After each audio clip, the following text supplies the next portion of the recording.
New balls, please. At Dunlop, we've been making tennis balls for over 100 years. Balls played at more tournaments globally than any other brand. Officially endorsed by the ATP Tour. Performance runs through our DNA. Dunlop, the #1 ball on tour. I've always loved the game of tennis. Everyone's a big family here. It's about camaraderie because it's family. I consider my tennis family part of my overall family. That's what I like about it most, the friendships you develop. I look so forward to coming to these events and seeing my friends that I've made through the years. If you love the game, give back to the game. You become the calm in the storm. You can decide how much you want to work and how much you don't want to work. You never stop learning. Every time I work an event, I always learn something. It takes time, it takes experience. Find your niche. We need you, and I think you will find it very rewarding. Get out there, start trying to do it, and see if you like it.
New balls, please. At Dunlop, we've been making tennis balls for over 100 years. Balls played at more tournaments globally than any other brand.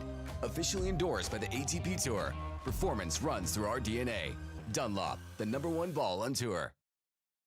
I've always loved the game of tennis. Everyone's a big family here. It's about camaraderie because it's family. I consider my tennis family part of my overall family. That's what I like about it most, the friendships you develop. I look so forward to coming to these events and seeing my friends that I've made through the years.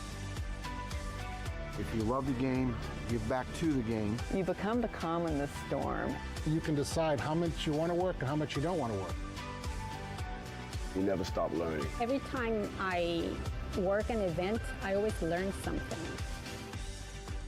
It takes time, it takes experience. Find your niche. We need you, and I think you will find it very rewarding. Get out there, start trying to do it, and see if you like it.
New balls, please. At Dunlop, we've been making tennis balls for over 100 years. Balls played at more tournaments globally than any other brand.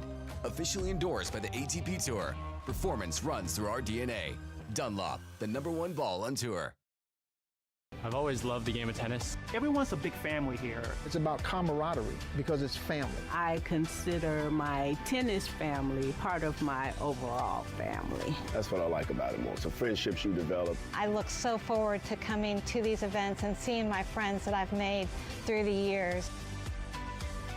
If you love the game, give back to the game. You become the calm in the storm. You can decide how much you want to work and how much you don't want to work.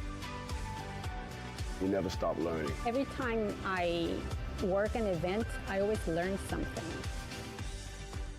It takes time, it takes experience. Find your niche. We need you, and I think you will find it very rewarding.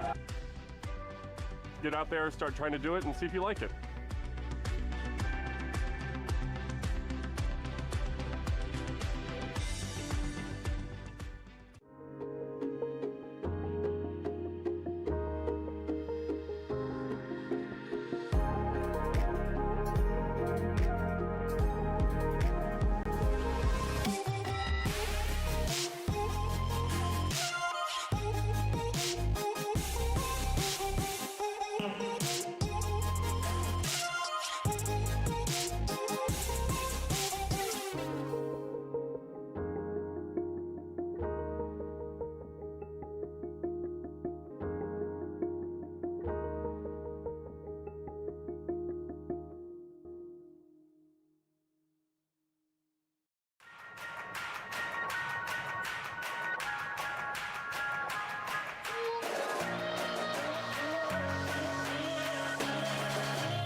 New balls, please. At Dunlop, we've been making tennis balls for over 100 years. Balls played at more tournaments globally than any other brand. Officially endorsed by the ATP Tour. Performance runs through our DNA. Dunlop, the #1 ball on tour. I've always loved the game of tennis. Everyone's a big family here. It's about camaraderie because it's family. I consider my tennis family part of my overall family. That's what I like about it most. The friendships you develop. I look so forward to coming to these events and seeing my friends that I've made through the years. If you love the game, give back to the game. You become the calm in the storm. You can decide how much you want to work and how much you don't want to work. You never stop learning. Every time I work an event, I always learn something. It takes time, it takes experience. Find your niche. We need you, and I think you will find it very rewarding. Get out there, start trying to do it, and see if you like it.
New balls, please. At Dunlop, we've been making tennis balls for over 100 years. Balls played at more tournaments globally than any other brand. Officially endorsed by the ATP Tour. Performance runs through our DNA. Dunlop, the #1 ball on tour. I've always loved the game of tennis. Everyone's a big family here. It's about camaraderie because it's family. I consider my tennis family part of my overall family. That's what I like about it most. The friendships you develop. I look so forward to coming to these events and seeing my friends that I've made through the years. If you love the game, give back to the game. You become the calm in the storm. You can decide how much you want to work and how much you don't want to work. You never stop learning. Every time I work an event, I always learn something. It takes time, it takes experience. Find your niche. We need you, and I think you will find it very rewarding.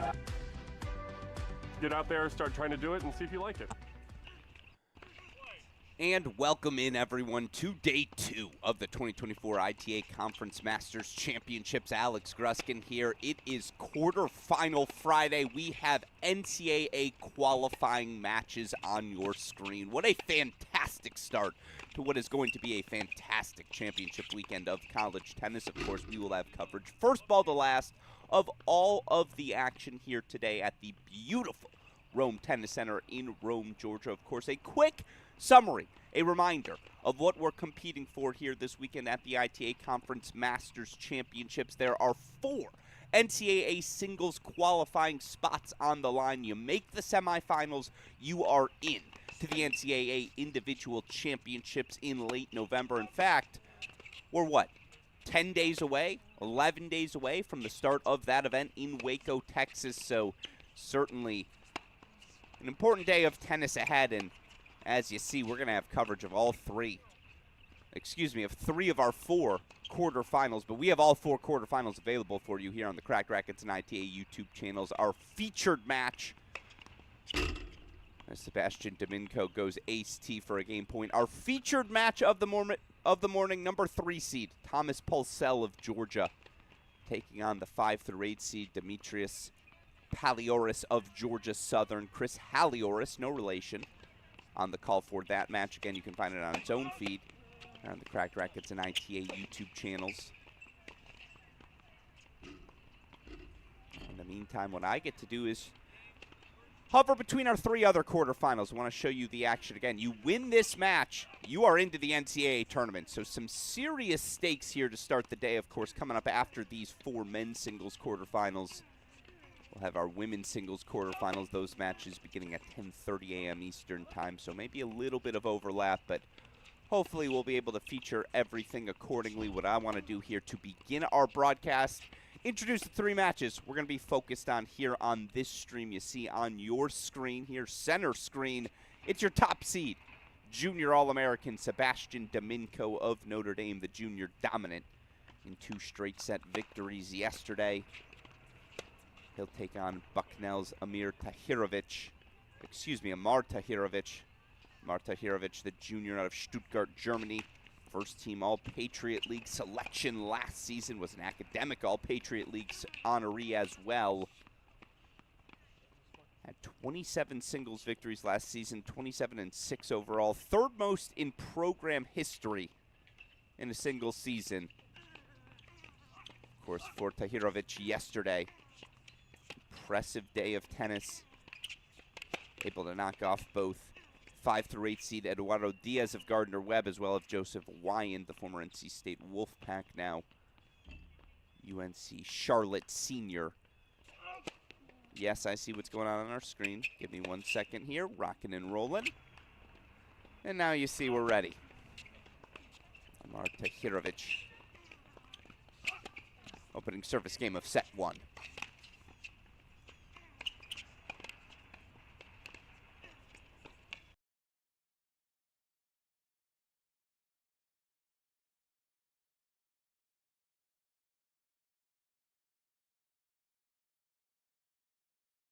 All right, cameras again want to be a little difficult with us early. I suppose that's okay. We'll see.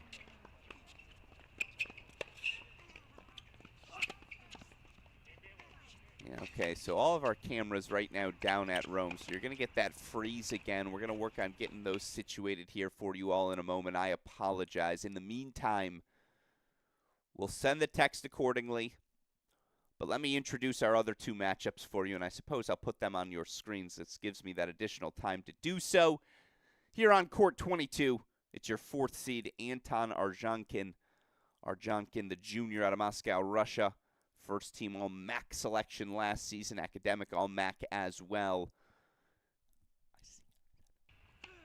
He's taken on Danny Torres of Northern Arizona, senior out of Valencia, Spain. Torres been at the top spot, top 2 spots last season, went undefeated at the number 5 spot his sophomore season. But again, a big opportunity for Torres, Arzhankin, to clinch a berth into the NCAA tournament in their final year on the job. Certainly, again, these conference masters, one representative offered up from each conference. It provides that unique opportunity to do precisely that. Again, Arzhankin, the number 4 seed, taking on Danny Torres. Arzhankin, your number 4 seed. Torres, how did he get here? Glad you asked. Torres wins yesterday over Leon Harder of Long Island, Kyle McNally of Dayton as well for Arzhankin. He got the bye in round 1. Then a win over Mercer's Nemanja Stefanovic in straight sets. And then, last but not least, our final matchup here.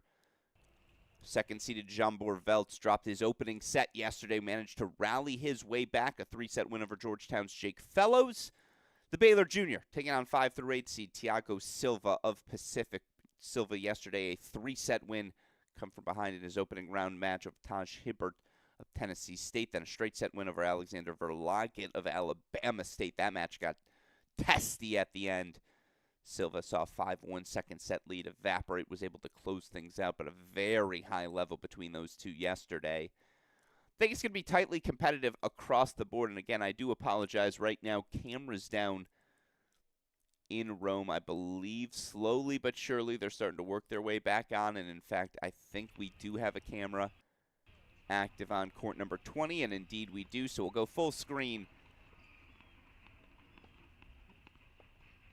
Obviously, they're going to have to update that scoreboard for us. They will here in a moment. We see Sebastian Domingo serving on the near side. And indeed, Domingo did get the early break. So now you know the matchups. Now we know what we're watching. We can lock in. And in fact, I see court 22 back in our lives now as well.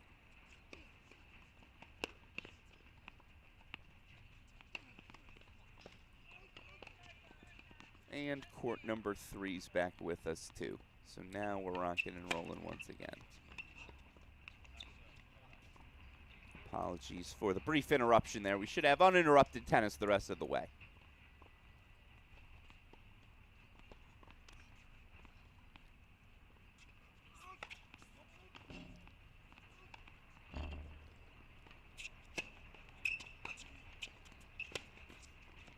Yeah, I got the chance to call Domingo's match yesterday. A straight set win for him over USC freshman Niels Hoffman. His pace was too much for the unequipped, or should I say, not yet familiar with that sort of weapon. Hoffman. For Tahirovic, obviously a little bit more experience at the top of a college lineup, but still as much depth as there is in the sport now. Facing off against the weapons of the All-Americans, just a little different until you get a chance to feel those weapons and actually have a chance to adjust accordingly. So Domingo racing out to another quick start. We saw this from him yesterday. 3-love early break lead in set number 1. Let's go over court number 23, our number 2 seed Jambor Velts. Baylor Jr. serving on the far side.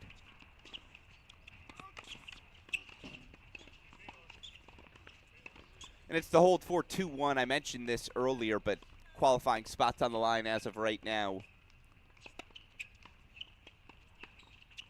36 spots clinched in the NCAA tournament draw. You had 10 at the ITA All-American, 26 spots clinched at the various ITA regional events. Of course, this weekend we not only have 4 clinched here at the Conference Masters, the rest of those spots being offered at the ITA sectional events being played out across the country. So a busy weekend for college tennis.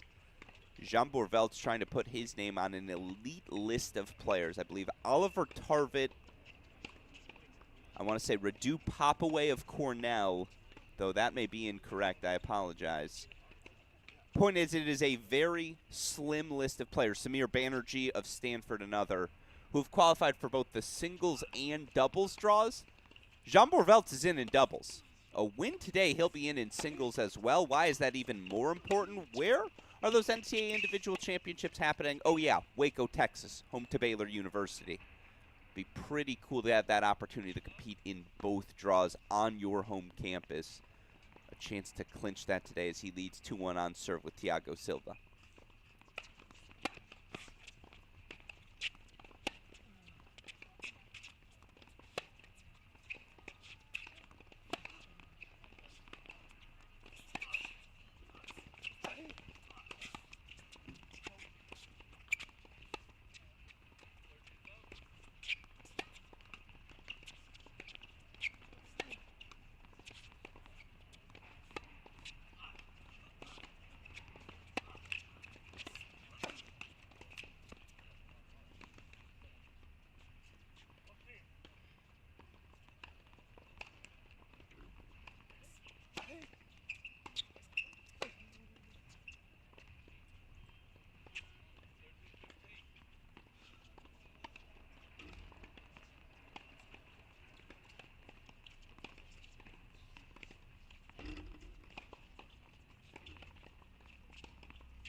By the way, I apologize. No scoreboard right now in that Arzhankin-Torres match. We are looking into it until we have a scoreboard there. I'm going to go split screen. Let's follow the two matches where we know what's happening here. Tahirovic of Bucknell, first game point chance. Again, Thiago Silva looking to keep pace early with second-seeded Jean Bourvelt. One of two battles, that one to the right of your screen, between seeds. The other one, of course, our featured match. Thomas Paulsell taking on Demetrius Palioris.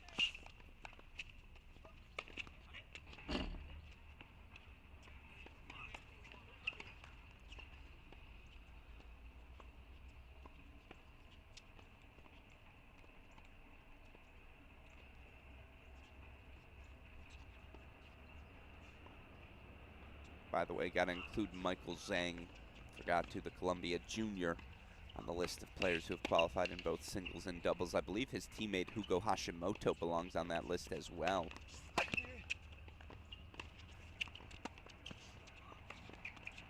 As does Texas's Timo Legou.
Break point fought off by Sebastian Domingo. Deciding point coming up.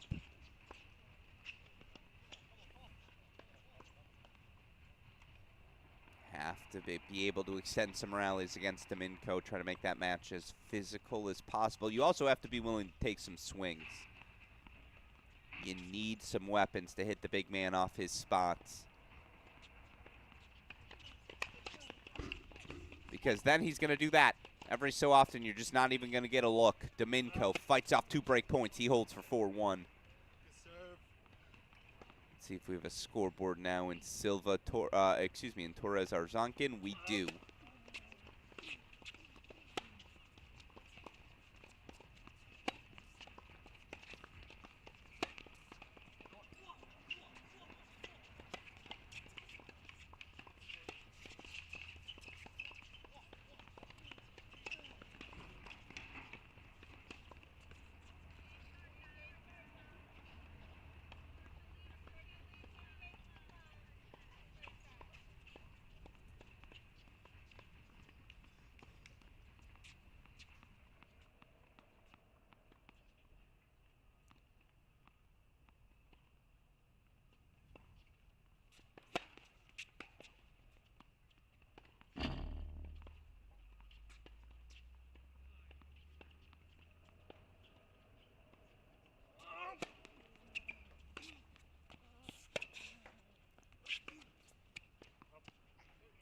First break point fought off by Jean Borveldt. I see the question in the chat. A great question from you, Bill. How do players get chosen for these ITA Conference Masters events? How do players get chosen for the sectional championships?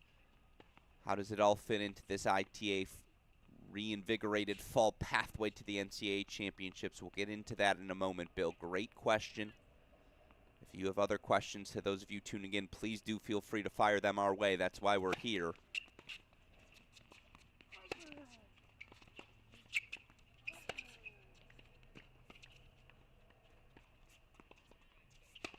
No, you're kidding. You're absolutely kidding. What a perfect down-the-line forehand from Jean Borveldt. And again, look at this 2 forehand pattern. Inside in, down the line. Space created, easiest ball of the rally. And the racket slips out of the hand, so Silva breaks 3-2 lead early in set number 1 for the Pacific Junior. Show you Anton Arzhankin serving here, the Western Michigan senior. Let me answer that question now, Bill. Let's start with this ITA Conference Masters piece. This is one of 4 qualifying events for this fall's NCAA Individual Championships. Remember, we used to play the singles doubles tournament at the end of the team event in May to help separate the 2 calendars, make life a little bit easier for these athletes, also make things a little bit clearer. The fall is for individual play, the spring is for the team. It's a 2-year pilot program, but that's the intent. That's why we made the switch.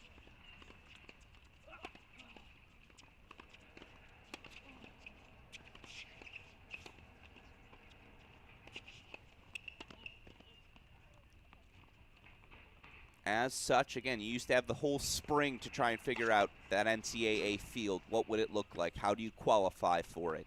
We don't have that anymore, so we changed up the format. How do we figure out that NCAA field? 4 qualifying events. It started with the ITA All-Americans. Anyone could get into the pre-qualifying. It was a massive pre-qualifying draw. Ultimately, it led to a field of 64. From there, the 8 quarterfinalists, the 2 consolation finalists, they earned the first 10 spots. From there, as always, we had the ITA regionals. 13 regions spread out across the country by geography. Winners, finalists in singles at all 13 of those regions. That's another 26 spots earned into the NCAA tournament. So right there, that's 36 spots. 10 from the All-Americans, 26 from the regionals.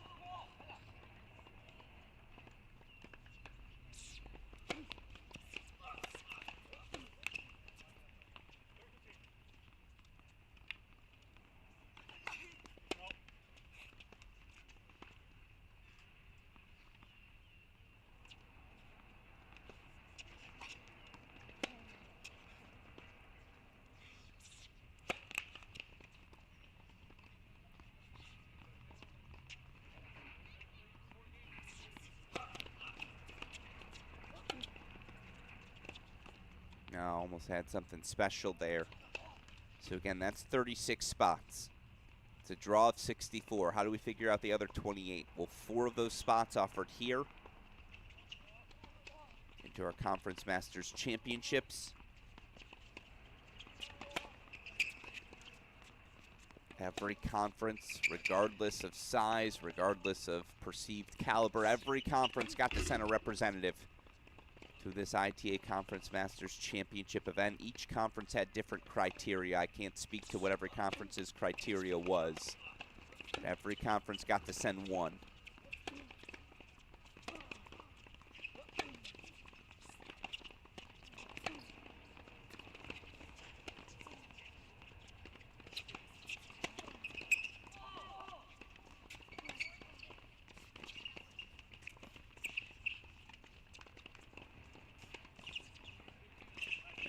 Ridiculous defense there from Arzhankin. Show you that replay one more time. Meanwhile, as the sectionals offering our final 24 spots into the tournament. Each sectional gets 6. You've got the central sectional, southeast and west sectionals as well. Criteria, I imagine, done by geography, but yeah, some of those sectionals, they're loaded this weekend. There's a lot of good play across the country.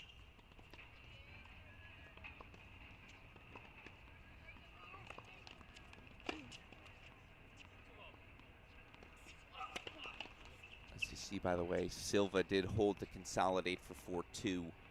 Domenico continuing to run away. He just plays at such a quick pace.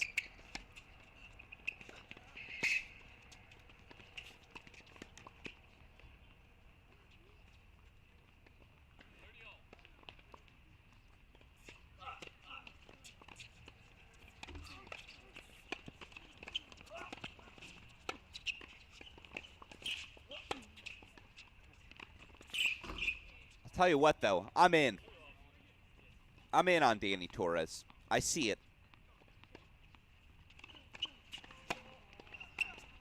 The concise ground strokes, the twitchiness in the best sense.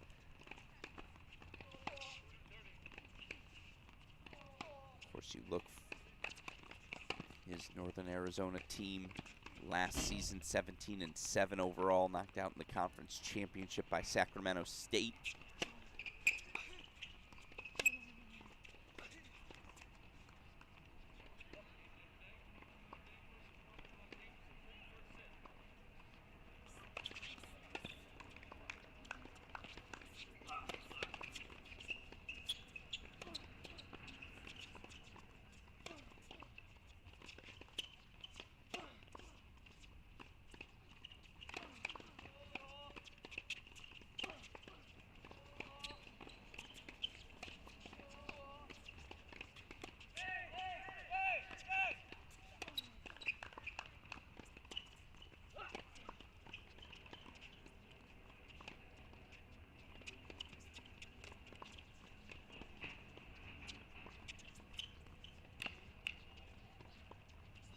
Oh, that's ridiculous. Come on. I don't even think Arzhankin meant to hit it that well, but we'll show it to you one more time.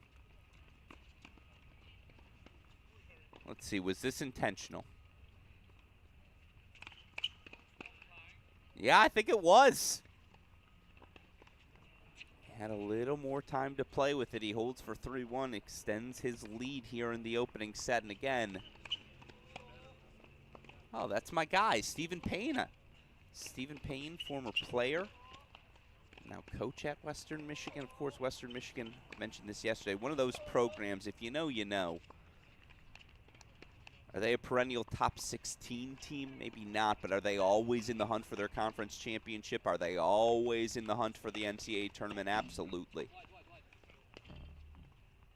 And there you saw assistant coach Stephen Payne. Why do I call him my guy? Stephen's my age. We grew up together in Southeast Michigan. Yes, there's a victory on the resume for your boy. Shout out to me. More victories on his resume.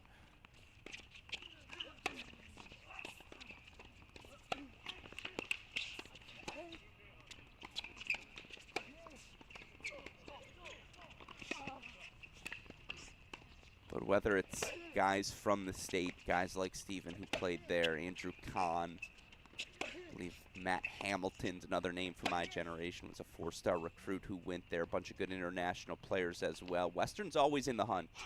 And again, making NCAA tournaments year after year, that's the goal. Get yourself in the hunt. Get yourself in the mix. Western, one of those teams that consistently does so.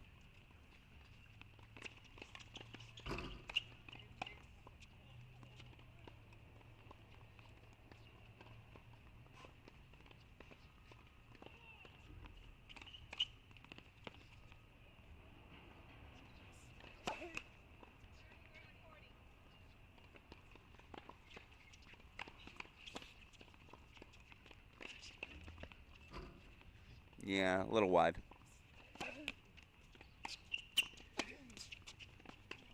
By the way, yes, I'm keeping my eye on Domingo, 5'2", 3 points away from the set. In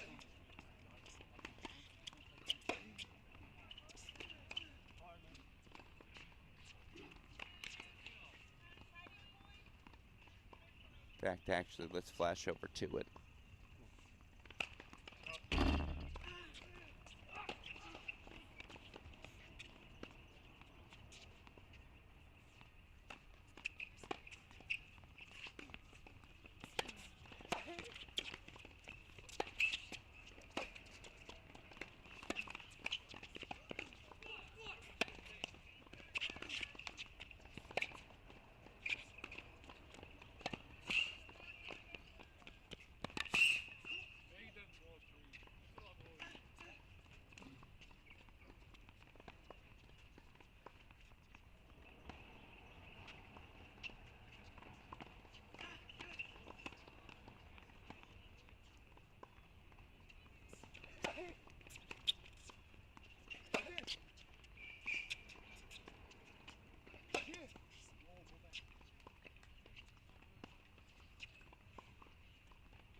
Quickly pop back over to breakpoint chance.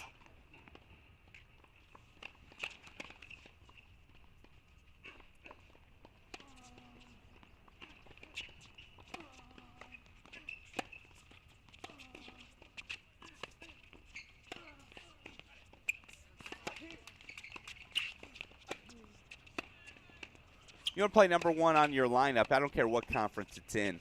You got to bring a high level. First team All-MAC selection in 2024, Anton Arzhankin displaying exactly that. Now a double break 4-1 lead.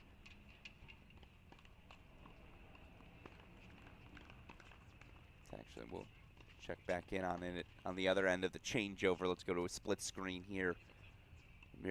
Amar Tahirovic looking to at least ask the question of Domingo. Big serve T does exactly that. So Sebastian Domingo is going to serve for the opening set. Meanwhile, what can Jambor Veltz, the Baylor junior, do to find his way into a Thiago Silva service game? Of course, Veltz, the junior from Hungary. Freshman season, it was all about ascension. Started at the bottom of that singles lineup. By the end of the season, he was playing 2, 3.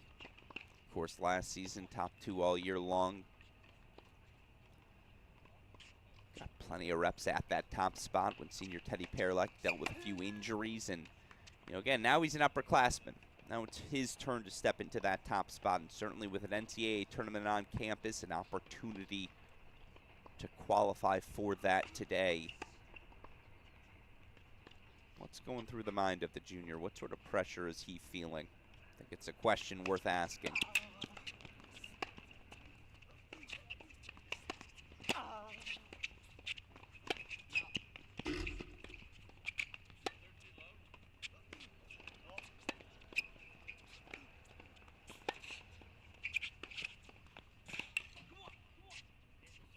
Silva holds for 5-3. Back to the triple box we go. We'll move him to the side as he's a game away. Arzhankin, that double break 4-1 lead. But right now, Sebastian Domingo, the big serving lefty, the All-American. Passed well there by Amar Tahirovic of Bucknell. We'll show it to you one more time. I mean, it has to be this good, doesn't it? Safe target for Domingo there on the +1, but not a bad target. It's just sometimes good loses to great. You know, let's go full screen. Come on.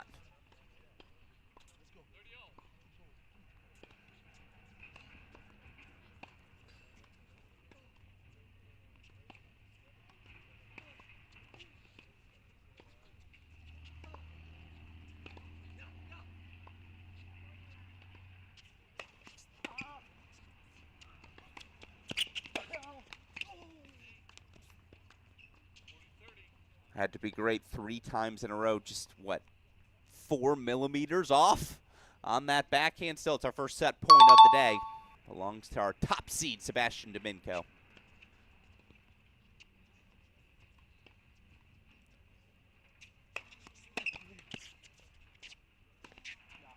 Notre Dame Junior puts the Irish on the board first. A 6-3 set for the All-American. Show you the +1 forehand one more time. I mean, again, this isn't just good at the collegiate level. This is good at any level. That's why he was able to earn a top 100 victory in Davis Cup last year for his country. It's why many have high expectations, high hopes for Sebastian Domingo here in year 3 on the job. 6-3, he takes the opening set. On court 20, by the way, I mentioned it earlier. It is our featured match.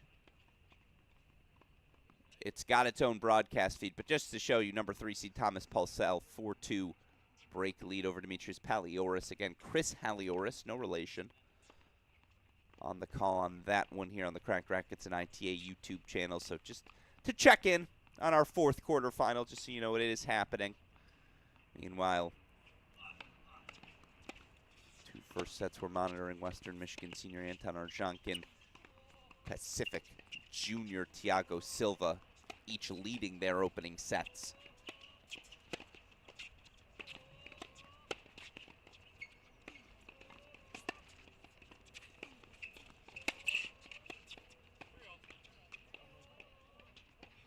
Good follow-up question from Bill. Wouldn't I want to only have players in the regions, in the sectional, to try and punch their tickets? Is that the most efficient pathway? The truth, Bill, is I can't answer that question yet. It's year 1 of the pilot program. You're going to have to really scope the data afterwards to say, okay, what was the most efficient? What was the least efficient pathway? What competitive balance things can we adjust to try and make it a more equitable path for everyone moving forward? As you see, Veltz with the ace wide. I mean, certainly, again, to offer this as a mechanism, the Conference Masters, for a guy like, I don't know, say an Amar Tahirovic of Bucknell, first team All-Patriot League last season, would have been really difficult for him to be 1 match away from an NCAA tournament berth without something like this Conference Masters event being created. So again, there are positives that are obvious. But I also said it on a podcast. Just look at the dispersal of talent across regionals, across sectionals. If you do it by geography, it's impossible to have perfect balance across all of those regions. And that's something I know the ITA, the NCAA, is going to continue to improve through this pilot program. So it's impossible to say what's the most efficient pathway to the NCAA tournament right now. The coolest part, again, you got to play your way in. As we'll go full screen for the second serve set point on court 23.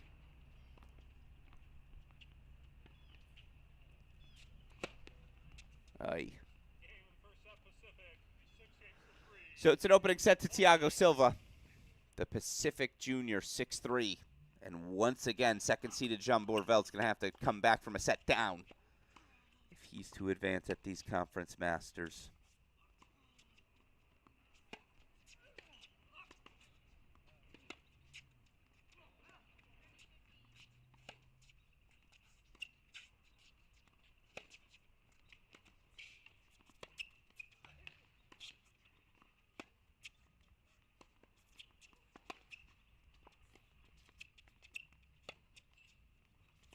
That's what I'm saying. There's a path back for Danny Torres.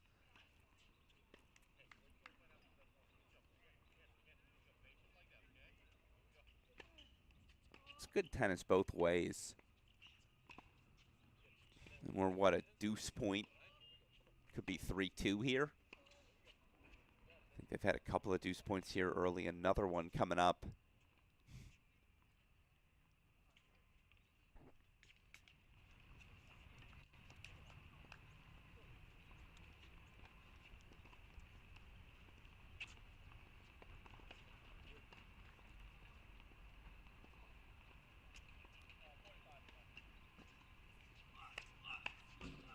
I mean, it's just been clutched up.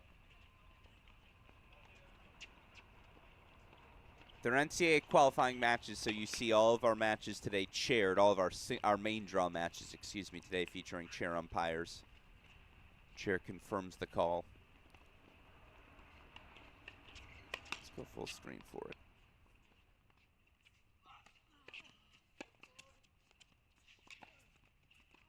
Nope. Back on serve we go. Nope, that's a lie, but one of the breaks back, so 2-4. Danny Torres sticking around, staying alive. As you see, it's a break on 23, but the chair comes Veltz. And you see Thiago Silva ready to walk back to the baseline now as well. He'll change shirts quickly, but we'll stay in the triple box. Keep our remaining opening set on your screen. And again, right now, our fourth quarterfinal. Thomas Pulsell, 4-2, 40-30 lead for the Georgia senior.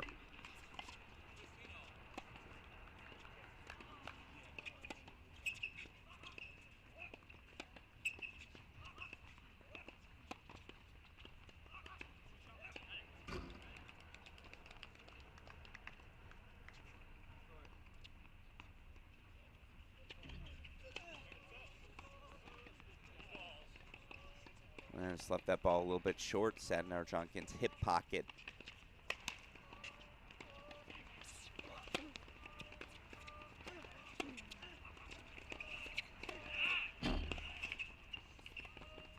Perfect response. Again, I'm looking for a clear tactical edge one way or the other. I think you can get that ball on the Torres shoulder, particularly on the forehand side. He'll leave that ball a little short, but yeah, when he's got the opportunity to get that body weight moving forward, that's a perfect +1 play. It's clean tennis.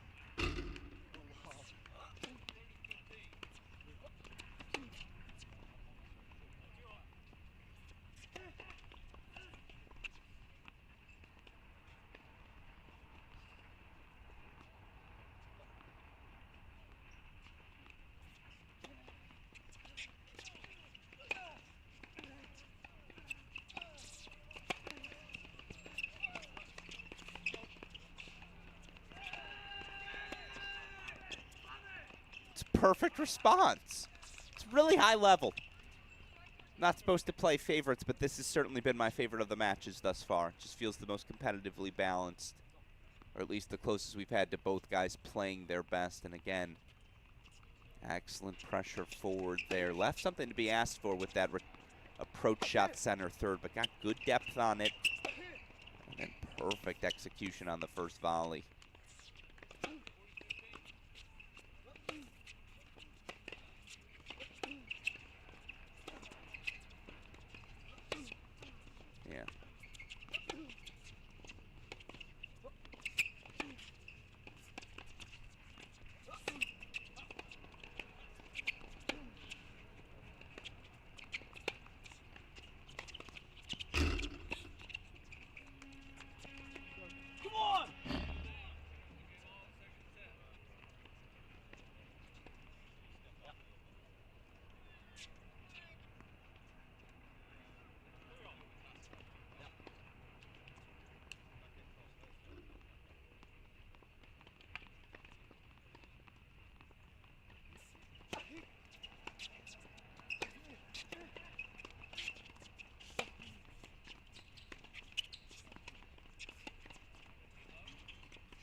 Yeah, this sport's hilarious. Of course, a little left quarter luck just to tease Arzhankin into thinking, hey, give the effort. track that ball down. Remarkable athleticism. And then here, I mean, maybe he had too much time. Game point chance for Torres.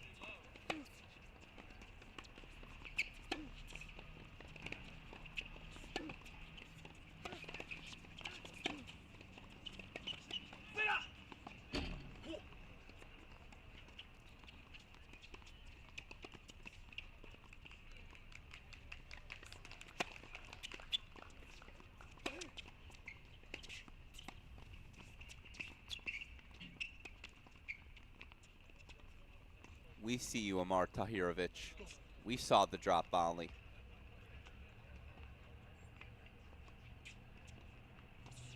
The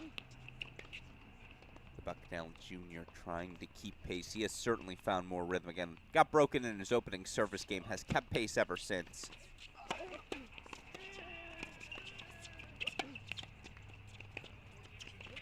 How's that for a choice on a deuce point? Torres holds for 3-4. It's our lone remaining first set in our 3 quarterfinals, although it is worth noting Demetrius Palioris breaking Thomas Pulsell back. So they're on serve in that first set as well. That match, our featured match of the day. Chris Halioris on the call for it. We might get stuck with 3 changeovers here, as Amar Tahirovic does hold for 2-1. Let's put Veltz in the big screen here. This will be the quickest of the changeovers. I will just, again, show you that other remaining first set. Thomas Pulsell, Demetrius Palioris for 3.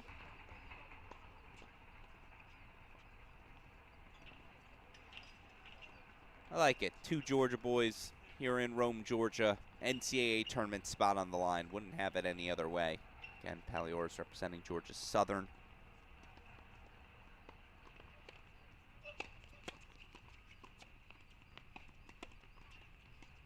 This match available on its own featured feed, so after this point going to go back to the Veltz match, but we'll show you one.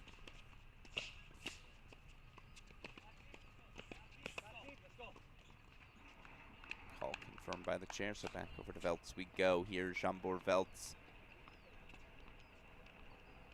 Had a little bit of a look. Oh, it was a better start in that Silva service game, but Silva right now just giving him nothing to work with, asking all the right questions. Veltz struggling to find much rhythm.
goes without saying, Veltz has to have this one.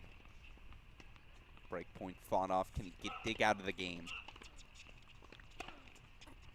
As Dominko's got a break point as well. Let's take you to the split screen for it.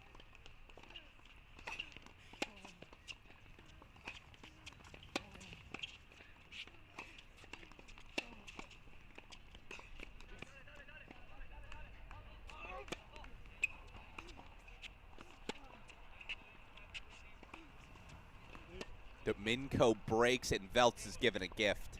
I don't know if I've seen Thiago Silva miss that particular forehand yet today.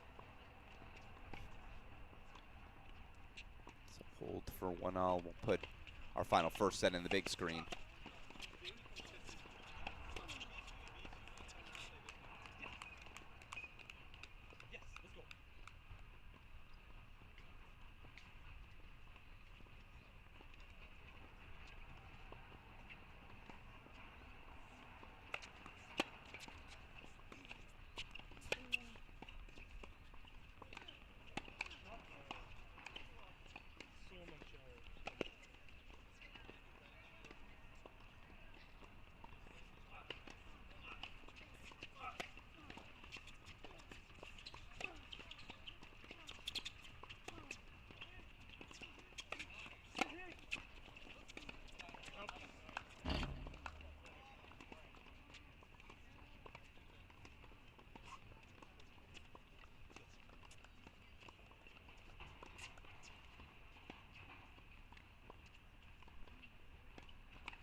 It's a very pro-style match, and it's a stark reminder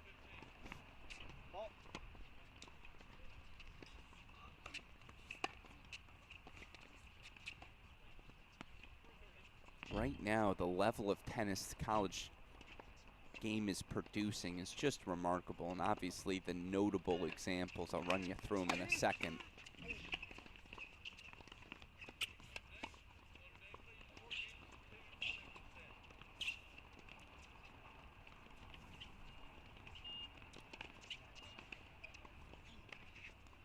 And that's why we had to wait.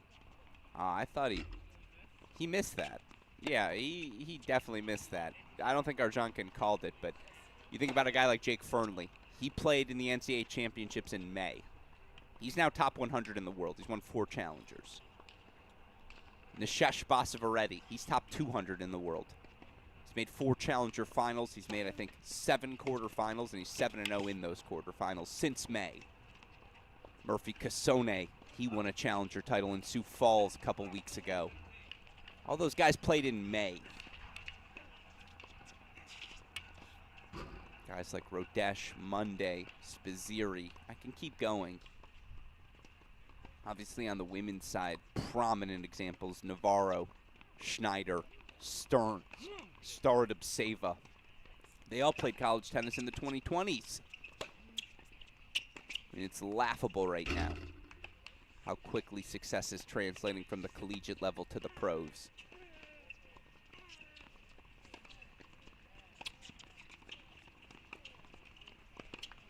And on this match, you're seeing why. It's really fun tennis. Anton Arzhankin, the Western Michigan senior, is going to serve for the first set on the other end of the changeover. Meanwhile, we got to lock in on Dominko. Speaking of high levels, the All-American is closing in on the semifinals. He is closing in on an NCAA tournament berth.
Can we call this a de facto match point? It certainly feels like it. The firepower of Sebastian Dominko once again.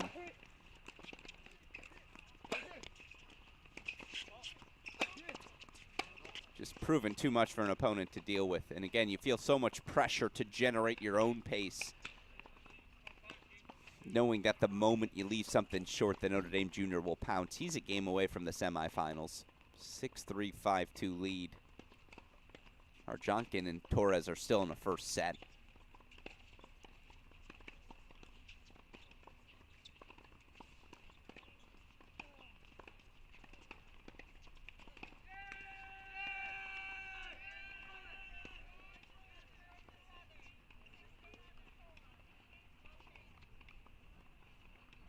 And I apologize. Thought I had hit the button. I had not. Over to the Western Michigan senior we go.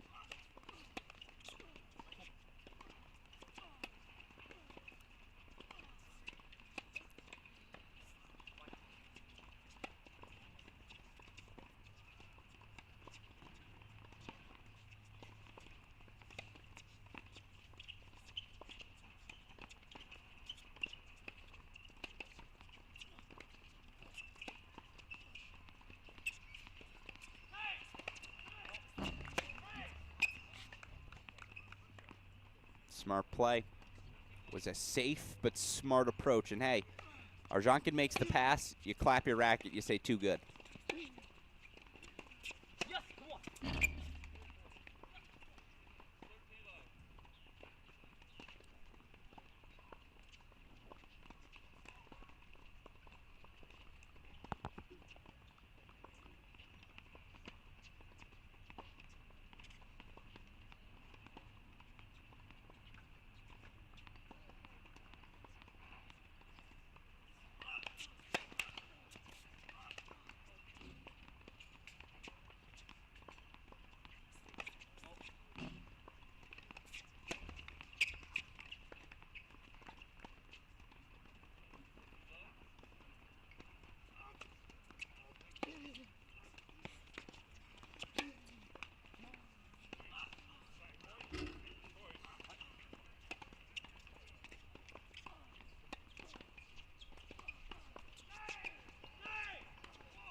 Oh, I apologize. I missed it. He raced through the service game so fast. Sebastian Dominko through to the NCAA tournament. 6-3, 6-2. The Notre Dame junior. Another dominant performance. He's yet to drop a set in 2. Convincing victories. And once again, it was never in doubt. Broke Bucknell's Amar Tahirovic out of the gates in set number 1 and never turned back. 6-3, 6-2. He's yet to be broken, I think, on serve here. No, he got broken yesterday in that second set. But other than that, that's it. A clean sheet today, 6-3, 6-2. Your first man through to the semifinals, and perhaps more importantly for the junior, he has clinched his spot into Waco. So first man through on the day takes us to a split screen as, again, Thomas Pulsell, Dimitris Palioris, they have their own feed. Our featured match of the morning, the 5-8 seed Palioris, 6-4 first set over the Georgia Bulldog senior. So another potential upset brewing. Here you have our other all-seeded matchup, Thiago Silva, 6-3, 2-all lead on second-seeded Janvor Veltz. Number 4 seed Anton Arzhankin serving for the first set, 5-4, 15-30. Again, we just saw Domenico, 6-3, 6-2, cruising his way through to the semifinals and into the NCAA tournament.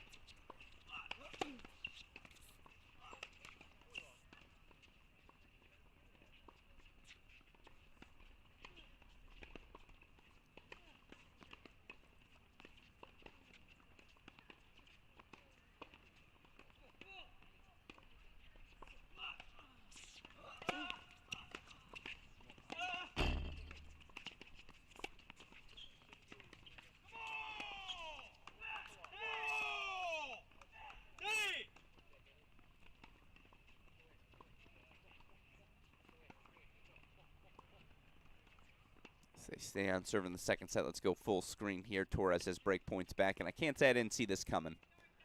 Yeah, Arzhankin had that 4-1 lead. It was lead in name only. Every game, every point is a war.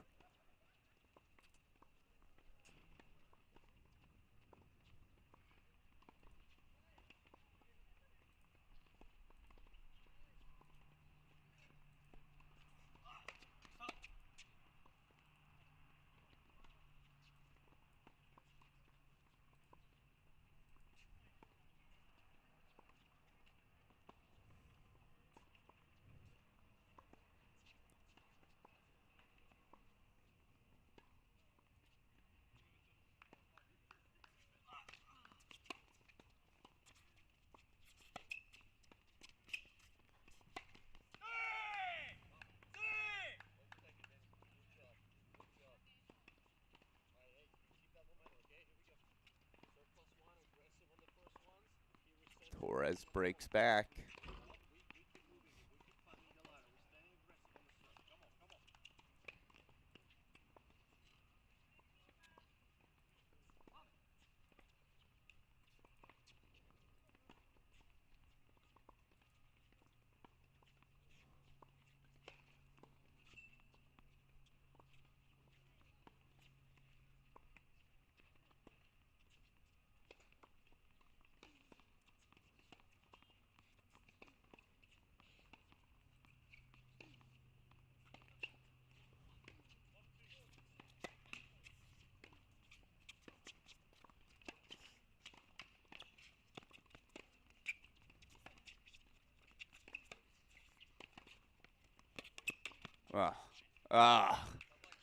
I mean, Eddie, had he stuck that, we should stop the match.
Thiago Silva breaks, and it just feels like Veltz has not been able to find an adequate rhythm on the forehand wing to do the sort of damage he needs to do to break down Silva.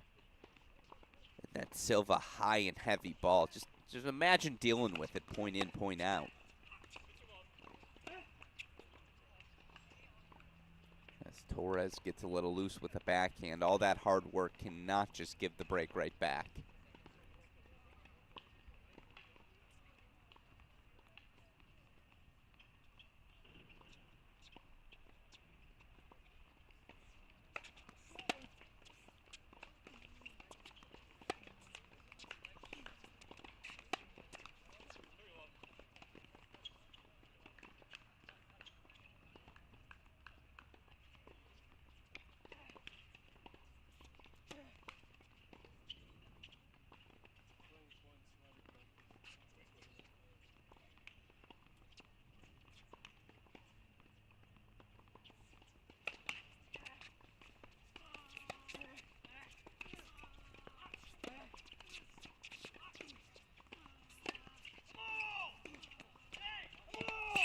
That's just highlight reel stuff.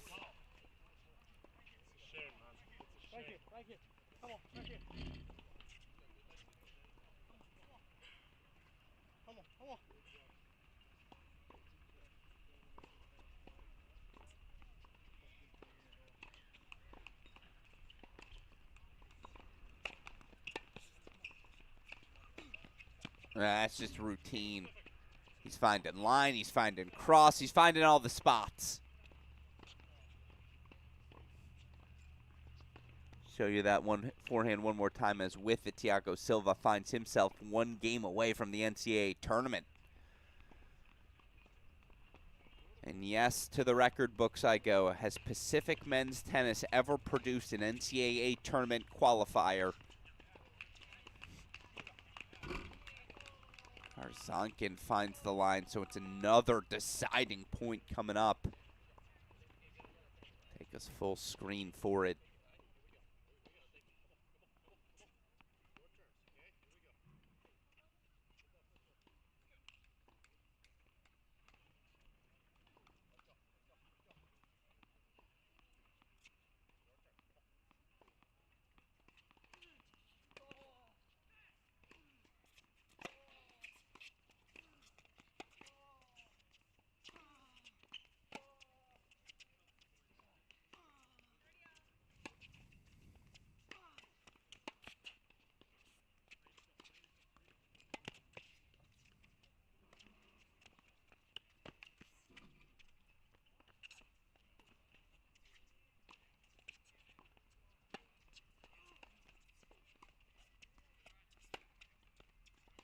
He got too tentative. He had the overheads he wanted, but too tentative. And so Northern Arizona's Danny Torres holds for 6-5. Wow. You feel the pressure? NCAA tournament spot on the line. Certainly these athletes are feeling it. And by the way, a thank you to Pacific Men's Tennis. I spend more time than anyone searching through research books, record books produced by these teams. Pacific's record book up to date. Thiago Silva 3 points away from becoming just the second player in Pacific Men's Tennis history to ever reach the NCAA individual tournament. Have to go all the way back to 2006. Arnar Sigurdsson. I apologize if I butchered his pronunciation. Arnar Sigurdsson, winningest player in Pacific Men's Tennis history. Qualified for the 2006 Singles Championship. That's the only player to do it.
The moment has arrived.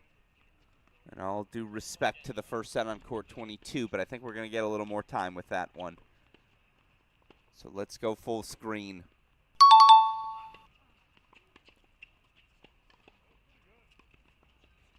He can etch his name in the Pacific men's tennis record book forever.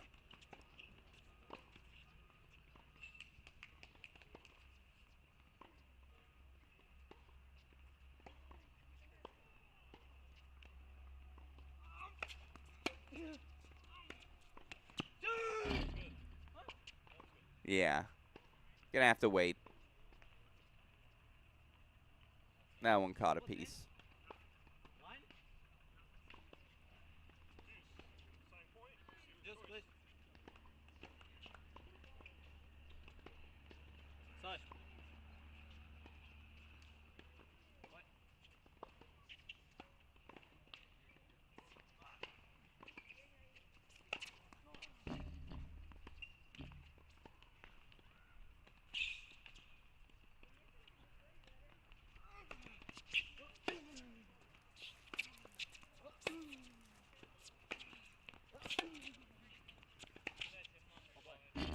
Two match points fought off, so Jean Bourvelt says not yet. Keeps his NCAA tournament qualifying hopes alive. 2 match points fought off.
So Arzhankin does his job. We're going to a breaker. And honestly, it's the breaker that first set deserves. 80 minutes of spectacular tennis. First to 7, win by 2.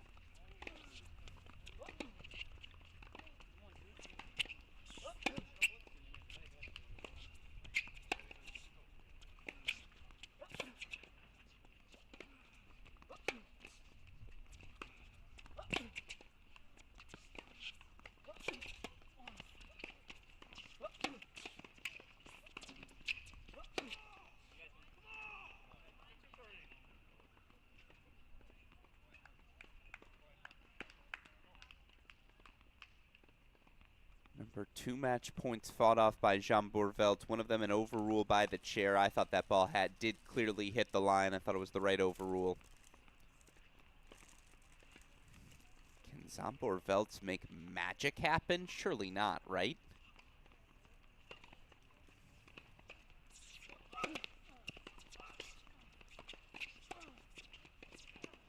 Oh, Thiago Silva says, here's some magic for you.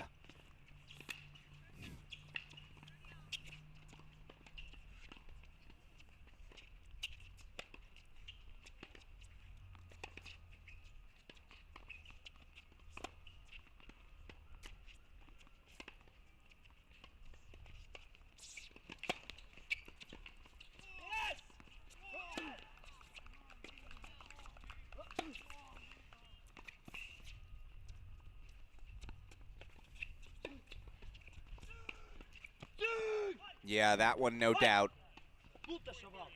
That one pulled wide by Veltz. I thought he almost found magic again. They're early in the breaker, so let's go full screen. It's match point number 3 for history.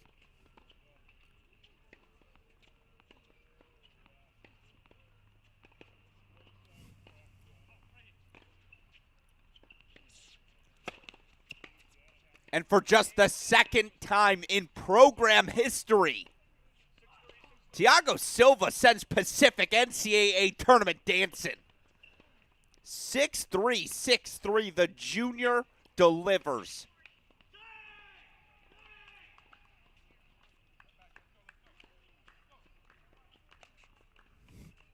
Joins Arnar Sigurdsson as the only other player in Pacific men's tennis history to reach the NCAA singles tournament. And they're going to go re-examine that line from the match point. I think coach, players say they see a mark. They can come back and check the replay in a little bit. Either way, it don't matter. You're going to the tournament, my friend. As a wise man once said, ball don't lie. The glass half full for Jean Bourvelts. You're also in the NCAA tournament. He's in doubles, qualified at ITA All-Americans with his teammate Devin Badenhorst when they reach the semifinals. But obviously to be a match away, that'll be a disappointing ending. Still, I thought Silva, he thoroughly earned it. What a moment for Pacific men's tennis.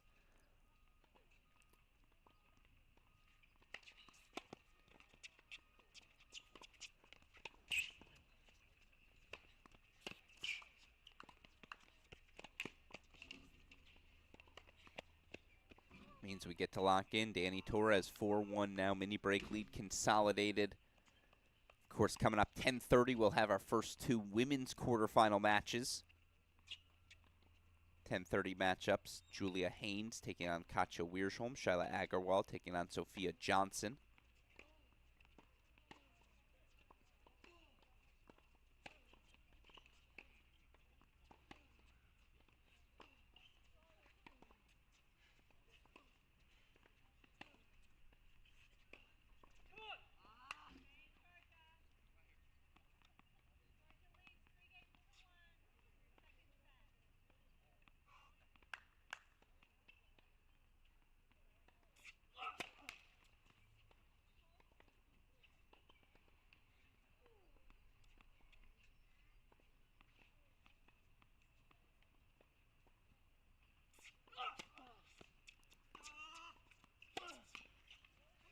Five-one on the turn. All right, I want to show you.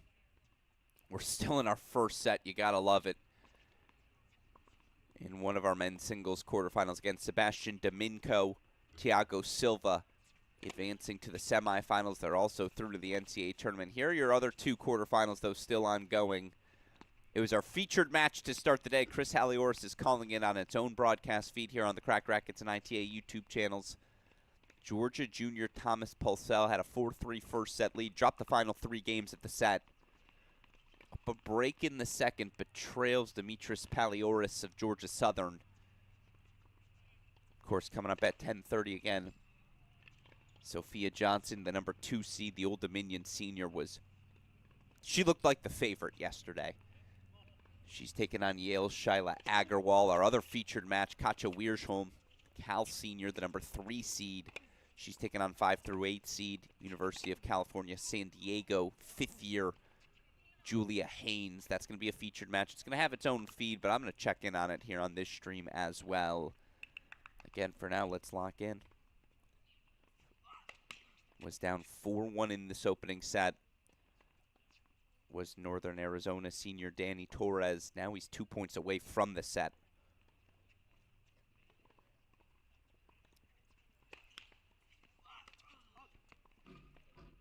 Make it 1 point away. 5 set point chances.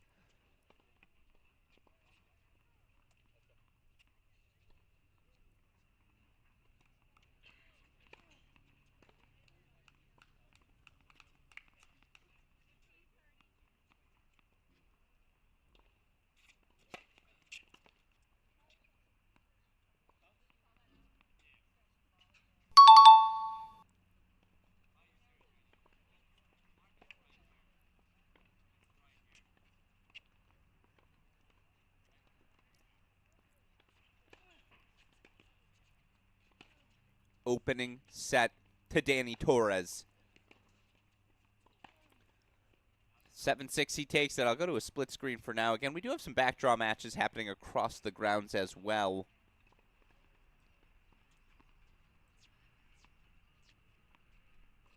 Suppose we can go pop in on some of those in the meantime. Let's go see.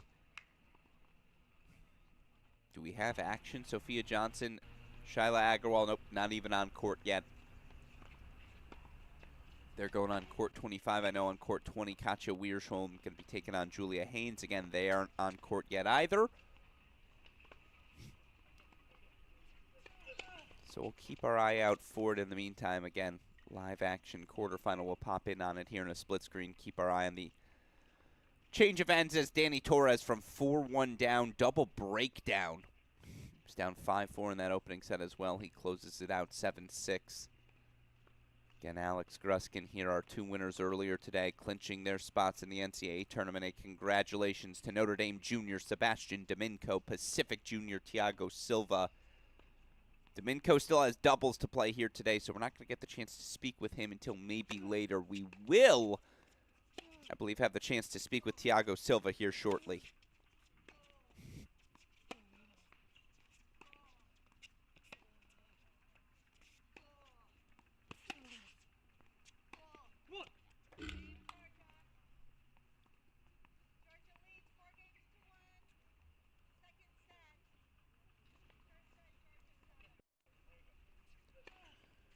As there you see our cameras unfrozen. I can go check in.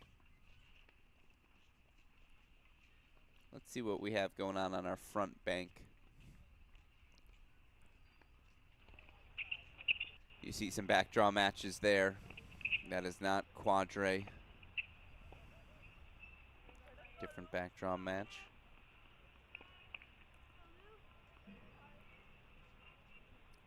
I believe that is Ushio versus Bowdwin. Again, some of our women's consolation action. Core number 12 right now, Chersina versus Rakim. By the way, to all of you fans of the schools tuning, of the players playing on those front courts, you can find all these individual links on the PlaySite website. Just go to the Rome Tennis Center site. You can find that PlaySite link on the ITA's website, wearecollegetennis.com. Just look for the ITA Conference Masters Tournament page. Action happening on the front court. Not as significant as our NCAA qualifying match here on 22. And again, we'll go tune into our women's quarterfinals when they do get underway. In the meantime, Anton Arzhankin, the Western Michigan senior, is going to have to dig deep. Felt like he had the set on his racket, whether it was a loose overhead here, unforced error there, let it get away from him. He'll serve first. Kick off set number 2.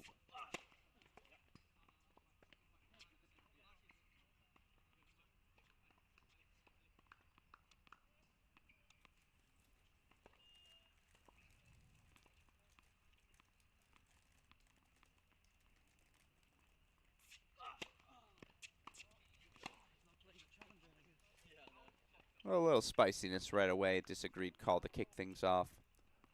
I think you're Arzhankin. You got to get back to playing more offense. Torres too much dictating. To his credit, stayed aggressive, but Torres was allowed to dictate too freely down the home stretch of set 1 if you're the Western Michigan Bronco.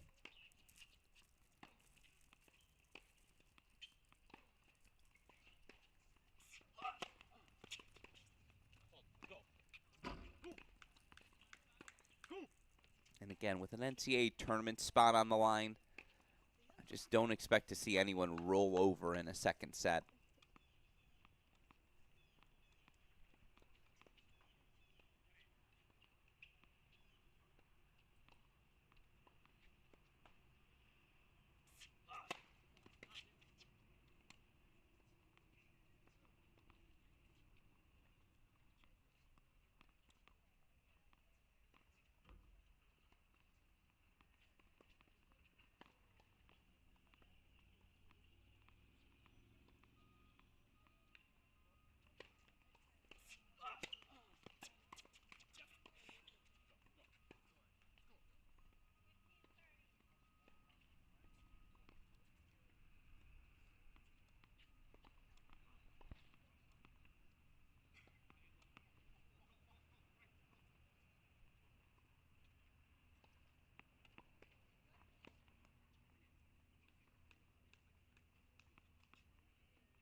And joining us now on our broadcast, winner of his quarterfinal match in straight sets and through to the NCAA tournament, it's Pacific Junior, Thiago Silva. Thiago, first of all, congratulations on the victory, my friend. Let's talk about the match first.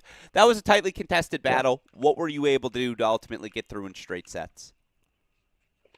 So I think I was just ready to have like a war on this match. It was like the last opportunity that I had to qualify for NCAAs. So I was like, on my mind, I was like ready to give it all up there. And I think that's why I won the match.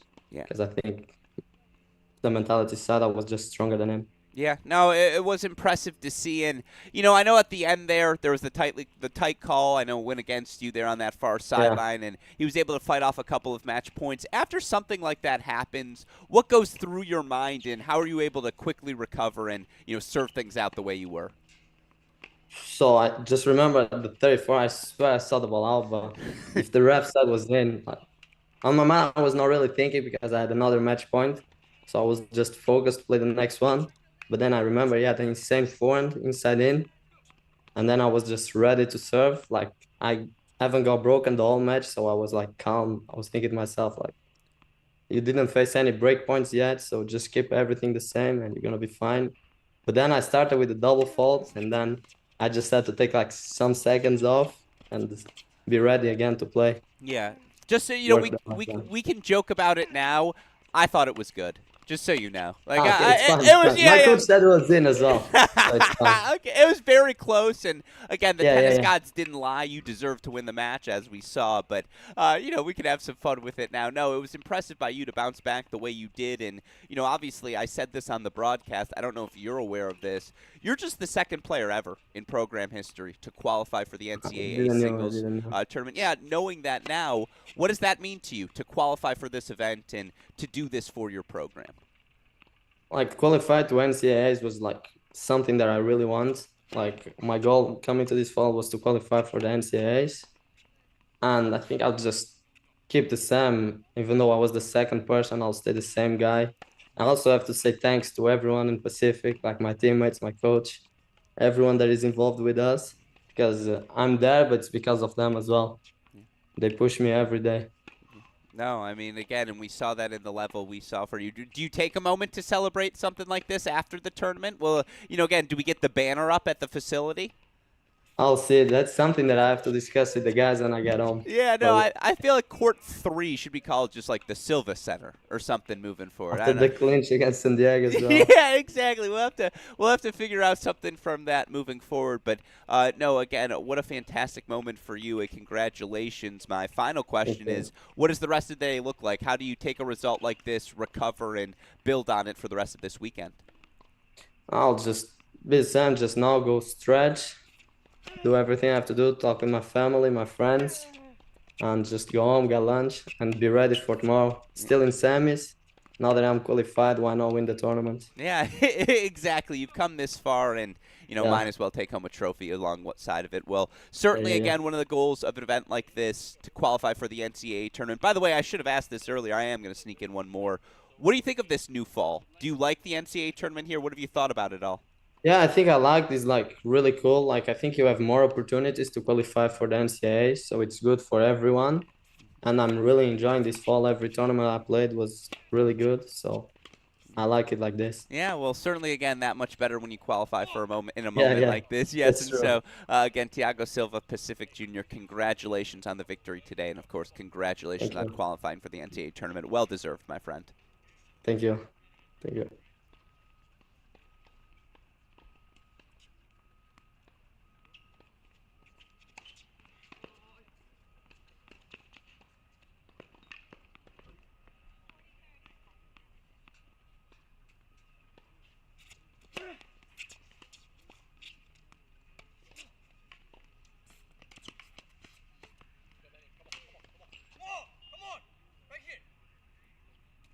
So another early break point fought off. A thank you to Thiago Silva, and he kind of mentioned it, but it is worth reiterating. For a guy like Silva, again, in a program like Pacific, which had a massive moment last season, one of the moments of 2024 when they went upset top 16 San Diego. But to have an opportunity to play in an event like this, get into an NCAA tournament, to make the most of it, that's what this sport is all about. And you could see the joy in his face. That was really cool. Thank you to him for taking the time to chat.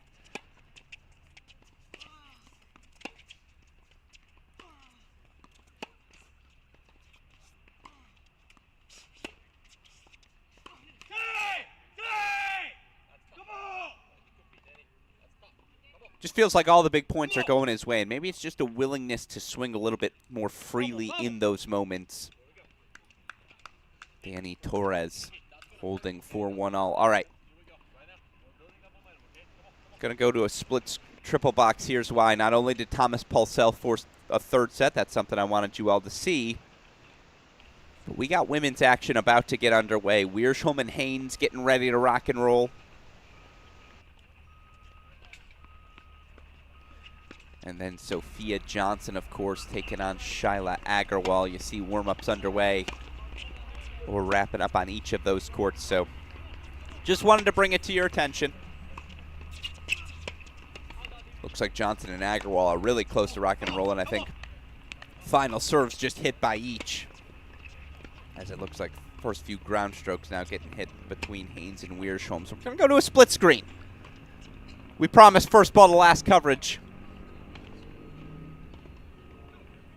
Wouldn't have it any other way. A fantastic day of college tennis here at the 2024 ITA Conference Masters Championship. Of course, NCAA spots on the line. Johnson of Old Dominion, Agarwal of Yale. Next up, let's play some tennis.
A strong start from Shyla Agarwal.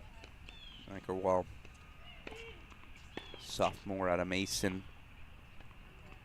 Excuse me, Cincinnati, Ohio.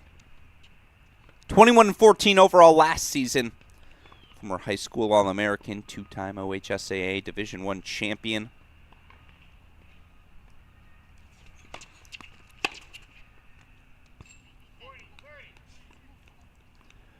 One of many high-level, four-star, five-star blue-chip recruits who have made that decision of late. Hey, you know what I'm going to do and leverage my tennis? We go to an Ivy League school. You just feel like the Ivy League is set to explode at the collegiate level with the pace of players they're picking up.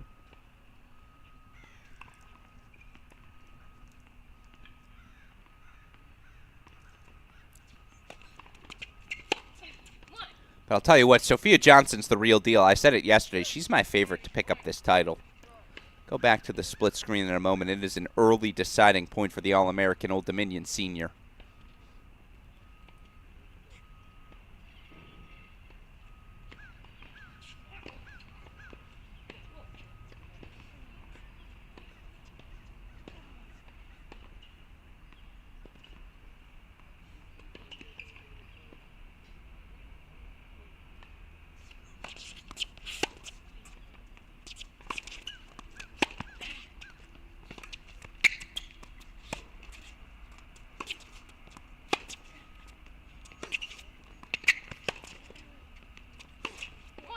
Firepower.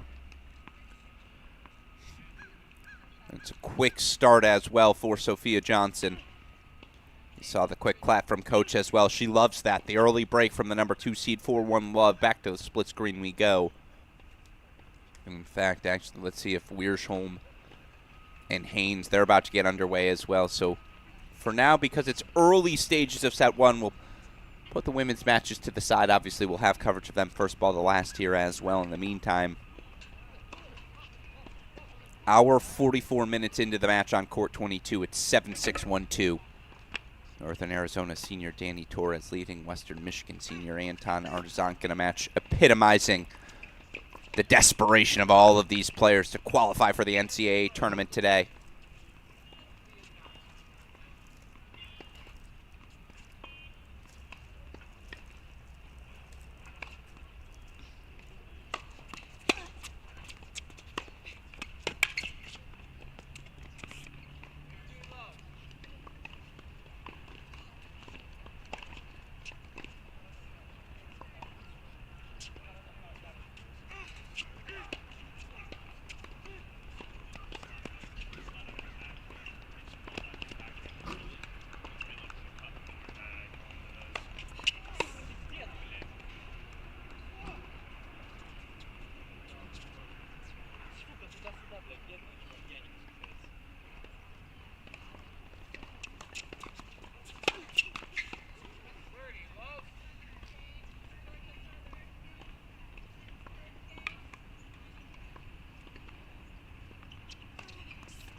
there's just an energy, again, a springiness to Danny Torres on every point, every shot. It just feels like it's a little bit more difficult for Arzhankin to generate that sort of pace consistently. At least it has been over the last hour since the clock hit 10. Because, by the way, look at Sophia Johnson. Break point chances already for 3-love.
Danny Torres breaks.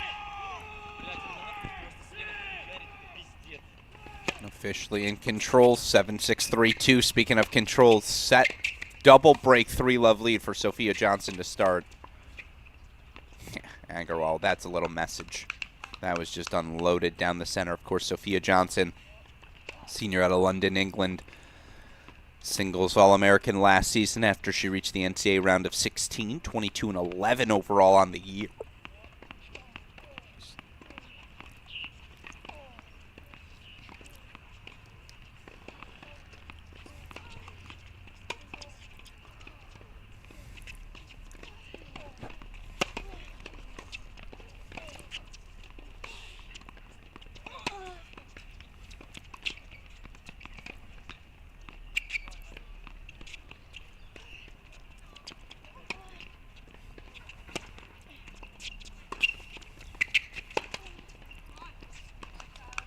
Of course, what a year it's been for Old Dominion women's tennis, not only to produce the All-American in Sophia Johnson, but think about it at the pro level. I mentioned the name earlier. Former All-American Yulia Stardubtseva. By the way, now top 100 player in the world after qualifying for all the majors this season.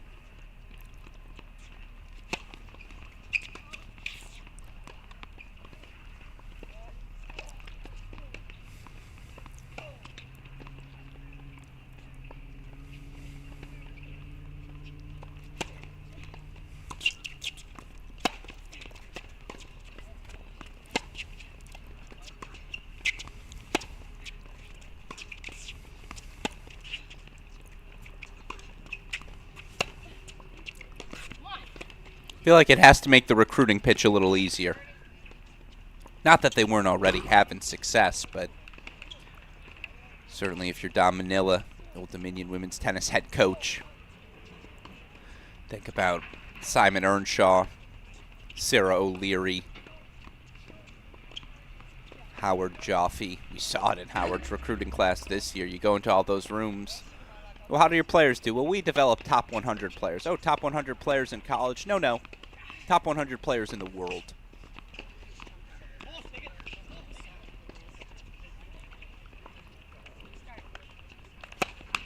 It's no longer hypothetical. You can point to tangible results.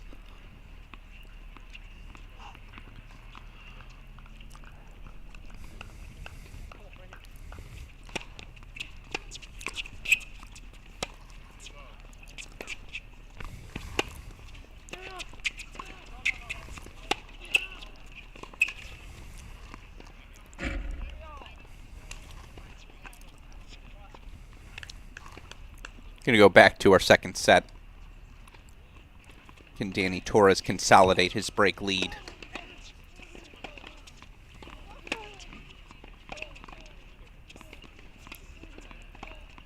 Don't think we got a call there. Pretty sure that was confirmed good. Indeed it was.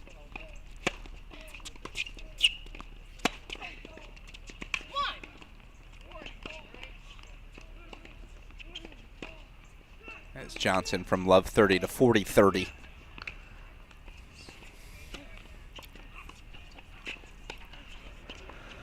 Jeez.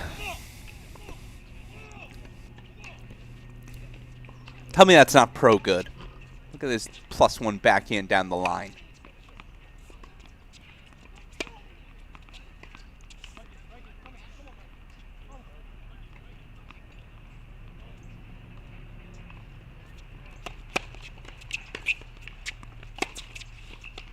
Yep.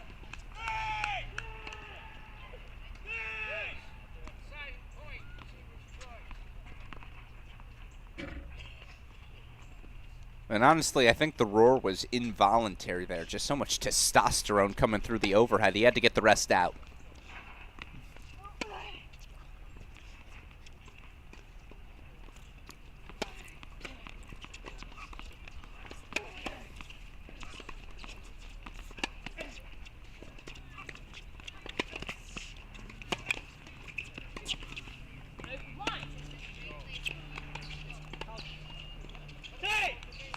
Holds for 4-2, so break lead consolidated indeed. Meanwhile, did Sophia Johnson hold that deuce? I apologize. Yes, she did. I missed it.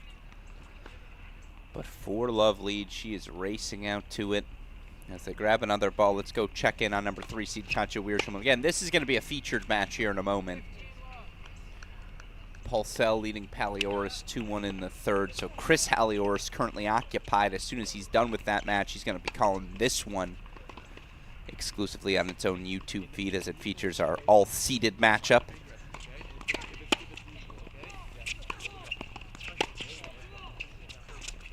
Here on the near side, third-seeded Katja Wiersholm, the senior for Cal, taking on University of California, San Diego's Julia Haynes. Haynes, the fifth year, transferring over from Columbia for her final year on the job. And Katja Wiersholm's another player, much like a Thiago Silva. Has to love this new fall format. She's been playing 3-4 singles in her lineup, and not because her level's not there, because she's playing behind NCAA tournament caliber players, Jessica Alsola, Hannah Viller-Moeller, Haley Giavara, etc. over the years. Wiersholm, though, the early break for 2-love, and again, she was always a favorite. She's number 3 seed. And the prospect, because they're on the same half of the draw, of Wiersholm versus Sophia Johnson tomorrow. I mean, that's an NCAA tournament caliber match. Long way to get there, though, and Julia Haynes is always in the fight. We saw her grind her way to a victory yesterday.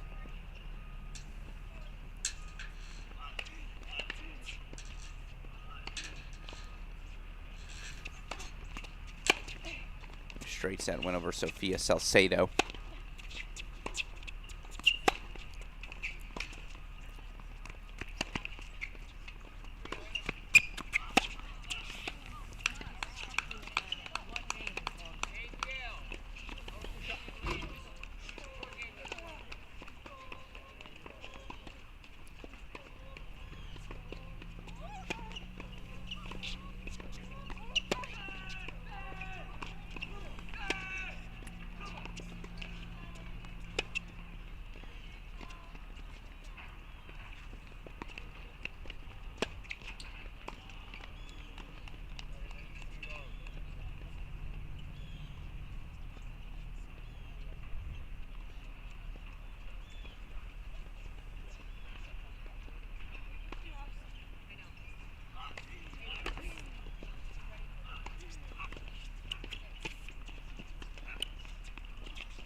So Arzhankin does do his job to keep pace still. Danny Torres setting a break lead, 7-6, 4-3.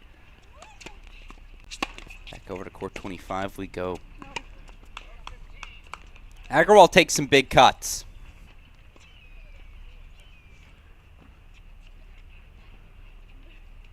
Dealing with the pace of Sophia Johnson. Again, what can she do to play defense? What can she do to disrupt the rhythm of Sophia Johnson without hitting herself into trouble?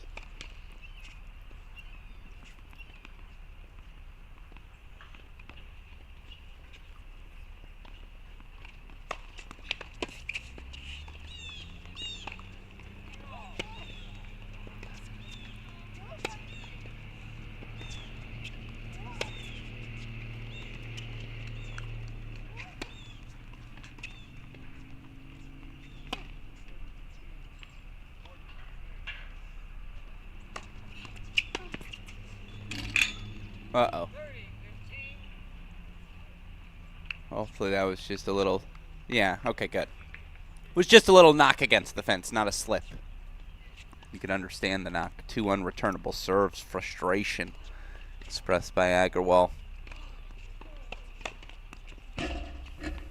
Back over to court number 22 as, again, Danny Torres continues to looks to try to stay ahead. That's what I was trying to say. There we go.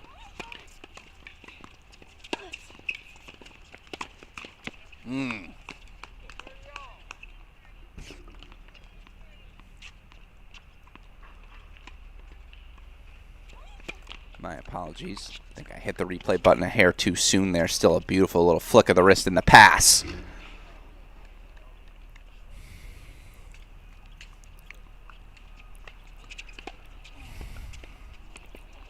And now it gets interesting.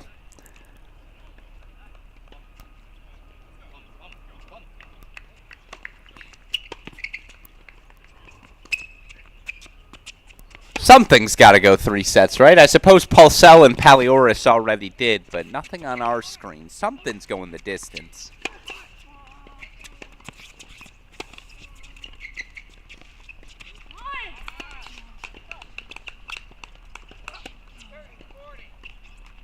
Might this just be the match to do so?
Arzhankin does indeed break. All right, we've got a match as Sophia Johnson 5-1, a game away from the opening set.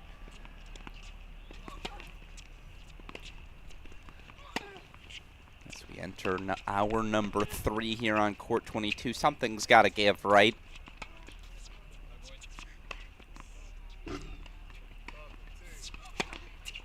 That was more of a blink than anything else. Yeah, Arzhankin connected on a good backhand pass to start the game.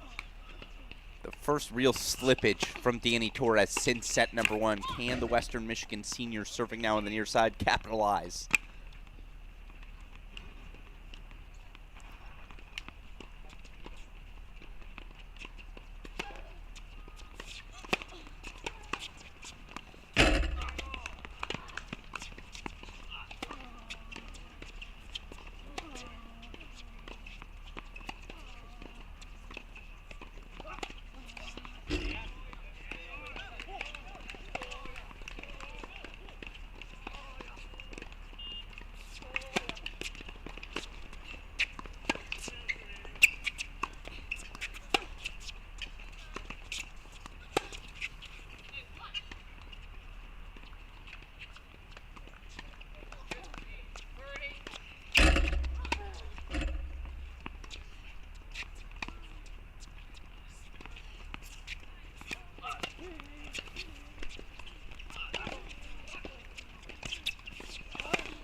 Arzhankin holds for 5-4. Certainly a little shift in momentum as we race over to the set point.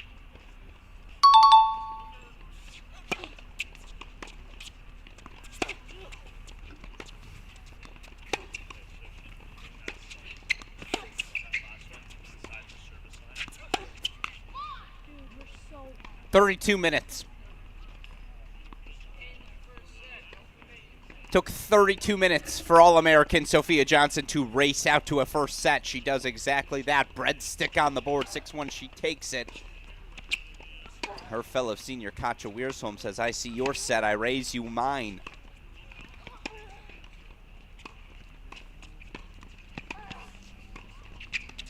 The lefty firing away, and there is a perception. Some of you may have heard about the switch in balls to Dunlop this season for the ITA. A thank you to our friends at Dunlop for that partnership. We welcome them to our ITA family.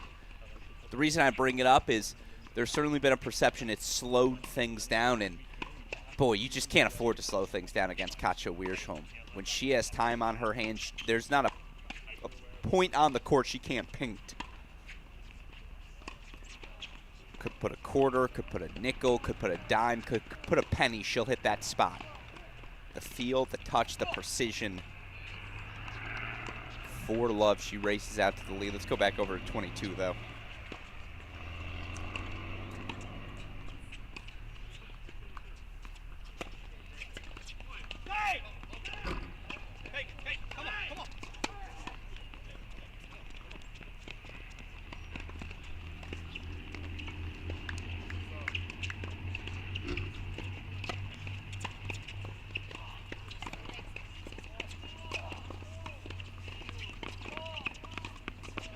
That's nice.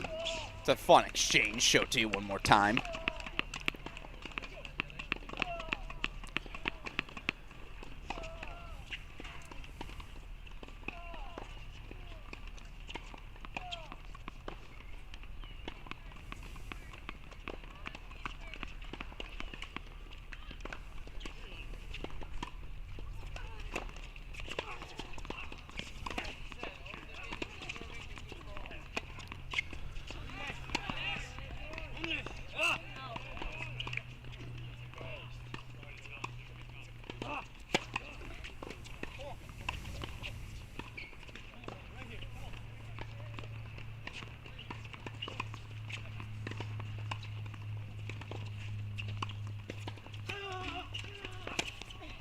The plot thickens.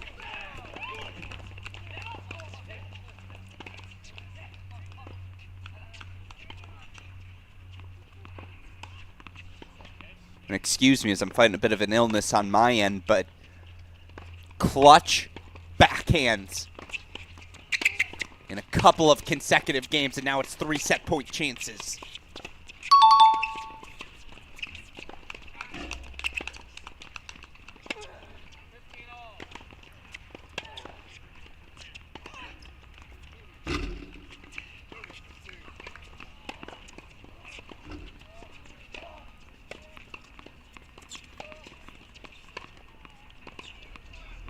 Let's go the distance.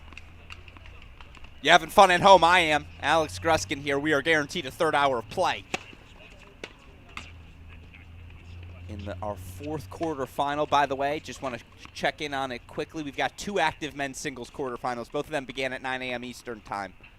Both of them going to need third sets to be decided. Right now, it's Thomas Pulsell. He's got a break point chance. He was up a break earlier in the third, 3-1. Ceded that break back to Demetris Palioris of Georgia Southern. And now let's hang around for 3-all deuce, as it'll be a deciding set to decide our quarterfinal between Northern Arizona's Danny Torres, Western Michigan's Anton Arzhankin.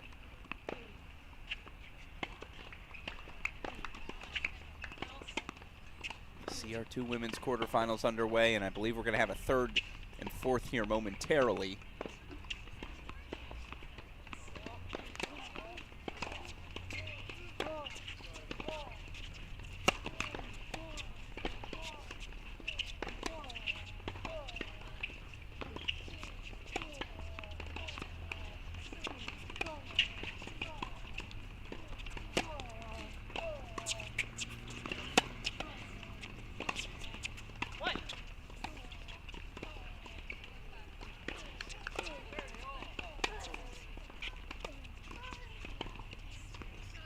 Pulsell breaks for 4-3.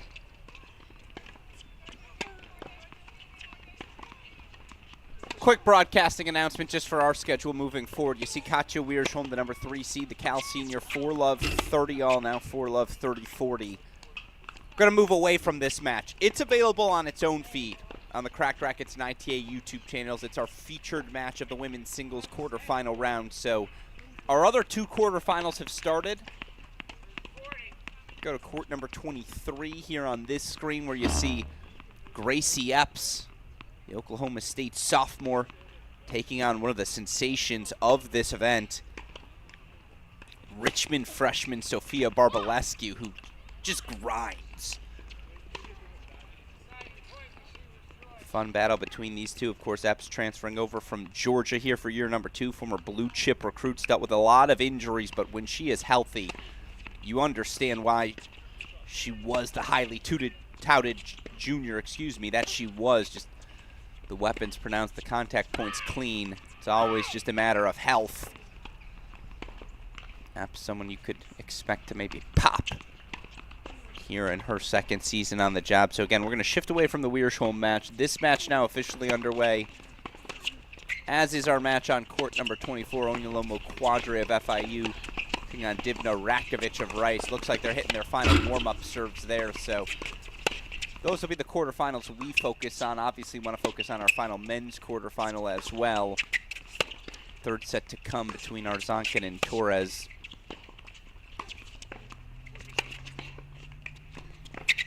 And yes, I see the double vision. Here we go.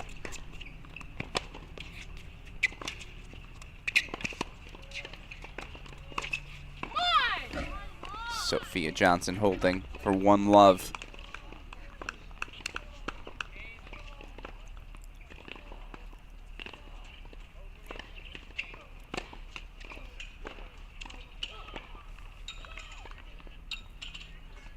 As we wait for that third set to start, I will show us that third quarterfinal as well. 5-love lead for Wiersholm.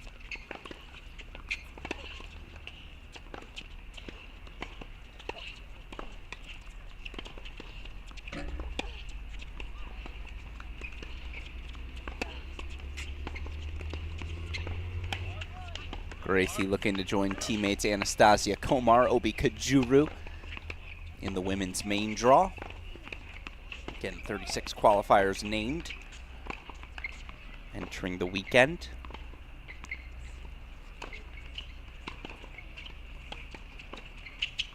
Only teams with 3 players in the main draw, Auburn and Stanford.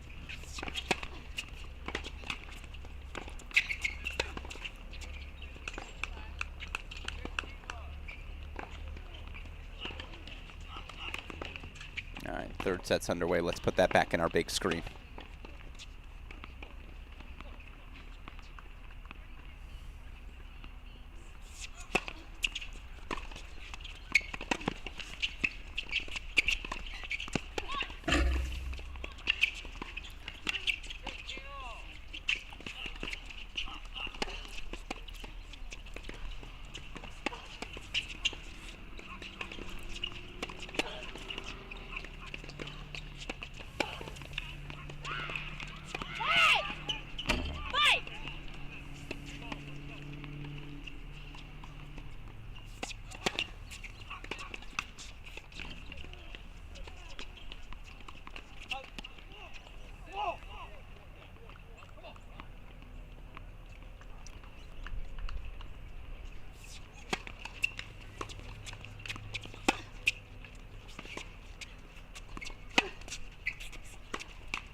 Remember, full third set, obviously, NCAA tournament qualifying spot on the line. We're not going to leave it up to a third set breaker.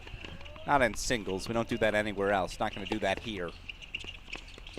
Full third set.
Gracie Apps firing. She's got early break point chances.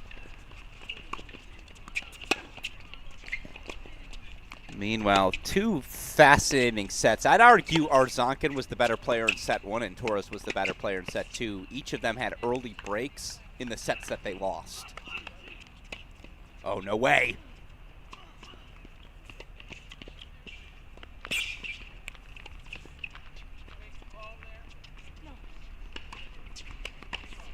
Well, we almost had to cut the clip immediately. He goes behind the back on the return of serve. Credit to Arzhankin, continued to push forward, didn't get distracted. Much more definitive with an overhead he struggled with in set 2.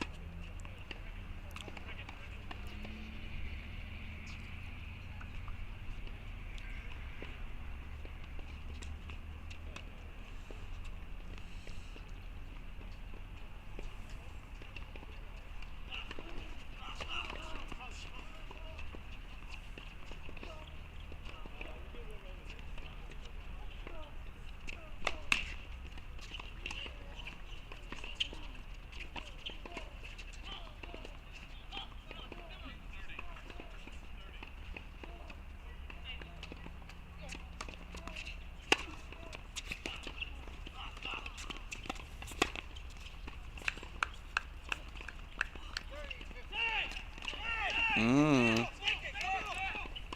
hear him yell, take it. It is an early break point chance. He needs to go take it. Just from a momentum perspective, right? Things slipping away as they did. That was a bold choice and almost paid the price for it. Instead, Torres an early break point chance. As Gracie Apps does have the early break lead over to Quadre. Ratkovic we go.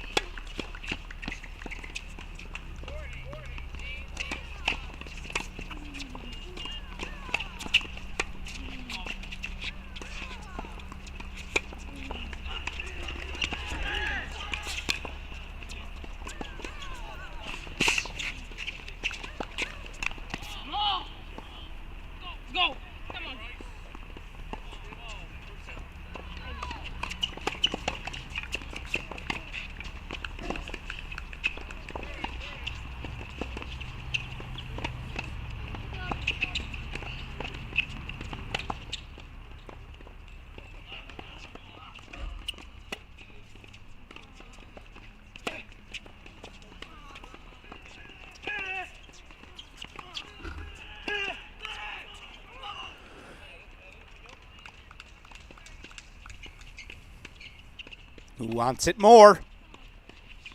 I'm surprised. I expected Arzhankin to just lock in on the Torres forehand wing with depth, with pace, play higher and heavier. Sure, if you give him time to dictate on that wing, he's more dynamic off of it, but I think that's also the shot he's more liable to leaving short. And yet there's been no clear, again, every point's a little different. That's what makes this game beautiful, but that's what's made this match particularly fun as well.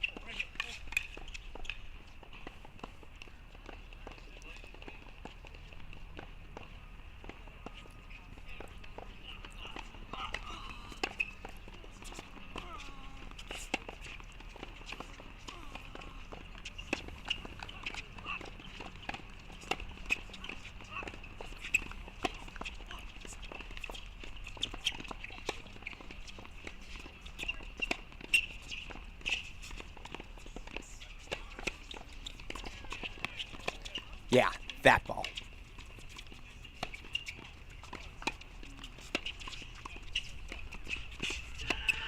That ball. That's the combination. I apologize for speaking midpoint. I thought his forehand was going in the net. Hand up, unforced error by me, but that depth. Yes, if he has time to sit with it, really work his wrist. The Torres forehand's the more explosive side, but if you can get some depth into that shot, he'll give you a short ball to work with. That's great defense from Arzhankin. It's been this sort of match. Every point's been that level. 2 hours, 20 minutes of it. You can feel the tension of the NCAA qualifying match that it is. One love, Arzhankin leads on serve deciding set as Sophia Johnson still doing her thing. Quadre and Ratkovic trading breaks early.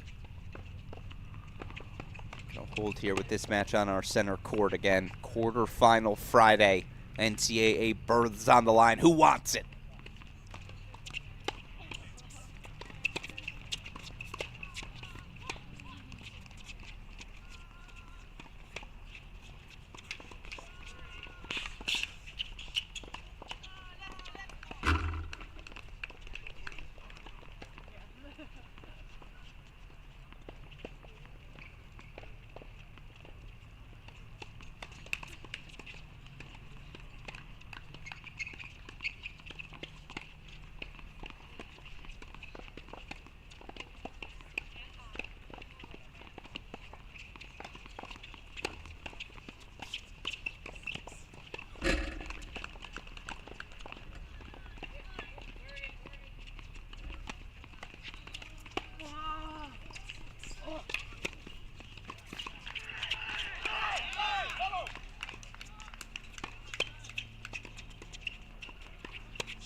As you see, Arzhankin and Torres stay on serve here in set number 3. Alex Gruskin here. Reason I went silent, I wanted to turn on our bottom line scoreboard so we can monitor all of our matches, and now you see them. All of your quarterfinal scores, all of our active quarterfinal matches, they'll be present on your bottom line. You'll see them shifting in every 5 minutes. By the way, Thomas Pulsell served for his match at 5-4 in the third. He was broken by Dimitris Palioris, so you might want to go check out our featured match.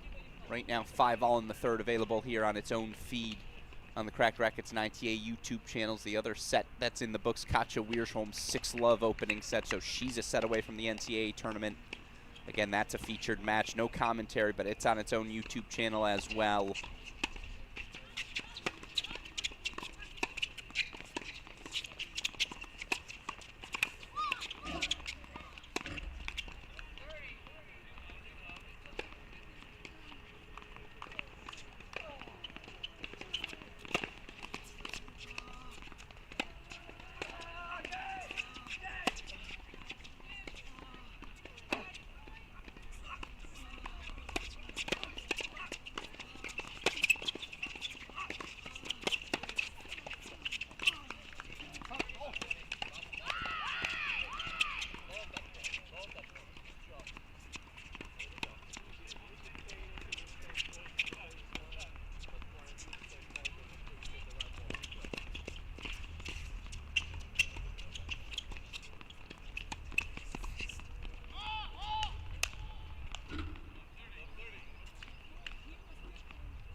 Hang out here as Sophia Johnson. A little bit of a look here in the third service game of Agarwal.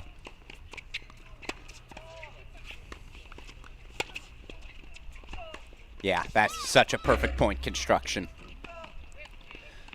Oklahoma State men's tennis head coach Dustin Taylor calls that the 1-in-1. One ball here, one ball there. Back to the basics, opening up the lines, and you can see Agarwal has slowed her pace down here in set 2, just putting more balls in play, but too much time offered to Sophia Johnson. She's got breakpoint chances.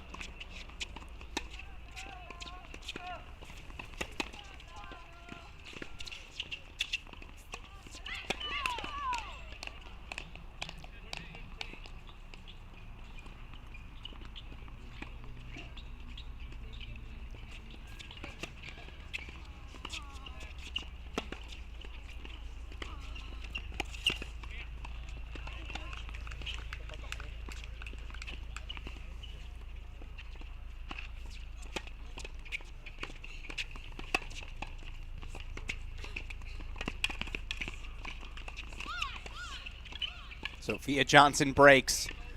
She's got two hands on the steering wheel, driving that car towards Waco, Texas, an NCAA tournament berth. Dare I say it's in sight?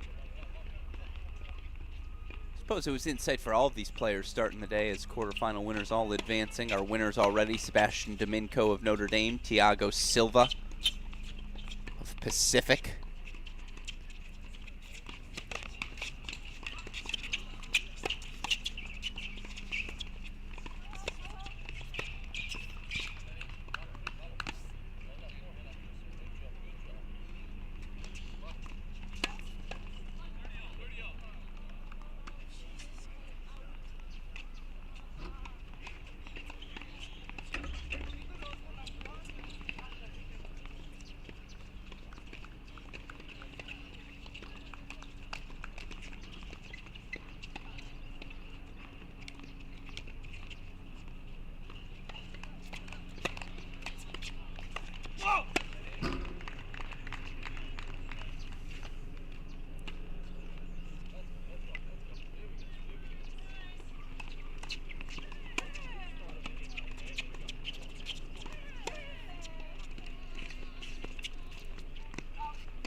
As you see the 4-1 lead for Quadre, going to take us back to Gracie Apps.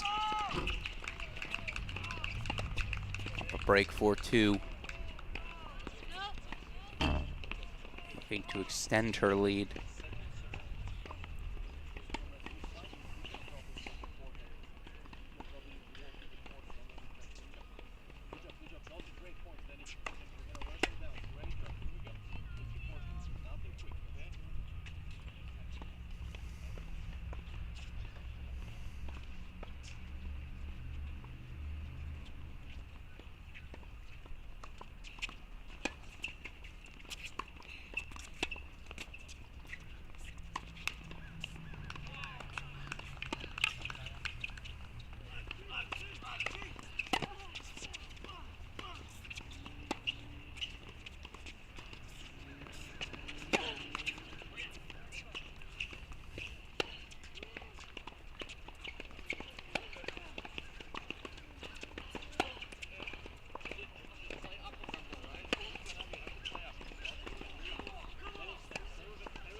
Game point chance here for Johnson to consolidate, put herself a game away from a second consecutive NCAA tournament berth. Remember, she was an All-American last year.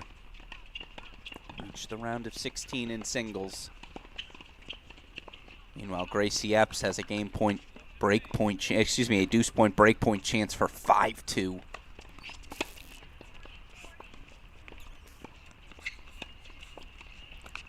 Not yet, says Agarwal.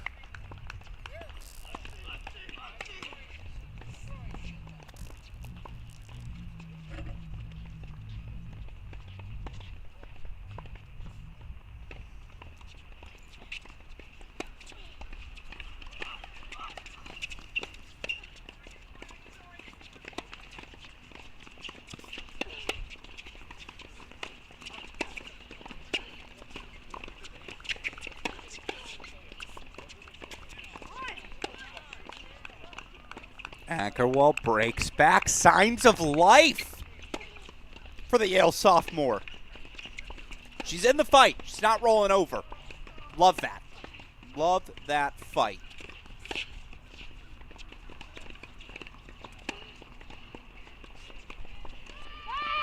Back on serve as Apps does break for double break 5-2.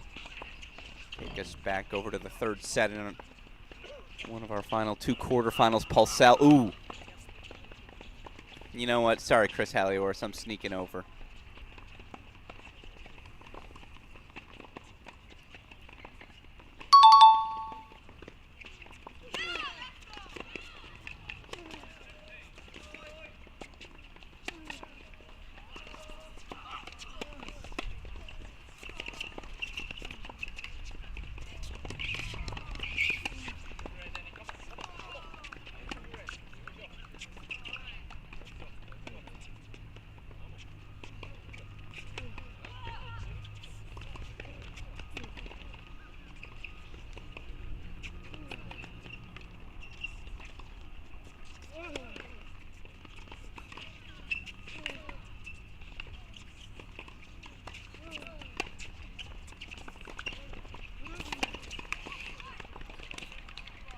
Palioris breaks again. Pulsell served for it at 5-4. He serves for it at 6-5. He has match point. He fails to convert. You can watch the full third set breaker unimpeded. As our featured match on the Cracked Rackets and ITA YouTube channels for now. I go to the deciding point in our third set on 22.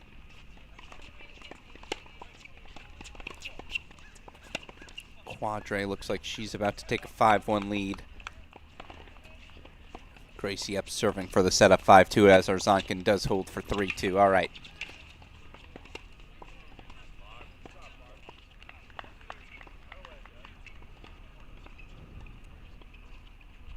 Three women's quarterfinals, actually all four right now in play. Our other featured match, Katja Wiersholm, the number 3 seed, the Cal senior, 6-love, 2-1 lead on UCSD senior Julia Haynes. Alex Gruskin here. You guys got any comments, any chats, any questions? Throw them in the chat.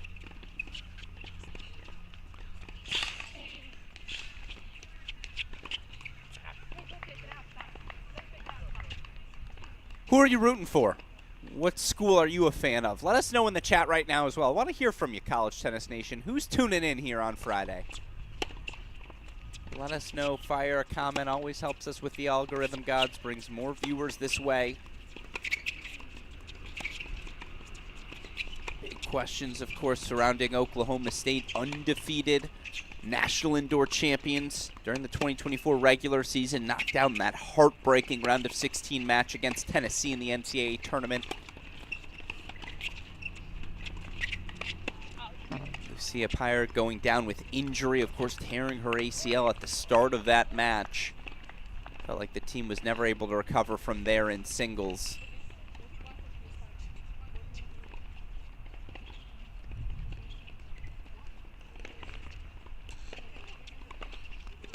But of course, that team brings back a lot of pieces. When Pyre's healthy, she'll be back from injury. We don't know when we'll see her this season, but if we do, her, Komar, Kajuru, you throw into the mix Gracie Apps now as well. Yeah, they lose Carrington. Yeah, they lose Novak. Yeah, they lose Miyamoto. They lose some serious pieces.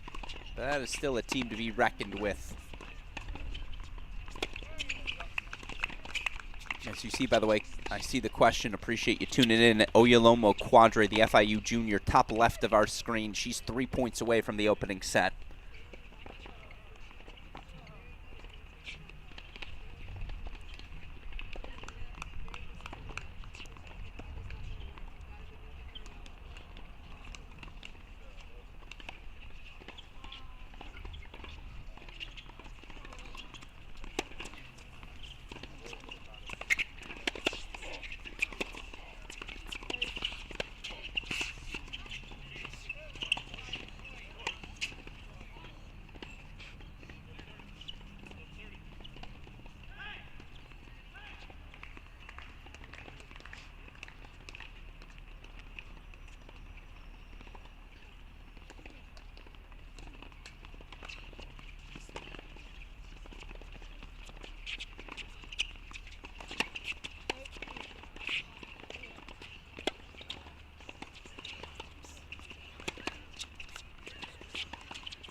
Gracie Apps takes the opening set, 6-2.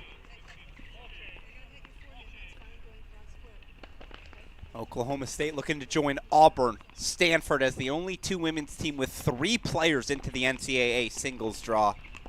Gracie Apps a set away from joining. Sophia Johnson, by the way, broke right back. She's now serving for the match. Onomo Quadre here, the FIU junior, 2 points away from the opening set. And a set away then herself from an NCAA tournament berth.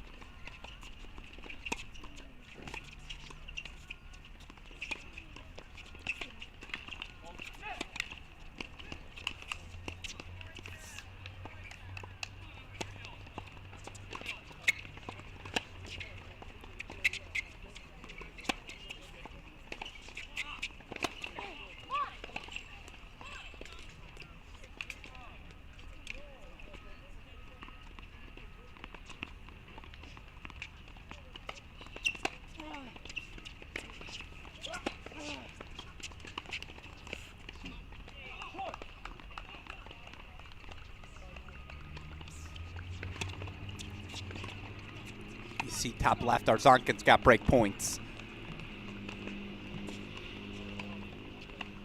And with Rakovic having game point chances, let's pop over to this break point chance deep in the third. It's the first one of the set for Arzhankin.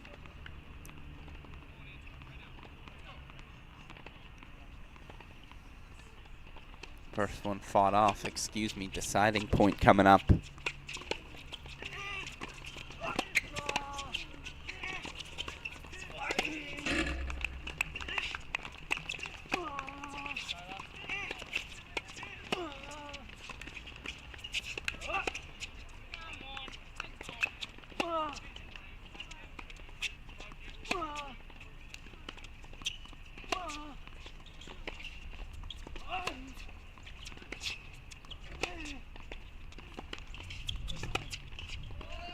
It was the perfect pattern.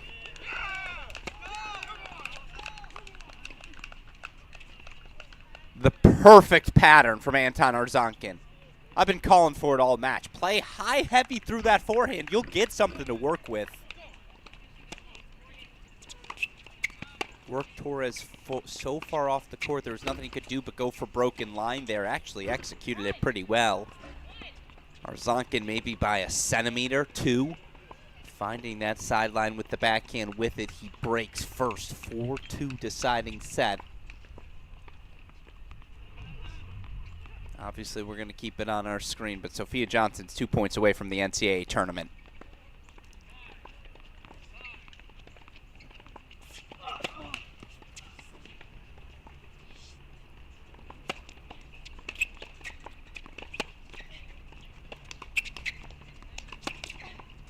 Make it 1.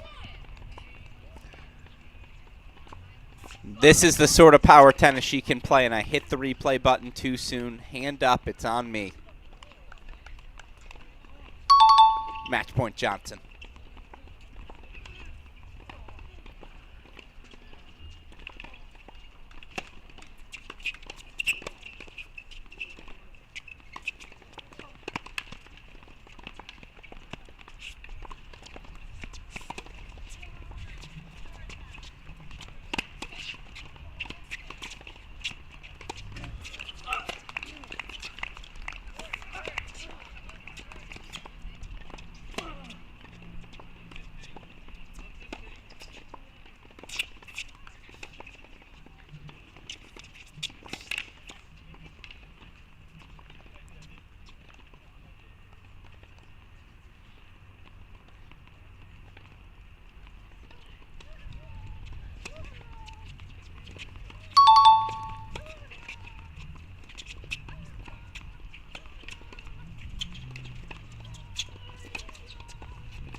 That's how you clinch it. Ace wide for Sophia Johnson. An All-American as a result of a round of 16 appearance at last year's NCAA singles tournament. This ace gives her a chance to defend that appearance. Sophia Johnson, your first woman through to the NCAA tournament this weekend.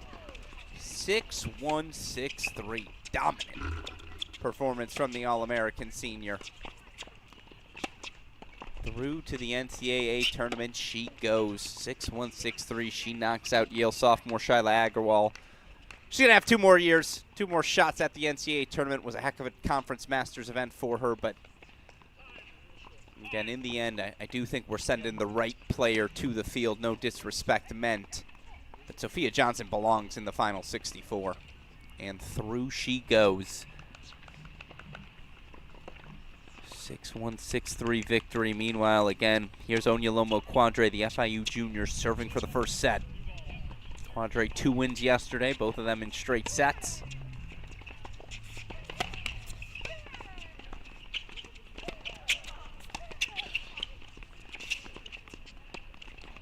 Actually, all due respect to the start of that second set on court 23. Let's go split screen.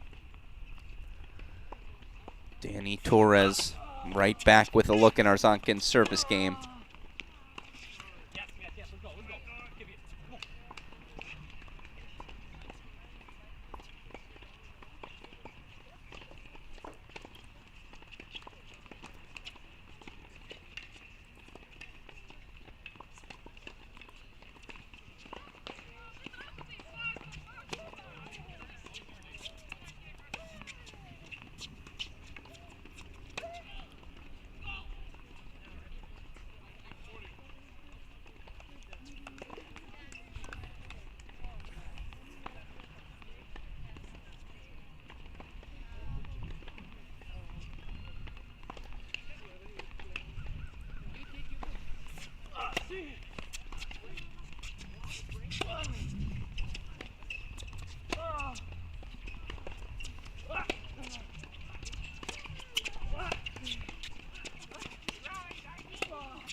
So Rice's Rakovic breaks for 3-5. We're going to go back to the triple box here. In the meantime, through to the semifinals. It's Georgia's Thomas Pulsell, 4'6", 6'1", 7'6". He survives. So the Georgia senior through to the NCAA tournament by the skin of his teeth. What a battle. Leaves us with our final men's singles quarterfinal here, our final spot offered up into the NCAA tournament at this Conference Masters event.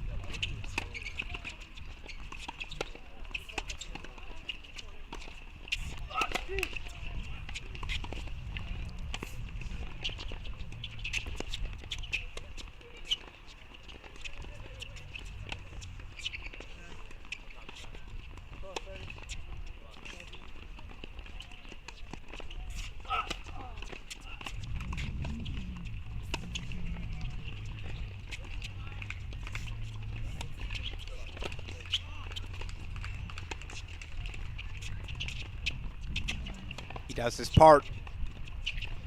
Holds for 5-2. What has the Western Michigan senior got for us as Gracie Apps has an early break point chance?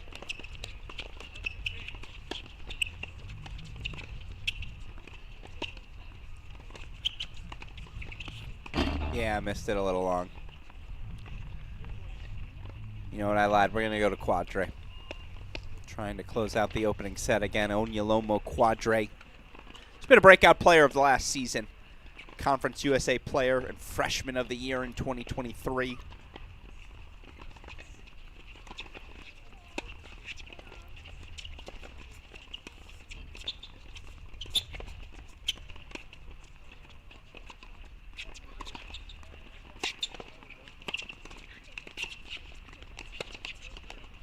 Quadre entered college as the #1 ranked junior from Nigeria. She was top 100 junior in the world, ranked as high as number 92.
Opening set to Onomo Quadre, 6-3. The FIU junior takes it.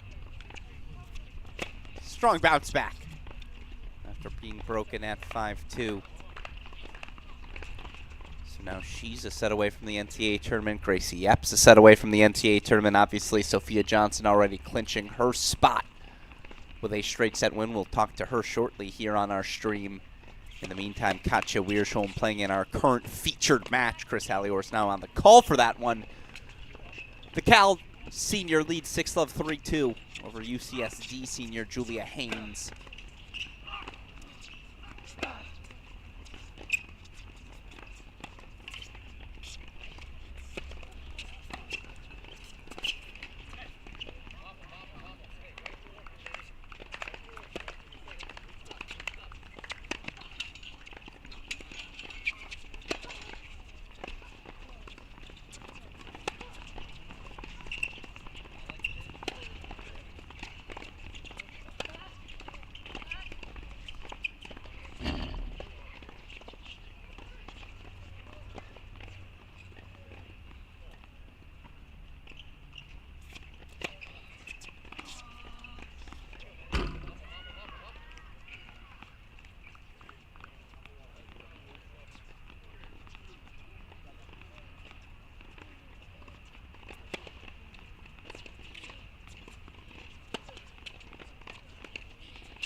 And joining us now on our broadcast, we just saw her clinch her spot into the NCAA tournament with a straight set victory. It's Old Dominion senior Sophia Johnson. Sophia, first of all, congratulations on the victory today.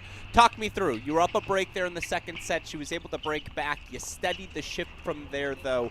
What'd you think of your performance today? How were you able to close out the match?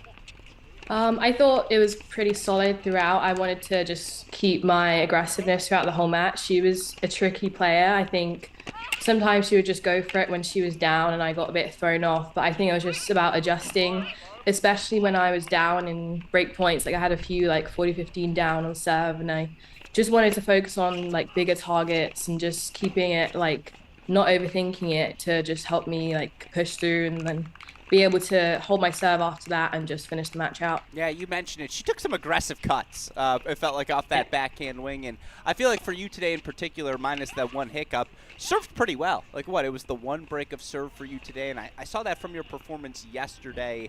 How much has that been a focus for you this week, this fall, through all the success you've had? My serve has been probably one of the main focuses in the fall. Maybe with my forehand, especially with my assistant coach Yana, we've been really working on like what I think about when the score's close with my serve and like what targets I should use that I'm most confident with that would help me set up the point. And I feel like having that as one of my best weapons really helped my confidence, especially when I'm down in the score. I can just trust my serve, that I know that no matter what the score is, I can just serve and it will help me build the point. Yeah, no, it was impressive to see. And, you know, obviously, as by the way, on our screen, we just saw one of our matches finish. The big accomplishment with today's win, you're through to the NCAA tournament. And for anyone who's followed the fall as closely as we have here at Cracked Rackets, you were pretty close a little bit earlier at the All-Americans to clinching that spot. To get the job done here, what does it mean to you to be back in that field? It means so much. I was so bummed out I didn't make it All-Americans, especially how close it was both times. But I'm just really happy I finally closed it out this time and was able to just have the same like good performance that was able to get me the win yesterday and today. Yeah, no, and I know it's a little different this year, but obviously last year you were able to make the round of 16, be an All-American. How important was it for you here in your final season to get back to that event, and what do you think of this new reinvigorated fall NCAA tournament? I think for me it was really important. I just wanted to be able to play my best tennis, especially for my last year with all the changes. So I think that's something I've been prioritizing in practice and stuff, especially with my coaches. I think the changes, it's been a big adjustment, but I also feel like it's good because usually in the fall we're done in October if you don't make fall nationals, and now pretty much everyone gets the chance to play throughout pretty much until the end of November. So that's something I think is like a positive from the whole change of nationals being in the fall. That's something I like as well. Yeah, I've certainly enjoyed getting the opportunity to see you play as much as I have, and all the players like you who are obviously so successful right now at the collegiate level. And one thing we've seen this fall is how that success is translating to the pros. And for your program in particular, your former teammate, Yulia Starodubtseva, now a top 100 player in the world. I'm curious if you've been monitoring her success and what seeing someone like that, your former teammate, go be top 100, what that does for your motivation. I'm so glad you asked, because Yulia was my like captain, like super senior my freshman year, and I've always looked up to her, and I'm still friends with her today. And I'm so proud like seeing her do so well like till now, because we all knew, like, because I practiced with her and we all practiced with her, we saw the level, and now she's just doing so good on the tour. I'm so proud of her. Like I always watch her matches and like text her. Yeah. Was there a practice set back in the day where you got her number once or twice? Maybe once. Don't tell her. I think once I got her, but pretty much every other time she was really on it. Yeah. No, I mean, again, I remember her, and obviously that whole season, what your team was able to do was special. And so I can't say it's a shock to see her have the success that she has had, but certainly it speaks to this college level, and it speaks to what you guys are building at Old Dominion, and your success here this week, again, another testament to that fact. So Sophia Johnson through to the semifinals, through the NCAA tournament. Congratulations to you on a job well done today. Thank you. Thank you.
By the way, I do apologize. I know it happened in the midst of our interview, but a congratulations to Anton Arzhankin. What a performance as Arzhankin, 6'7", 6'4", 6'2", grinds out the victory over Daniel Torres.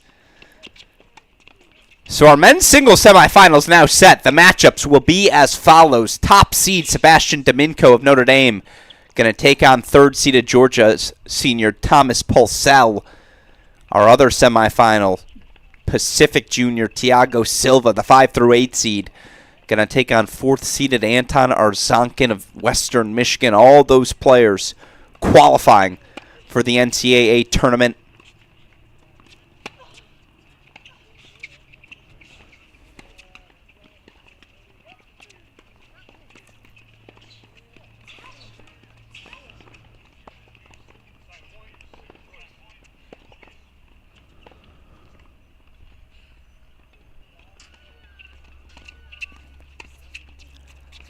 Anton Arzhankin, the first Western Michigan player since 1977 to qualify for the NCAA singles tournament.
So simultaneous changeovers, but again, we saw Sophia Johnson. We just spoke with her. She's through to the semifinals.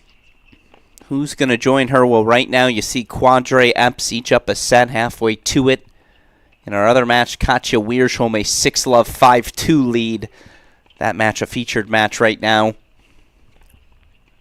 Available on its own YouTube feed. I suppose I'll show it to you, given we've got the simultaneous changeovers. You see Wiersholm just 2 points away. But all right.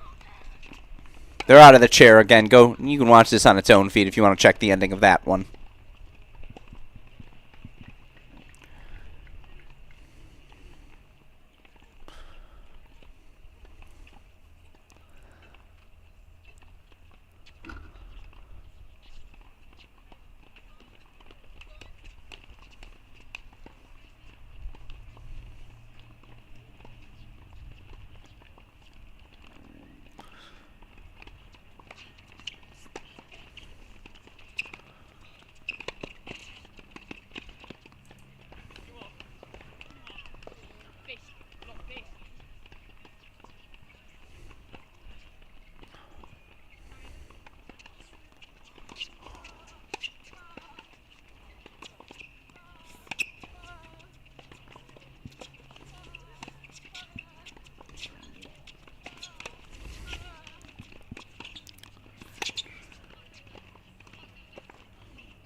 And joining us now on our broadcast, winner of our 3-set thriller. Just about 3 hours on the clock it took him to clinch his spot in the NCAA tournament, but through its Western Michigan senior Anton Arzhankin. Anton, first of all, congratulations on the victory today, my friend. Talk me through the ups and downs of that match, what you thought of your performance today. In the first set, I started pretty good. I had a lead 4-1. But then the guy started playing like very good, no mistakes, pretty decent baseliner. And yeah, that was a quick turnaround for me. Actually, no, I was up 5-3 and then he started playing really well. So he got up 6-5, 6-all, and he got a pretty decent tiebreaker, 7-1. I didn't have a single chance there. Played unreal. In the second set, I think I elevated my energy a little bit, so that kind of helped me improve my game. And the third set, I mean, it's just pure grinding. Yeah. It's like whoever has the most energy probably gonna win. I got lucky today because I had only one match yesterday. The guy played like 5 sets. So I had a little bit of advantage there. Yeah. No, you said a lot that I want to follow up on. First of all, being you were up in that first set, and watching that match like I was, it felt like you probably should have won that first set, and he probably should have won that second set, given the break lead that he had early. And I'm just curious again, end of that second set, it did feel like he took his foot off the gas for maybe 10 minutes, and you were able to capitalize. Did you feel that same way on court? And, how were you able to carry that momentum so well to the third? Yes, I think at 4-2, I felt that he started making more mistakes. You also had that brilliant backhand passing shot to start the game, that little flick, and that was a nice one. Yeah, it was. I got lucky there. I got lucky there. But yeah, starting 4-2, yeah, he, as you said, he took off his leg off the gas, and yeah, I mean, I didn't really change my game. Probably started playing a little bit more aggressive, but the game style was the same. And yeah, just because maybe he lost his focus, maybe he was kind of tired. So yeah, I was able to win the second set of 4 games in a row. Yeah, no, still pretty lucky for me. Yeah, no, I mean, again, it was impressive stuff from you, and obviously you're able to get through in that third set, able to pull away pretty comfortably there as well. And now I'm looking through the record books. I'm still going to have to double check. But I believe you are the first player since 1977 to qualify for the NCAA singles tournament for Western Michigan. And I know you guys have been in the team event a bunch, but I'm curious hearing that, what that means to you, what that means for this program. I think it means a lot to my coach, to the team's coach, to everybody. And it means a lot to me too, because I finally got to that big tournament that I was dreaming about for 3-4 years. And yeah, here we go. Finally, we did. Yeah, no, a well-deserved moment. I'm curious again, because in the past, obviously, the NCAA tournament's been in the spring. To have the opportunity to play an event like this, to have the opportunity to move it to the fall, what have you thought about this new college tennis format in your final year? Honestly, I like that we finally got an opportunity, our MAC conference, because we had that qualifying event.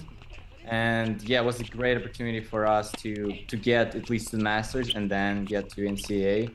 Otherwise, I don't think it'll be super tough for me to get into that NCAA tournament. Maybe so. I don't know. I saw your level today, my friend. I think the level was certainly there. And, again, it's a credit to you. It's a credit to your coaching staff. Before I let you go, I got to ask you about your coaching staff. I know you've got Steven with you on site. I mentioned this on the broadcast. Pretty sure there's a victory in my record book over Stephen Payne back in the day. He and I growing up together, so you'll have to ask him about that. But I'll talk about it. Yeah, just again, ask him. Him and Andrew Kahn, 2 former Broncos on the resume. But no, I mean, again, to have the staff with you, what do you think this will mean to them as well, to be able to have the Broncos competing at the tournament this month? They probably love it. That's coach probably super happy, and I'm too. I don't think I can express my emotions right now because I'm a little bit frustrated. Gotta understand what I've achieved so far. But yeah, for the coaches, I think that's a good look for like future guys who are like looking to play at like certain universities. Yeah, no, absolutely. Western Michigan. Yeah, no, I love to hear that. And again, it's a testament to you and what you've accomplished, my friend. Congratulations on the victory. Good luck here this weekend, but then, of course, good luck at the NCAA tournament, which you will now, of course, be a part of. Yeah, thank you very much. Thank you. Let's be.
Thank you to Anton Arzhankin for joining us while we were gone. Official.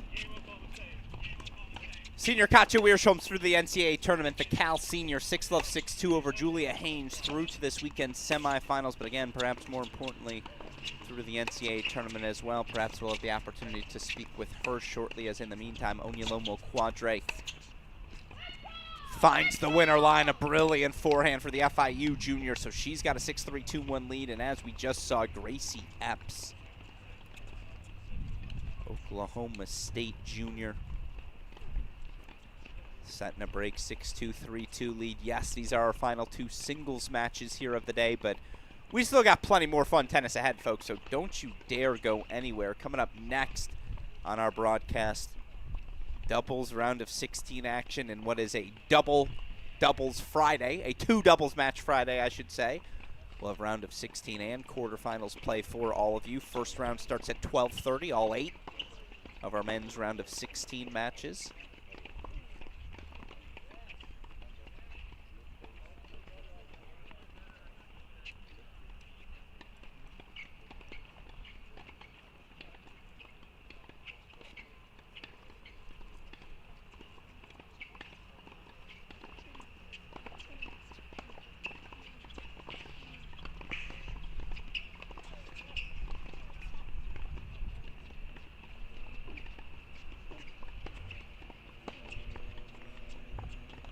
Again, Gracie Apps looking to join teammates Anastasia Komar, Obi Kajuru in the NCAA tournament draw for the other three.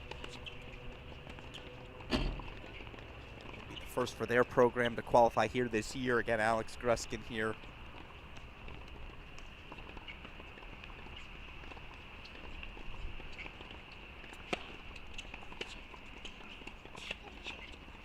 That's not true. Onomo Quadre looking to join teammate Ekaterina Kardiudanova. I knew that. I knew it was wrong the moment it came out of my mouth. That's why I knew to look for it. When was the last time a Richmond Spider, though, qualified for the NCAA tournament? A freshman Richmond Spider at that. That is the sort of company Sofia Barbalescu looks to join. As for Ratkovic. I think it's been we've had a Rice Owl or two in the draw, certainly.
mean, Gracie Apps' power has overwhelmed freshman Sofia Barbalescu today, who played a lot of tennis.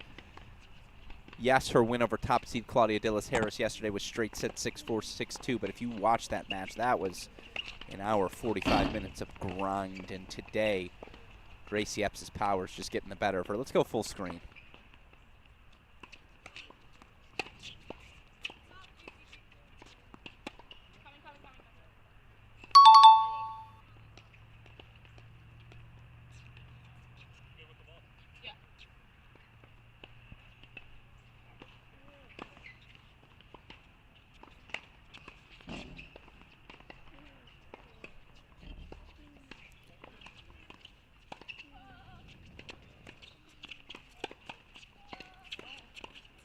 Well, the list grows. First, it was Auburn with Bennett, Rafat, and Okatoye. Then it was Stanford with Glosman, Ma, and Blokina. Now it's Oklahoma State. A third player into the 2024 NCAA singles draw. First it was Obi Kajuru, then it was Anastasia Komar. And now it's the newcomer. It's sophomore Gracie Apps.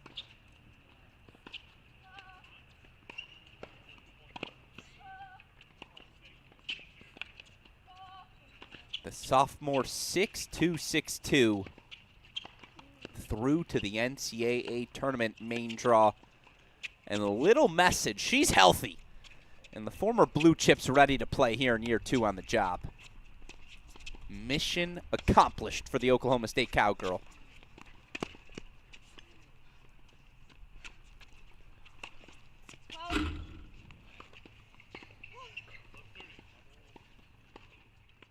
There's now just one match left for us to lock in on. FIU junior Onomo Quadre.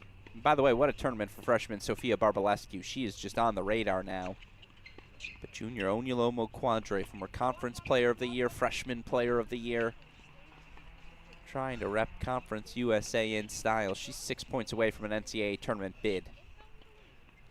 She leads Rice sophomore Divna Rakovic here, 6'3", 4'1".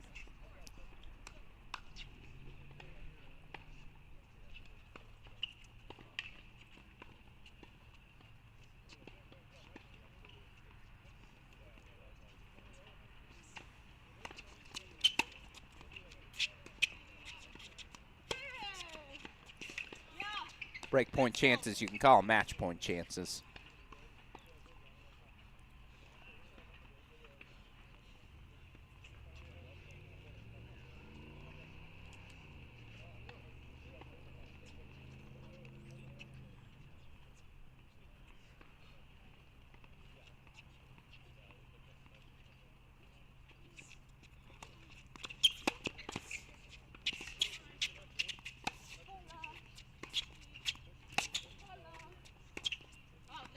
She breaks, she'll serve for it. It's been a fantastic fall for FIU junior Onomo Quadre. Again, a former top 100 junior in the world.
Onomo Quadre, your 2024 Conference USA Scholar Athlete of the Year. Reached the NCAA doubles tournament last season.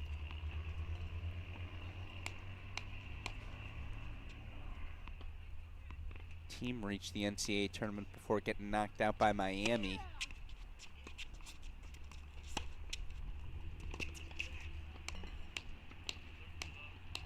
Should say Onomo Quadre, I believe, also reached the NCAA Singles Championships in the past as well. So looking to get back there.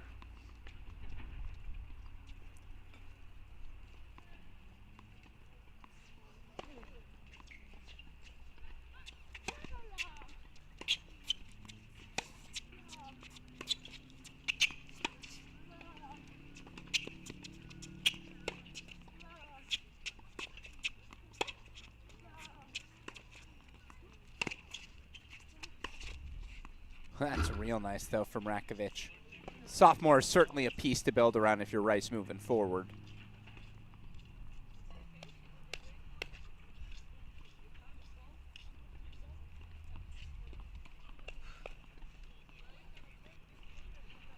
I'll tell you what, though, if you're FIU, and obviously this was the case for them last year, but in Quadre, reigning Conference USA Player of the Year, already through the NCAA tournament, in Ekaterina Kairutanova.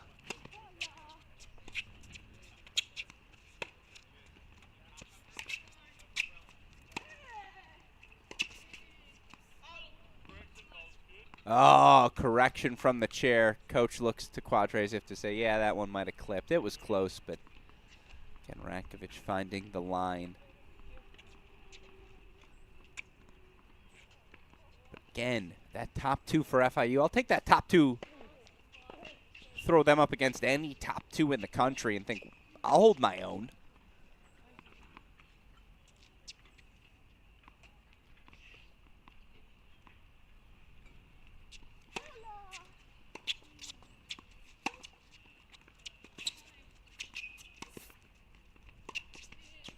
Oh my goodness.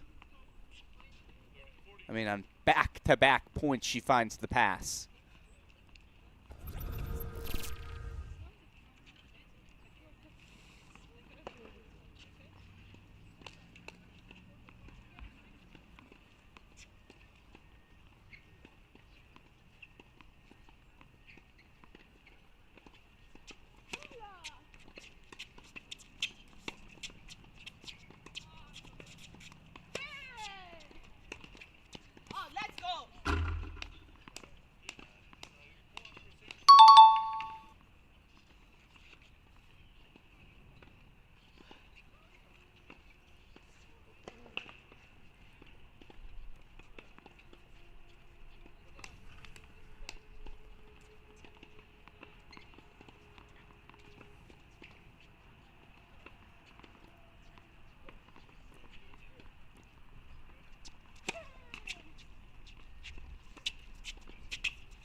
Back into the NCAA tournament goes Onomo Quadre.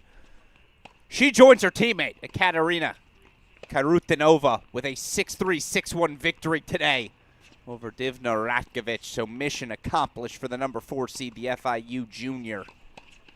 Back into the NCAA tournament she goes. She'll get to compete with her fellow 63 best college tennis players in the country. And with that, semifinals set here at the 2024 ITA Conference Masters Women's Singles Semifinals. Look as follows. It'll be Gracie Apps taking on Onomo Quadre. Katja Wiersholm taking on Sophia Johnson. So 4 of the top 5 seeds all advancing to our semifinal round. Good job by the seeds. Good job by the World Tennis Numbers. Good job all around. High level of singles today. Indicative of the high level we see across the college tennis universe. All right, I'm going to step away for 30 seconds. Don't go anywhere. We have doubles action starting in 2 minutes, but more importantly, joining me on the other end of this very quick break, I'll be joined by one of our semifinalists, Oklahoma State sophomore Gracie Apps. So again, folks, don't you go anywhere. Day 2 rolls on here at the 2024 ITA Conference Masters. New balls, please. At Dunlop, we've been making tennis balls for over 100 years. Balls played at more tournaments globally than any other brand. Officially endorsed by the ATP Tour. Performance runs through our DNA. Dunlop, the #1 ball on tour. I've always loved the game of tennis. Everyone's a big family here. It's about camaraderie because it's family. I consider my tennis family part of my overall family. That's what I like about it most. The friendships you develop. I look so forward to coming to these events and seeing my friends that I've made through the years. If you love the game, give back to the game. You become the calm in the storm. You can decide how much you want to work and how much you don't want to work. You never stop learning. Every time I work an event, I always learn something. It takes time, it takes experience. Find your niche. We need you, and I think you will find it very rewarding. Get out there, start trying to do it, and see if you like it.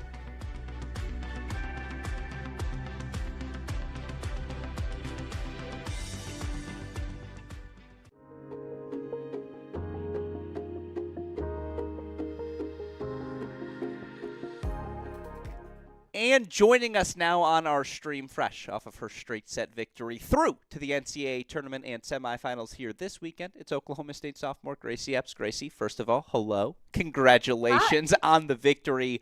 Talk me through today's match, what you were able to do well to execute on court. Yeah, thank you. Today, honestly, it was a battle. The girl's tough. She grinds. I was able to really just utilize court positioning today, honestly. These courts are really slow. And so you can't really out-hit people on these courts. But my coach was like, just use your court positioning, move in, take some time away. And I was able to utilize on that and capitalize on that today. So that's really it. Yeah, it was impressive performance. I thought the backhand line in today was firing particularly well. So. Yeah, the backhand line was good today. Yeah, okay, so I'm not crazy, right? I was on to something. It just felt like, yeah, you were looking to I felt like you had time to do so, but you did look to take those chances, right? Redirect. I did, yes, early. I did. Yes, my goal today was just to be able to do that. Yesterday, I fell really bad on court, I tripped over myself, and so today I was like, you know what, we're gonna be really smooth on the backhand side today, because that's where I fell yesterday. I was like, okay, so we cleaned that up today. Well, as they say, it's all about improvement day over day, and obviously that was what you were able to accomplish. And obviously, with your win, as I mentioned, you're through the NCAA tournament. What does that accomplishment mean to you to make that decision to switch programs, and now in your first fall representing the Cowgirls, you're able to qualify for an NCAA tournament? Yeah, honestly, it's huge. I give full credit to the school because the coaches have been incredible. Henner has been working with me specifically so much this year, and he's really changed my game from the ground up. The program's just so great at Oklahoma State, and obviously Chris is incredible, and I love the school, and my teammates are all great. Honestly, doing something this fall from going to not playing last year and being injured all last year. And even when I wasn't, I just didn't play. And it's been awesome to just kind of prove to myself that I still have something in me.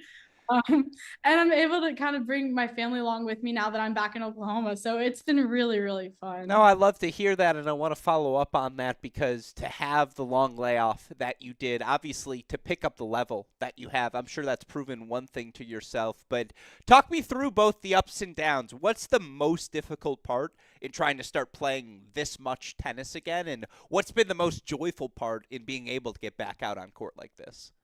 Yeah, I mean, the first big thing is my body it's been a struggle. Obviously, I've struggled with injuries my whole life, but now coming from playing nothing to this, I'm having to take so much extra care of my body because my body, every day something new hurts. And I'm like, okay, just gotta focus on this a little bit more. And then the other downside is just because I haven't played so long, my IQ on court has slowly declined because it's one thing to watch it and it's another thing to actually perform in the moment. So that's something I've been rebuilding, but it's been so great being able to compete again and being able to compete for a school that I genuinely love so much. And I respect everyone that is on my team. And so it's been fun to be able to play and for them, not for myself. It's been great. No, I love to hear that. Let me say, yeah, it's funny. You're told when you're younger, hey, stretch and do all of these things.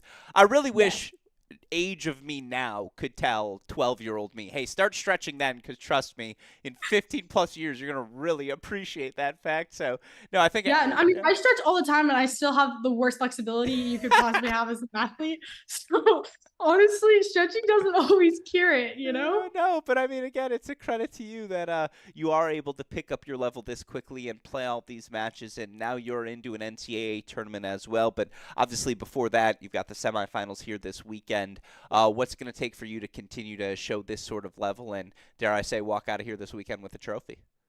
Yeah, I mean, this weekend is really just for me to get matches under my belt and just really be able to like prove to myself that even when I'm not playing my best tennis, I can still find a way. I used to read this book, Winning Ugly by Brad Gilbert, and that book has stuck with me since I was 12 when I first read it. It's just like there's ways to win when you're not playing well, and most of the time that's the case for me. And so honestly, it's just like being able to prove to myself and be able to prove that the school made the right choice with letting me come there as a second chance, you know? I like that that book is now all old enough that it too needs to stretch. That it's like, yeah, I'm getting a little sore. Like, I got to open up these chapters. Yeah, no, I love to hear that. And certainly, again, with a performance today, I said this on the broadcast, but Auburn, Stanford, Oklahoma State, the three schools with three players into the NCAA singles draw, and the reason Oklahoma State's now on that list is because of the player you all now see on your screen. It is sophomore Gracie Apps. Gracie, congratulations on the victory today, and good luck to you, obviously, the rest of this weekend. Thank you. New balls, please. At Dunlop, we've been making tennis balls for over 100 years. Balls played at more tournaments globally than any other brand. Officially endorsed by the ATP Tour. Performance runs through our DNA. Dunlop, the #1 ball on tour. I've always loved the game of tennis. Everyone's a big family here. It's about camaraderie because it's family. I consider my tennis family part of my overall family. That's what I like about it more. So friendships you develop. I look so forward to coming to these events and seeing my friends that I've made through the years.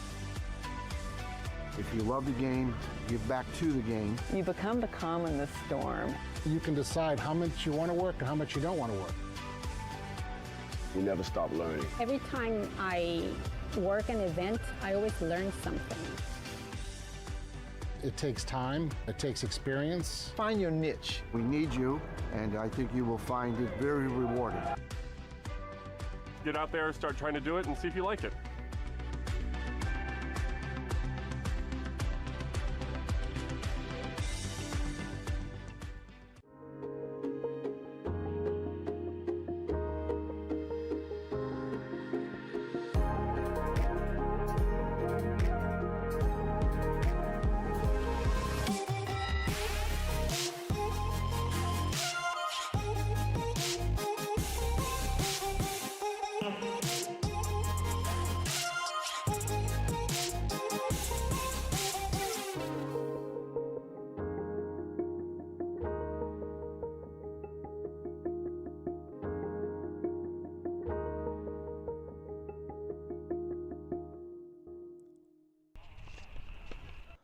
Welcome back in, everyone. As promised, we've got doubles action for you here as we get ready for the home stretch, or I should say the double stretch of Day 2 at the 2024 ITA Conference Masters Championships. Again, want to show you quickly before we get too deep in our doubles action. Here's what the draws look like, and a thank you to our super producer Daniel Westhoff, who as always has an immediate updated draw for all of us to enjoy.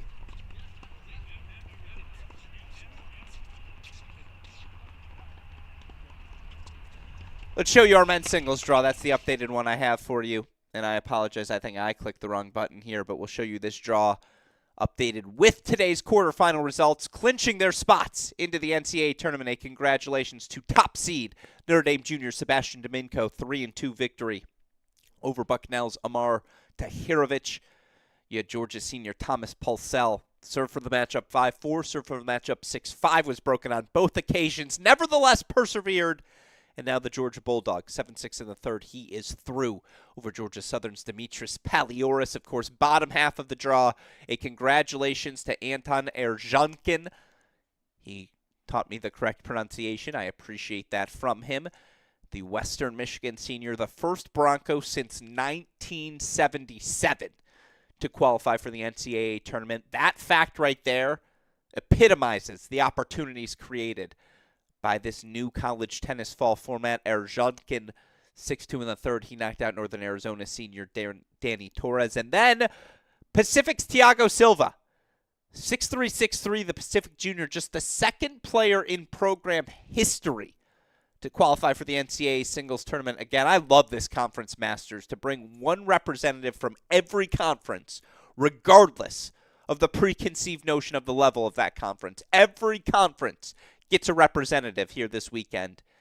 And you see Arzhankin of Western Michigan, Silva of Pacific making the most of those opportunities, Pulsell, Dominko getting in as well. Those are your men's singles semifinalists, each qualifying for the 2024 NCAA singles tournament. On the women's side, the results as follows. A congratulations to the following women. Gracie Apps, the Oklahoma State sophomore. Fresh start for her this season in Stillwater. Fresh from injury, we just spoke with her. You saw the excitement. 2-2 winner. She advanced past Sofia Barbalescu of Richmond. Onomo Quadre, the FIU junior, back into the NCAA tournament. The former Conference Player of the Year, a straight set win over Rice's Divna Rakovic. Then a couple of veterans. Katja Wiersholm of Cal, Sophia Johnson of Old Dominion. They were through straight set wins. It was a comfortable day. I'm doing quick math in my head. A combined 14 games lost across our 4 matches. Top seeds looked the part today. Now all of them going to have the opportunity to compete with their peers, the very best college tennis has to offer in the 2024 NCAA singles tournament. Congratulations again to Oklahoma State's Gracie Apps, FIU's Onomo Quadre, Cal's Katja Wiersholm, and Old Dominion Sophia Johnson. All right, we're going to have updated scoreboards for you all, but what we're going to do here in a second, I'm going to step away, and joining me, I believe, on the other end here quickly, we'll speak with our last semifinalist, a straight set winner. We'll speak with FIU's Onomo Quadre. So, folks, don't you go anywhere.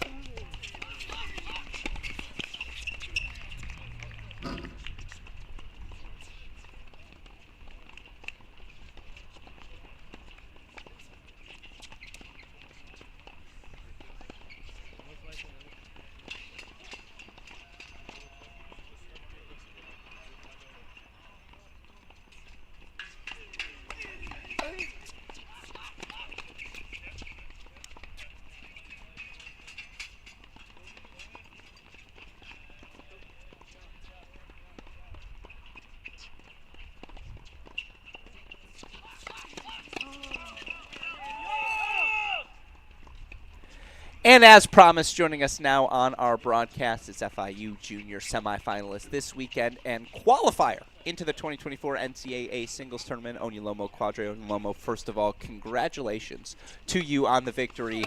Talk me through the match today. I know it got a little tight there at the end of set number 1, but how were you able to pull away in set 2, and what did you think of your performance today? So this match was actually something that I was quite familiar with. Rice used to be in my conference. So we've played against them, before, and this girl has actually played against my teammate. And thankfully, thanks to my coach, shout out to her, Coach Kat, she keeps notes, So kind of, it was like a game of chess, I knew what to expect. I just had to make less errors and everything.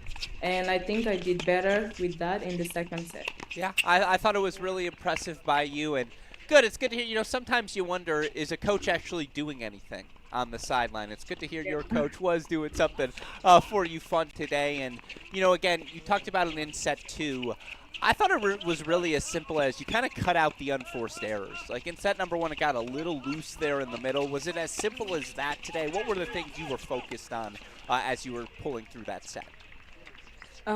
So the first thing to know is that I'm an aggressive baseliner. Yeah. So coming into the match today, I had to tweak a little things. Also physically, I had to manage my body and everything. So I knew that this match I would have to play longer points. So it was key for me to not get all erratic and to stay calm. So my coach, Marina, she kept reminding me every point. Every time I give away 1 point, she reminds me, what was that? No free points. That was the goal of the match. It was okay when she makes some amazing shots, which she did. Shout out to the girl from Rice also. Sorry, I don't remember her name. But the key to today's match was to be there every point and to fight for every point. Yeah, we saw that in your effort, point in, point out. And I know the NCAA tournament is somewhere you have been before, and I believe last year was in the NCAA doubles draw, but now this season to get back there in singles, and to get into that field as well with your teammate who qualified for the regional process a little bit earlier in the fall. What does that mean to you to get back to that field, and what does that accomplishment mean to your program to have 2 players into the singles field this year? It means a lot to us. Actually, the plan was to hopefully play finals in the regionals, both of us, and then we qualify. And that didn't happen. And I felt like motivated to come here and qualify. The one who qualified, she's my roomie, and we talk a lot about it. Oh, you can make me go there alone. We talk about it for like weeks coming into this tournament. I'm really happy to have been able to pull this off. Yeah, no, and a congratulations to your teammate Katarina, who, of course, we are mentioning there, who qualified through that regional process. Again, you kind of mentioned this earlier. It's your third year on the job. I'm curious how much more comfortable it is going through all these events this season than it might have been in the past. Not that you weren't having success already, but, at the All-Americans, I think you did, round of 16 or earned a couple of wins there. Obviously, at the regional, you came so close to qualifying there as well. The consistency this fall, to what do you credit that? I would say hard work over the summer, especially.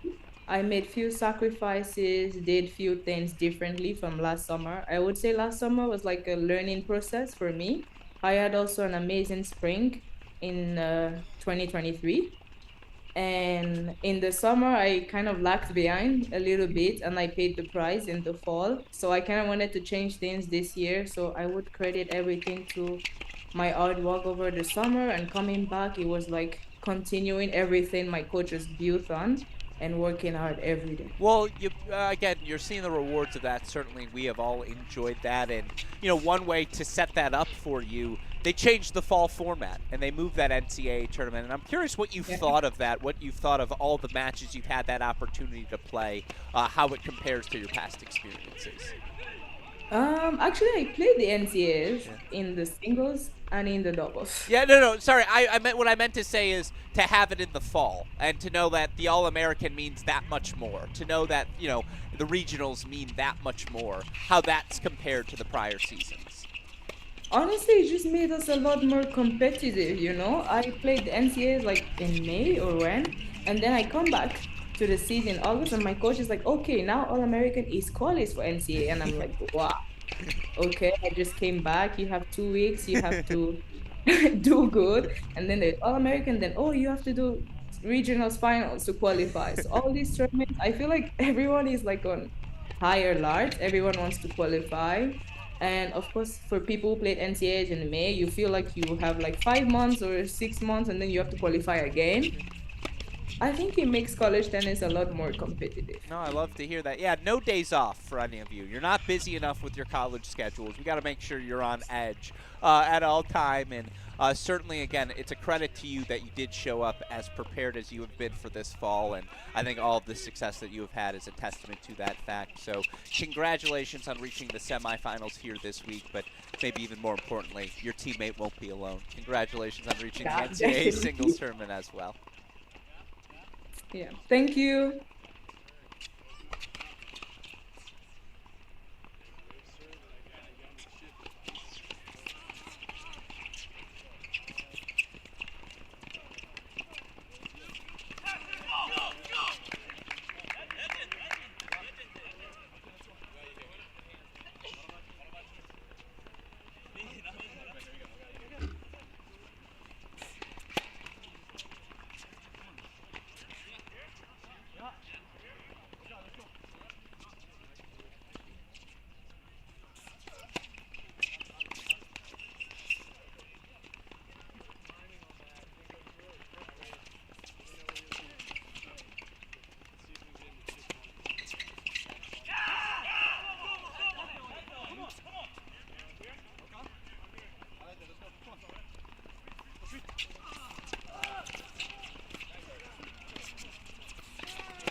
All right, folks, so now we dive into our doubles round of 16 action. I'm going to step away for a moment. Here's why. We're going to pick one of these matches. We're going to make it our featured match. The reason we have to do that No chair umpires. We're still not yet at the point of the tournament where these matches will be chaired. We'll have that tomorrow as these matches become NCAA qualifying matches. But as such, we'll only have game by game and not point by point scoring. So we're going to pick one match. We're going to make it our featured match.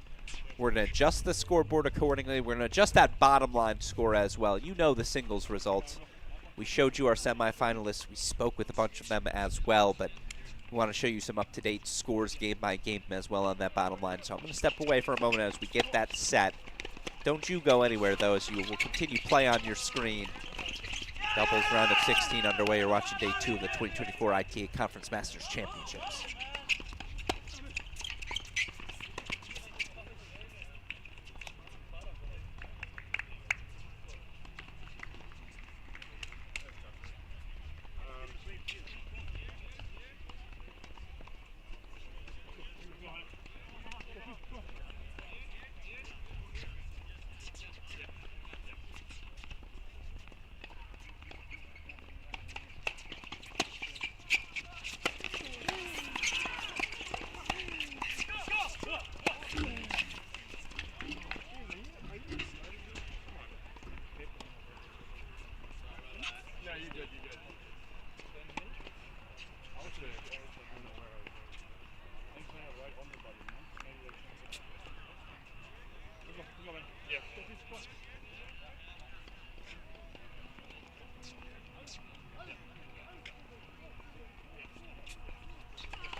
And now our manual scoreboard is working. I'm back. Alex Gruskin here, day 2 of the 2024 ITA Conference Masters Championships. Singles qualifiers already through. Now it's doubles action the rest of the way. 2 matches for all of our winners moving forward as we'll get to the semifinals here by end of day.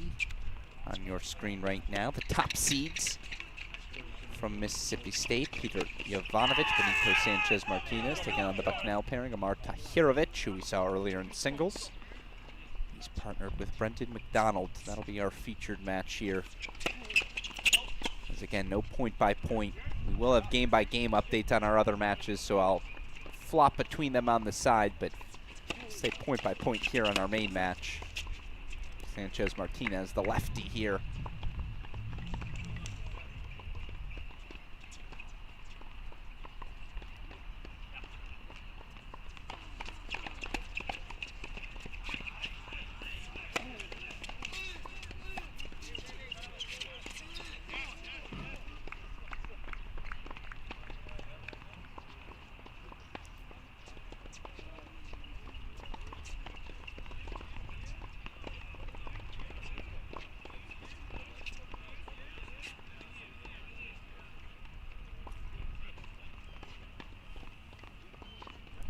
Sanchez-Martinez,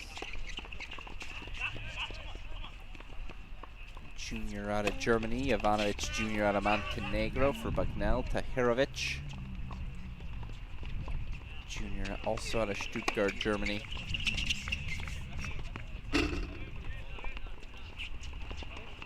Partner Brendan McDonald, the junior out of Summit, New Jersey.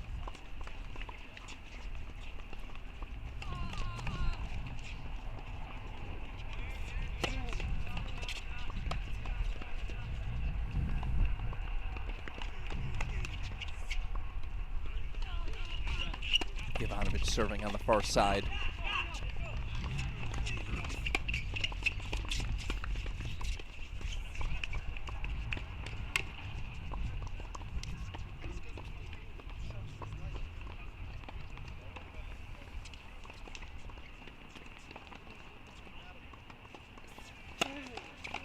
You'll see scrolling on the bottom line some of our doubles matches happening elsewhere on the grounds. Switch to one of them, a 6-2 first set for UNC Charlotte's Joseph Y and Alex DeGabriel.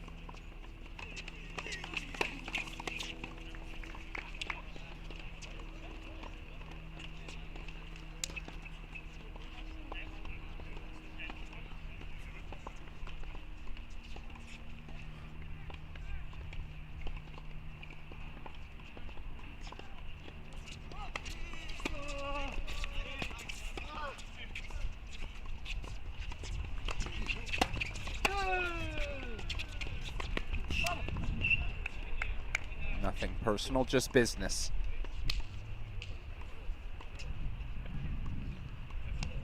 Just like all the players left the court, so maybe we'll switch elsewhere.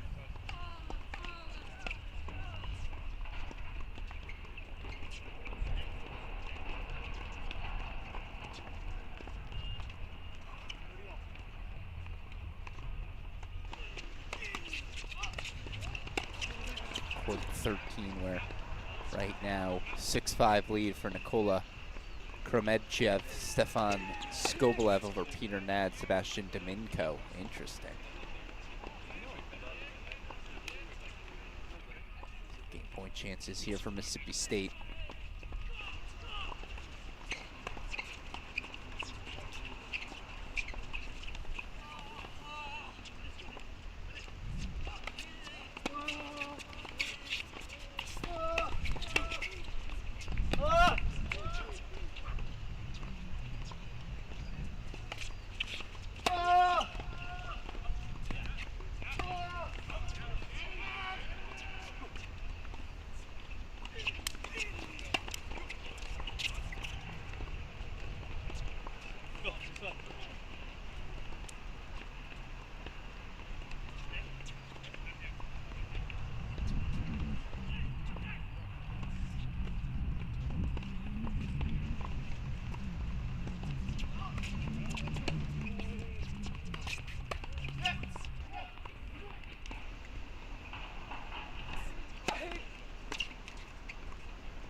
Oh, I thought he was going to come up with something special. Sanchez Martinez going for the on-the-run rip. Compromised position, not much else you can choose there. Still 30 love as we settle into set number 2 here on serve.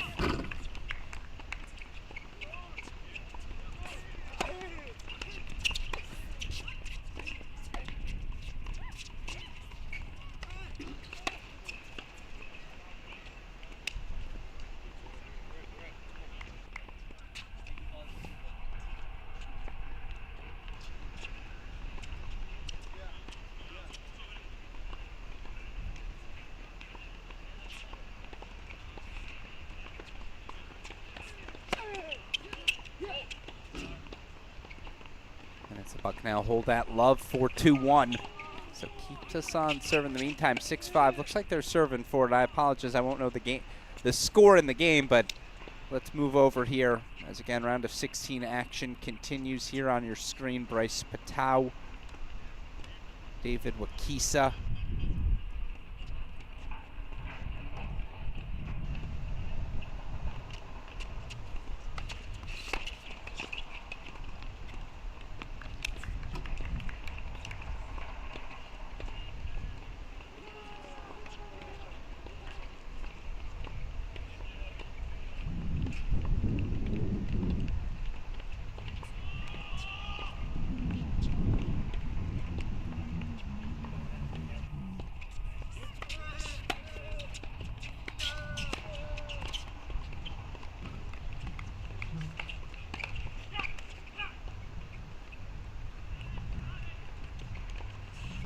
Excuse me, Bryce Patou transferring over from Mississippi. Patou, the sophomore from France.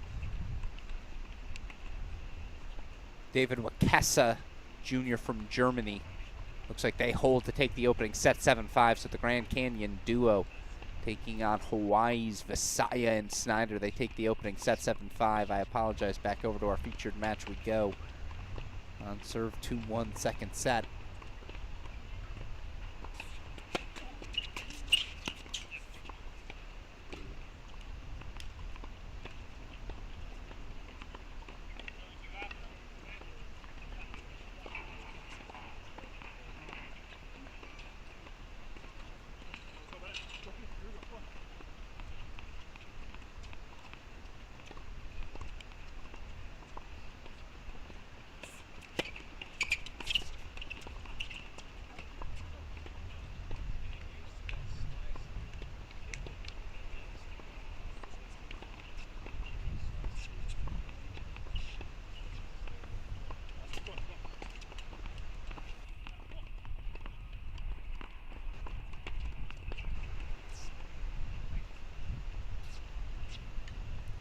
My favorite stat to share. I had a coach tell me 73% of points. First 3 shots, serve, return, first volley in men's doubles. You know what you're watching.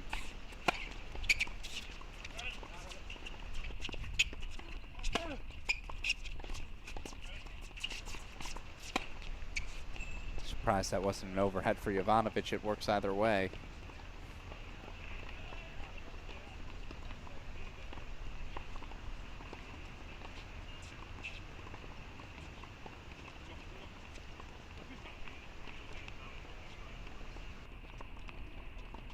Unless he missed that long, it was tough to tell.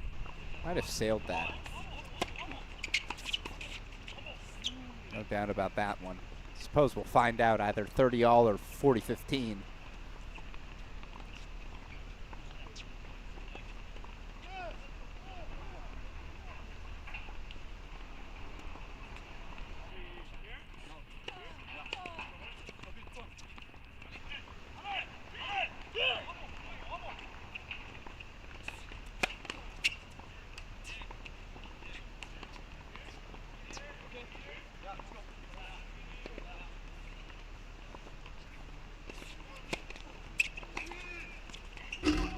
That one certainly landed good. So I believe these are breakpoint chances.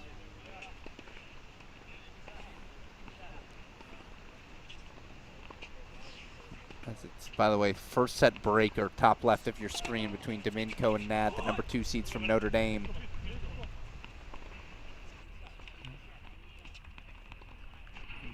Gobolev and Karamedchiev.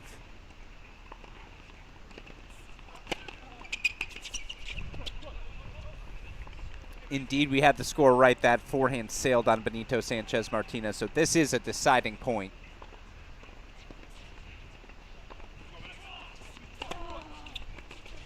And again, I appreciate the comments, Sonny. I want to know, all of you tuning in, do you guys like the new fall format? NCAA Tournament Individual Championships moving to the fall. You like it or not, college tennis fans? Because that's ultimately all that's going to matter.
I apologize. Didn't have the game-by-game score for you there, but Mississippi State breaks, and with it, a set-and-a-break lead in command here.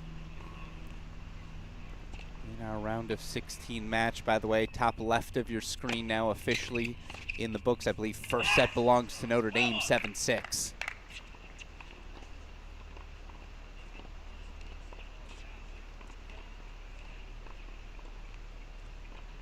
See if we have action again on court 14.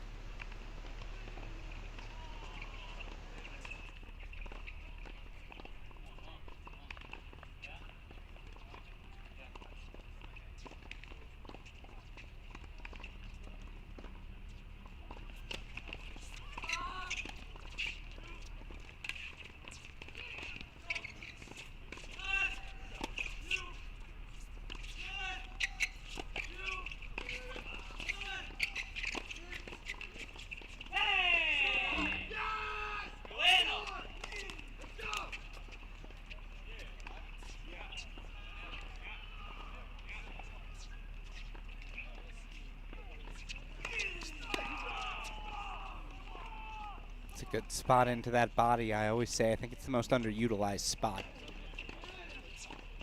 Just Not a ton to work with off of that body serve if executed well if you're the returner. What angle's open? Nothing. Can throw up the bump lob, I suppose.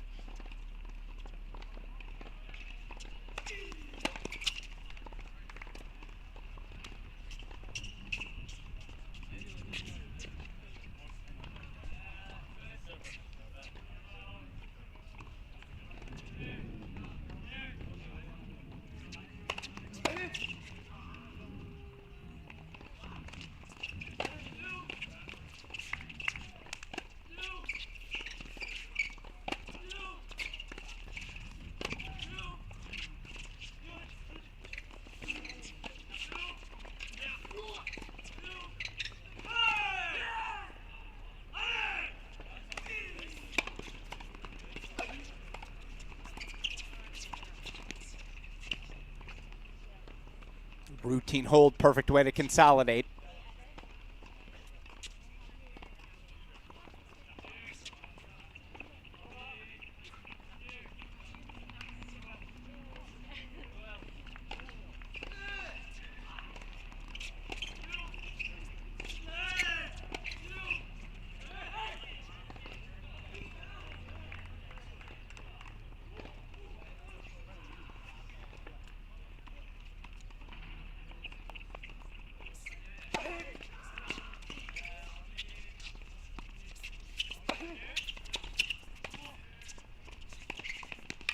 That's just difficult. That's a volley. It's got to be put away. Just again, a little too much pronation, not enough extension.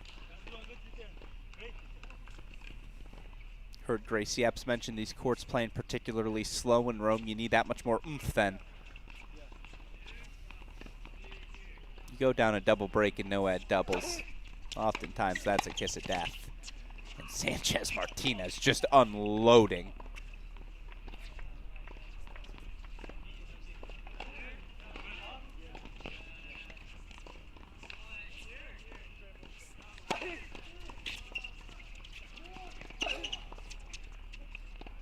Interesting. The online scoreboard has 5-1. I have 4-2. I don't know what I missed. I'm going to defer to that.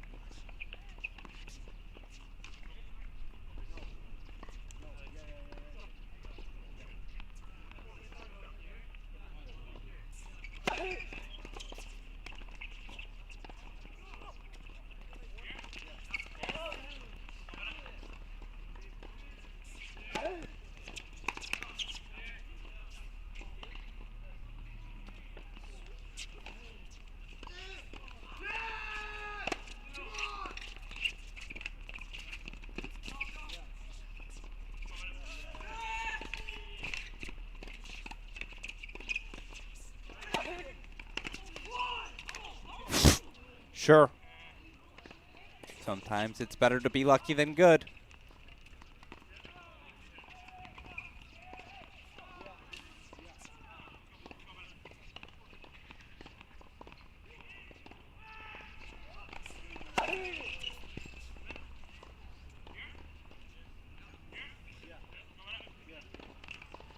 Give it a second. I apologize. That one's on me.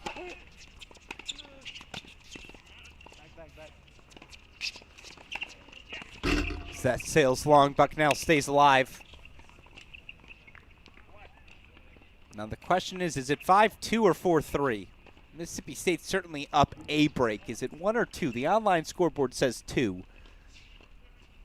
We'll stick with that for now. 6-2, 5-2 lead for the top seeds as, again, Patu, Wakesa. They're up a set 7-5. Diaz, Lemieux, Manette, excuse me. They're up a set 6-3. Wind to Gabriel, top left of your screen, 6-2, 3-1 lead. Bottom left, Elka top. Martiro Ian, 6-4, 1-2 lead.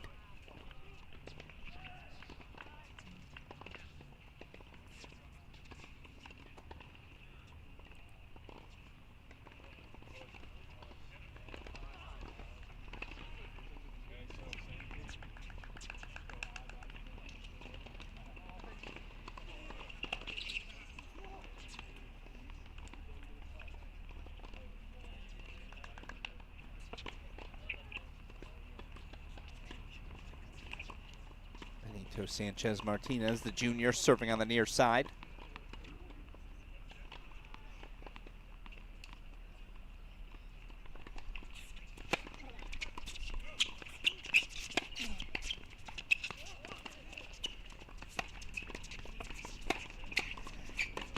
Perfect. Absolutely perfect. Here's a replay we can show you. Good cross, good cover. And Jovanovic says, let me finish that one up. Would help if I gave the point to the right team, though.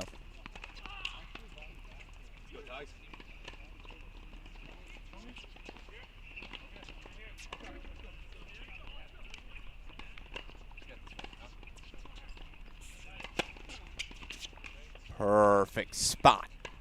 Sliced into the body.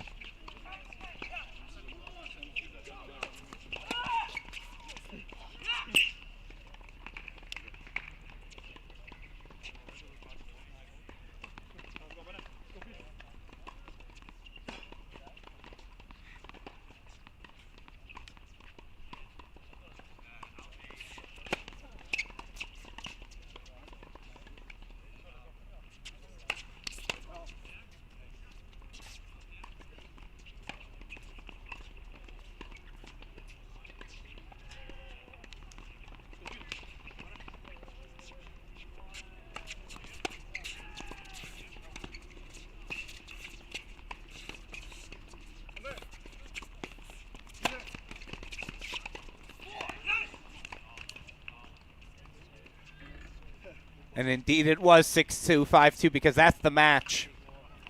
Mississippi State's Peter Jovanovic, Benito Sanchez Martinez into the quarterfinals, 6-2, 6-2 victory for the Mississippi State Bulldog pairing, both already into the singles draw. They're trying to join that elite list of players to qualify for both events. Again, as of right now, Michael Zhang, Samir Banerjee, Timo Legou, Hugo Hashimoto, Radu Papue, maybe a few I missed there, but it's an elite list. Sanchez Martinez, Jovanovic, 2 wins away from finding themselves amongst that group. 6-2, 6-2, they are through to the quarterfinals. All right.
And now we've got a manual scoreboard for you the rest of the way here on 25. Alan Com, Evan Wen, the 5 through 8 seeds for Princeton, serving on the near side. They trail 4-6-4 all. Taking on the Bellarmine pairing of Jack Batchelor, Matthew Nice.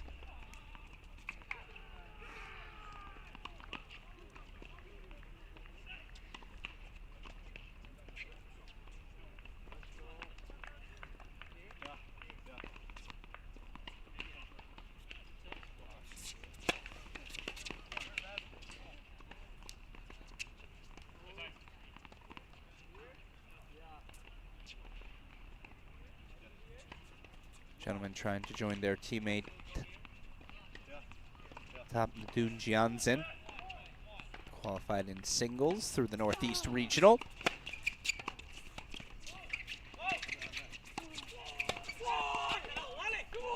And there's a hold at love. So 5-4 Princeton leads. Again, pairing you see on your screen. Pairing of Evan Wen, sophomore out of Morristown, New Jersey. Partnered with Alan Kahn, the senior out of Mexico City. For Bellarmine, Jack Batchelor, senior out of York, England. Batchelor partnered with Matthew Nice, junior out of Newcastle, England. And 5-4 on serve here in the second set. Court 14, top left of your screen, a 6-2, 4-1 lead for the pairing of Wyand and DeGabriel of UNC Charlotte.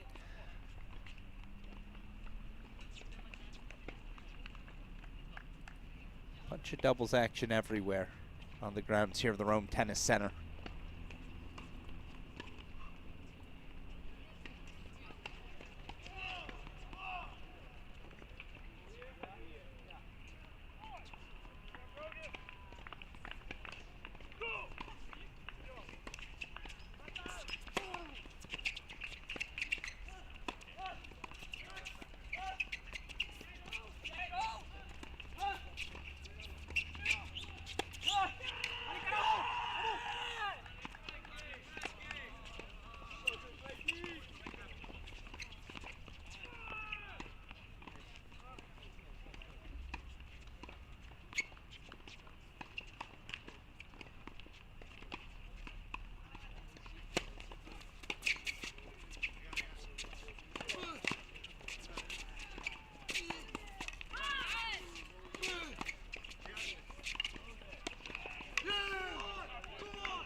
Well, a couple of big boys here for Bellarmine.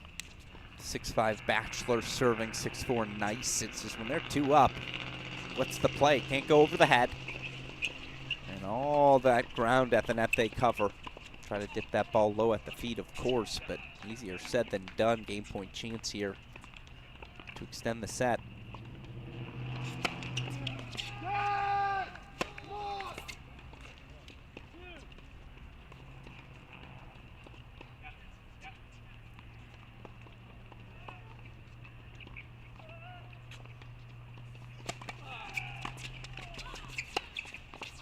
Yeah, that'll work.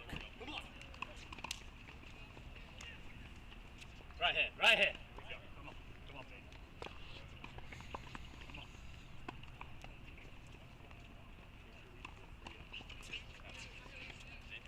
Bellarmine head coach Will Davis, a few words of encouragement.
And it is a break of serve for Bellarmine. They will serve for the match on the change of ends. Impressive stuff again from the junior Matthew Nice, senior Jack Batchelor. 6-5 as they change ends. We'll pop in on court 22.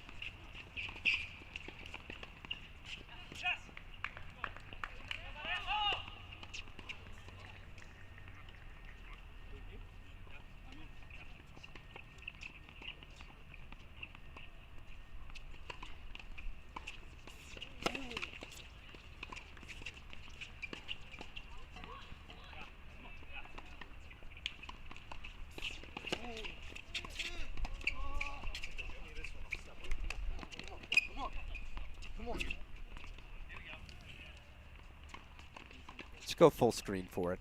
Bellarmine trying to serve for their spot in the quarters.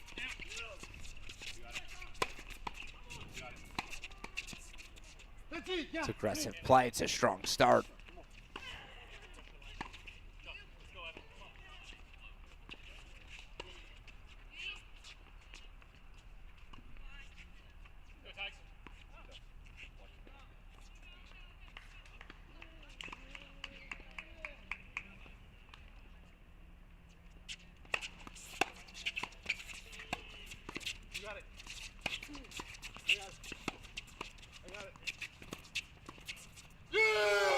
Solid hitting, low middle. A simple but effective recipe. Come on, come on.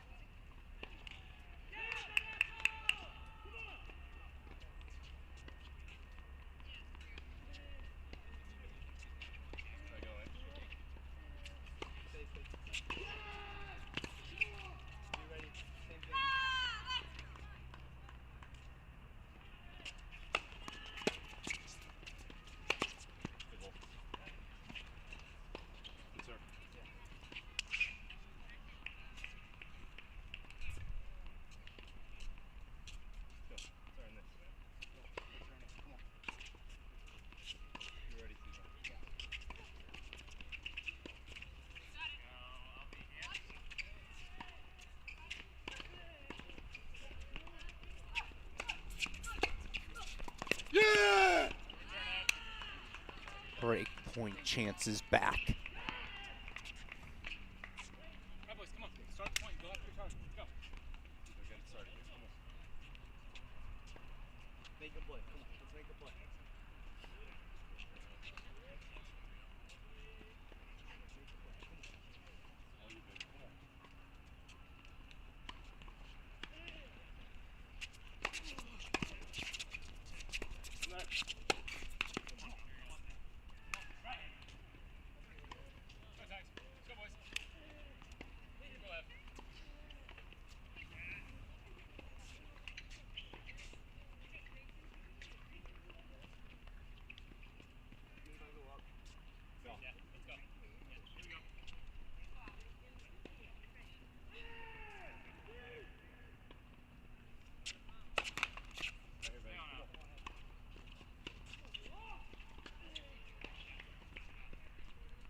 But a guard serve cures all ills, particularly on the doubles point court. So just like that, excuse me, match point Bellarmine.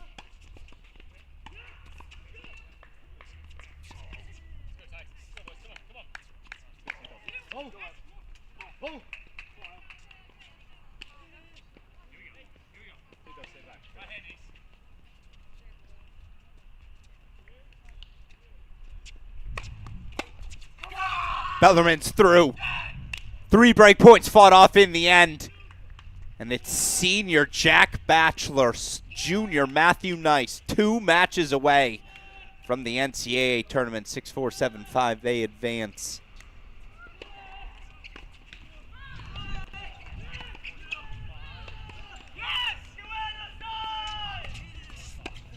6-2, 5-3 lead here for Wyand and DeGabriel of UNC Charlotte. Switch out some matches here.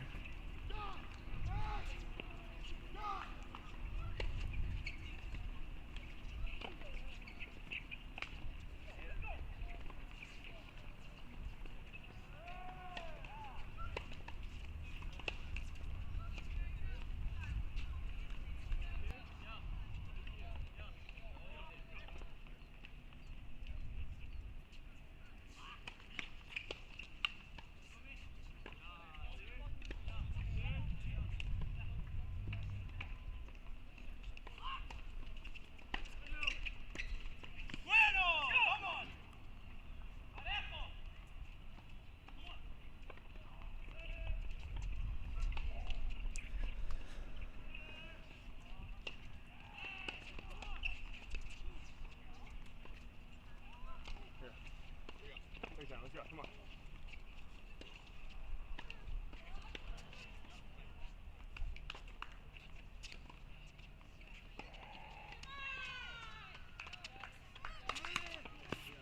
Let's go. Come on. Right here.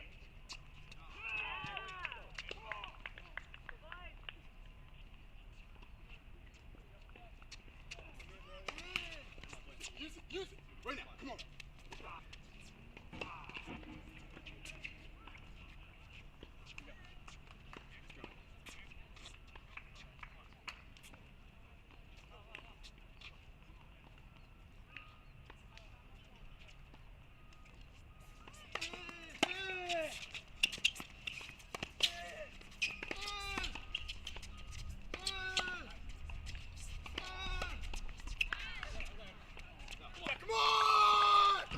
Quit.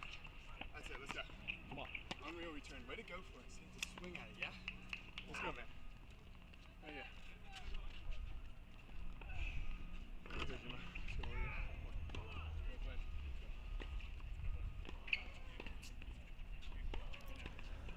All right, so Wyand and DeGabriel broke in for 6-2, 5-4. I apologize, trying to figure out where we need to go. I think I found our spots. First over to court 21.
All right, now we pick things up. So again, 6-2, 5-4, Wyand and DeGabriel lead. Could have made that the scoreboard. It's also 6-3, 5-3 lead for Diaz and Lemieux Monet. Gardner Webb on court 15. We're going to keep this one as our scorecard. Not sure the in-game score, but once it updates, I do know Utah State's 5-8 seeded pairing.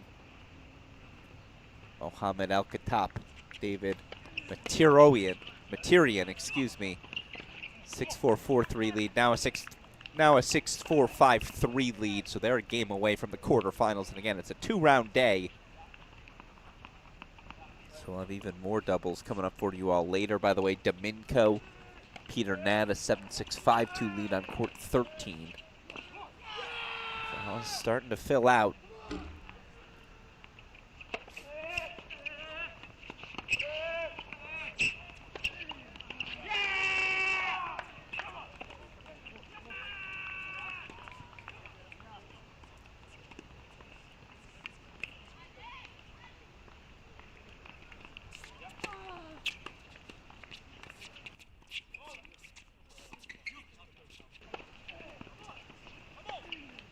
Lop lands good, impressive stuff there from the Dukes.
Mohamed Al-Khattab, the sophomore for Jordan. David Martirosian, the senior from California for Utah State for James Madison.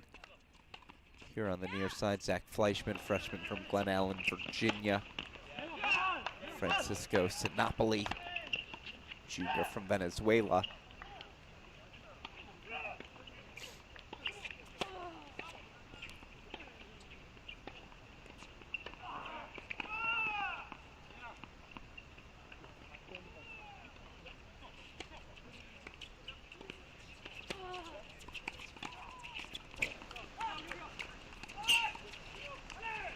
There's the hold, so the question is asked still. Utah State will serve for a spot in the quarterfinals. Meanwhile, this might be a match point here for Domenico and Nad, excuse me.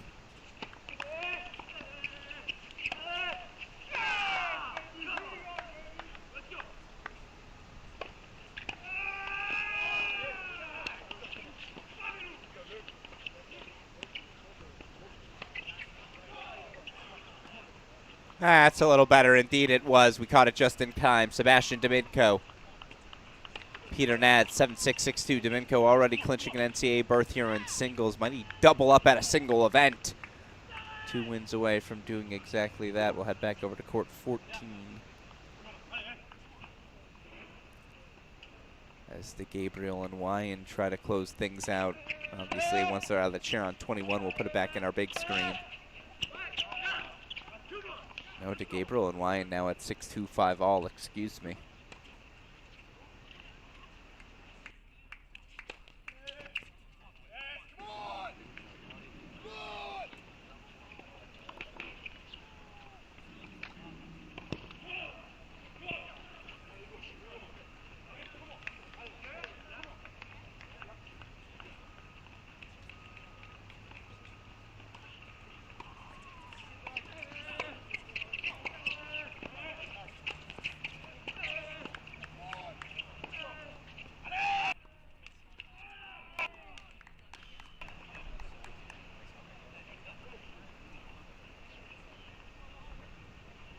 Looks like this is Mohamed Al-Khattab serving here for the match.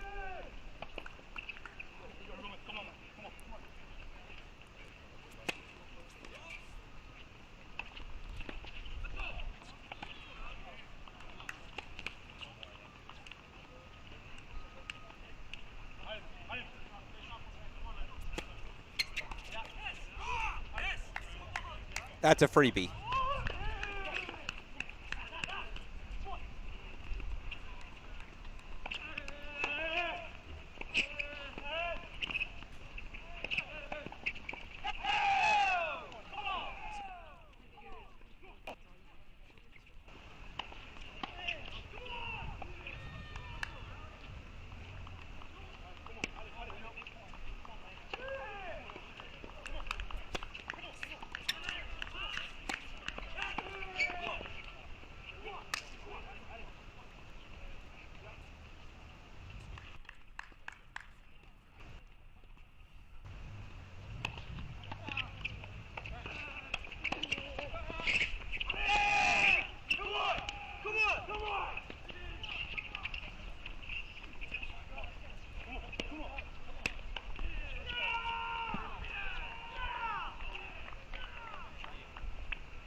Oh, no. He almost took out his partner. And my question on that last one, I apologize, I didn't update the score. I was trying to go watch a replay. I think he missed.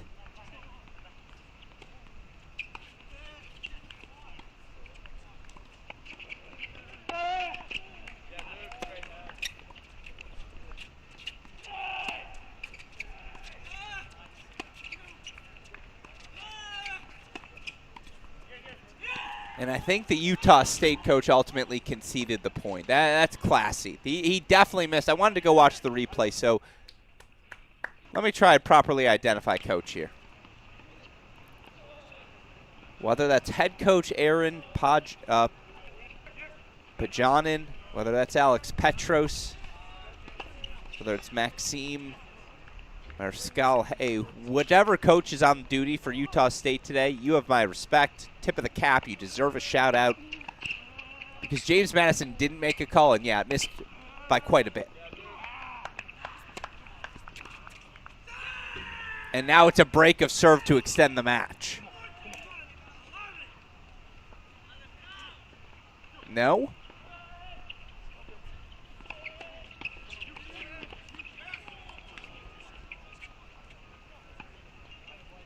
I see an official there.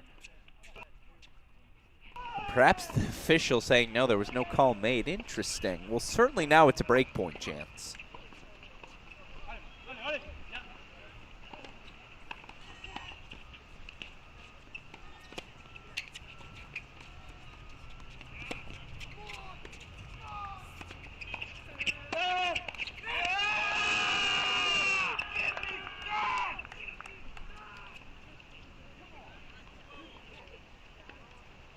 So now instead it is a deuce point match point.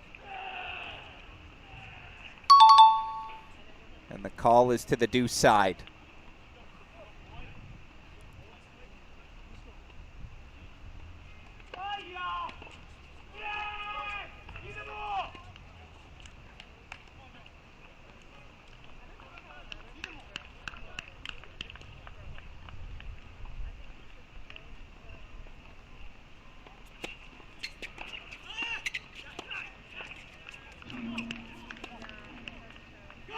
And now there's no doubt.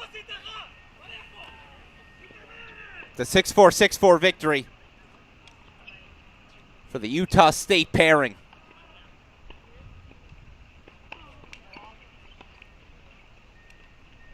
David Martirosian, the senior, Mohamed Al-Khattab, the sophomore, 6-4, 6-4, the 5 through 8 seeds through to the quarterfinals.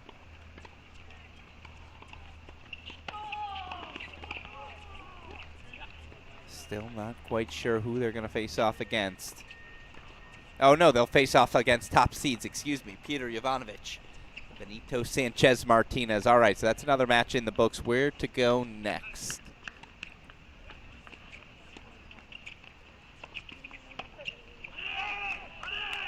Well, something went down here to end the match. I'm not sure what. I apologize. But Joseph Wyand, Alex DeGabriel, 6-2, 7-5. So two teams are through.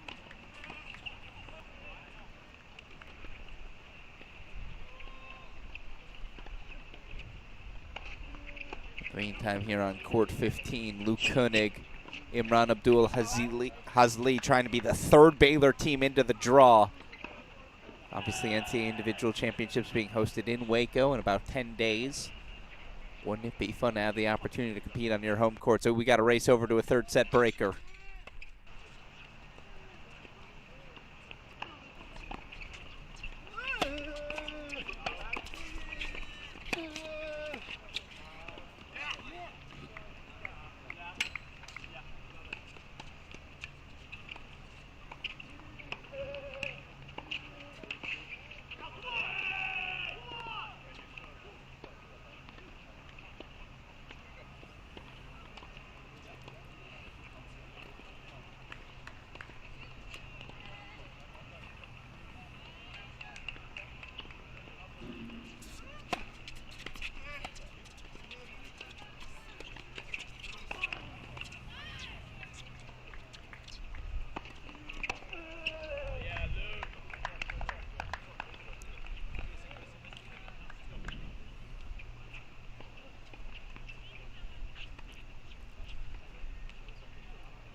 Third set tiebreak underway on court 22.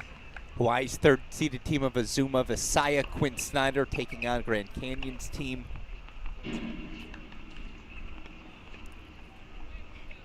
It's a pairing of Bryce Pitu, David Wakesa.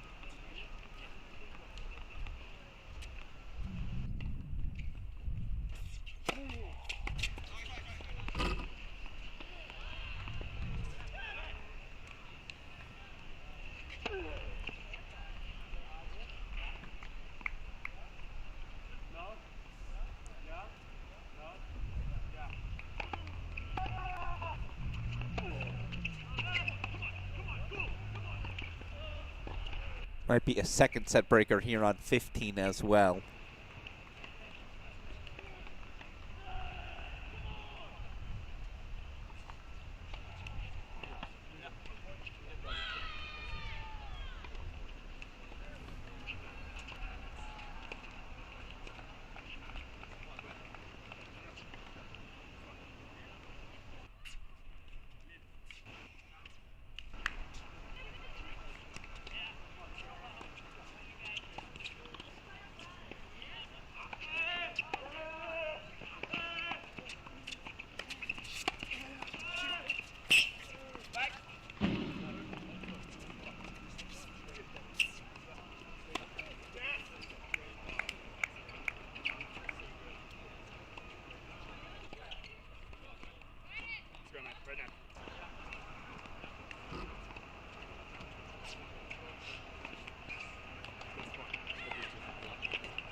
I apologize, I don't have more for you. I know it's a second set breaker on court 15, and if they go to a third set breaker, we'll point by point it for you. I can tell you the team of Diaz and Lemieux Monette, that far team in the red, they're up 6-3, 6-all. Up overall in the match. Maybe not necessarily up in the breaker.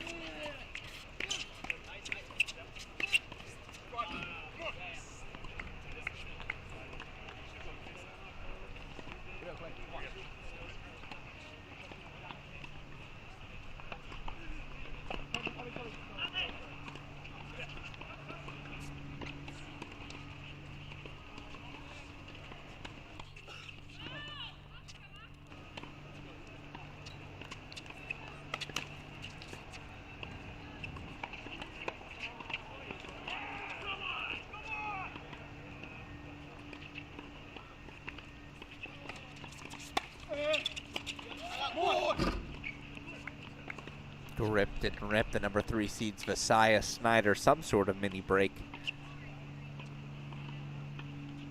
Snyder connecting on the return.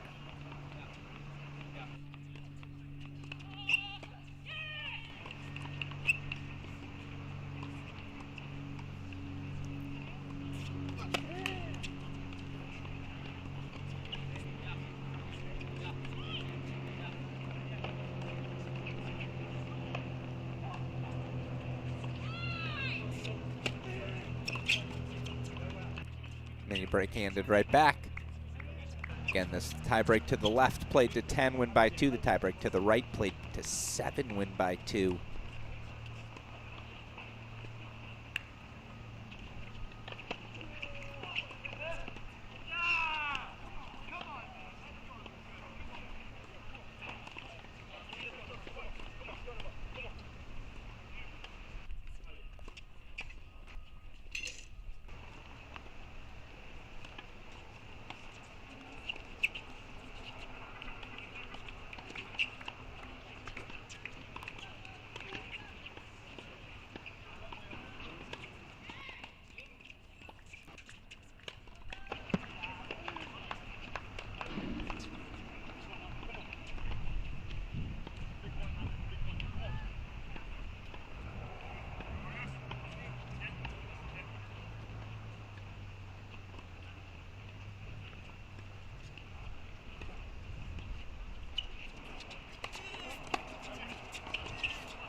Hate to see it end on a double fault, but in the end it is Hawaii's number 3 seeded pairing of Azuma Visaya, Quinn Snyder. 5-7, 6-4, and they take the third set tie break as well, so they are through to the quarterfinals. A date with Jack Batchelor and Matthew Nice awaiting them.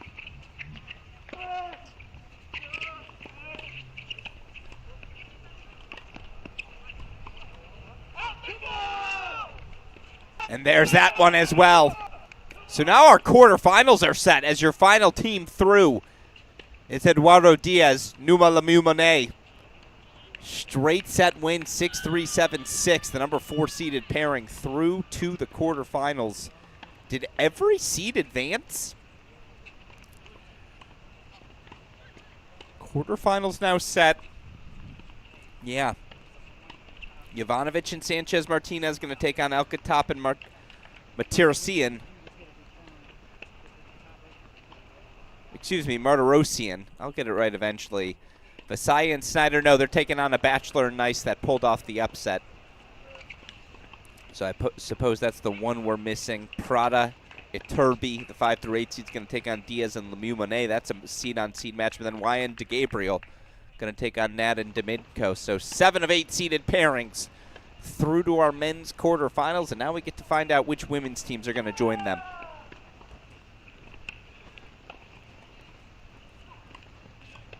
Find us some new court assignments. Let's get all 3 good cameras as we have a bunch of action on our back courts.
All right, apologies while I was away. We've got a breaker here to decide set number 1. Meanwhile, doubles quarterfinals are set. Let me walk you through them, as that'll be our matchups, all starting 3:30 p.m. Eastern Time here on our Cracked Racquet stream, and then we'll dive into a women's doubles round of 16. I'm choking up as I speak of it. Men's doubles quarterfinals. It'll be top seeds Peter Jovanovic, Benito Sanchez Martinez against the 5 through 8 seeds Mohamed Elkhattab, David Martirosyan.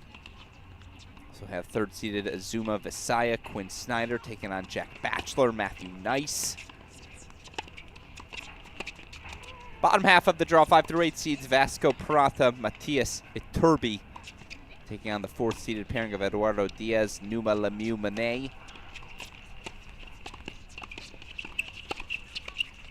Bottom half, it'll be number 2 seed Sebastian Domingo, Peter Nad taking on Alex de Gabriel, Joseph Wyand. Of course, semifinals now set in singles. We'll run you through those draws here quickly as well on the men's side. And congratulations to the following men. They've all qualified for the NCAA singles tournament with their success here today. Sebastian Domingo, the top seed from Notre Dame, the junior 6'3", 6'2", win over Amar Tahirovic of Bucknell. Thomas Pulsell, the Georgia senior, was a 5-4, 6-5 serving for that third set, broken both times, but in the end he sneaks through 7-6 in the third over Demetrius Palioris of Georgia Southern. Thiago Silva, just the second player in Pacific men's tennis history to advance to the NCAA singles tournament. He earns a 3-3 win over Baylor Jean Bourvelt, and then Anton Arzhankin, first Western Michigan player since 1977 to qualify for the NCAA tournament. He gets through 6-2 in the third over Northern Arizona's Daniel Torres. On the women's side, results looked as followed.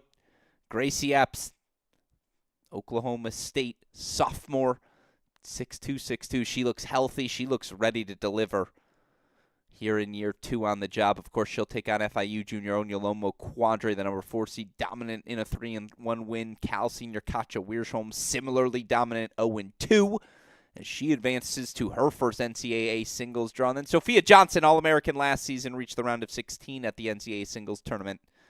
Back into the field she goes this year. The Old Dominion senior, 6'1", 6'3". She advanced over Yale, Shyla Agarwal. So those are your qualifiers here in singles at the 2024 ITA Conference Masters Championships. Who are going to be our 3 doubles qualifiers for the men and women? That is an answer we will get closer to finding out as this day progresses. Back to that second set breaker we go, 6-all.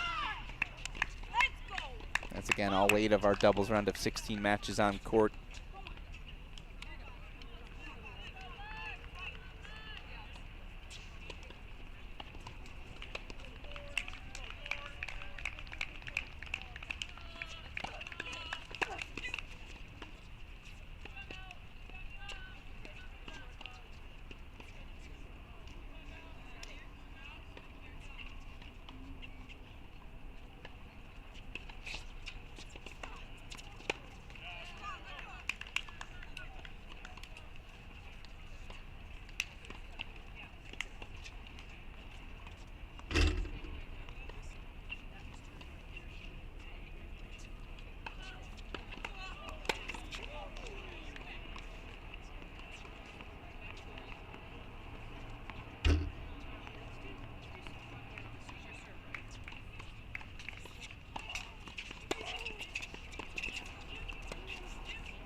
And I apologize. I think earlier I said Joseph Wyand.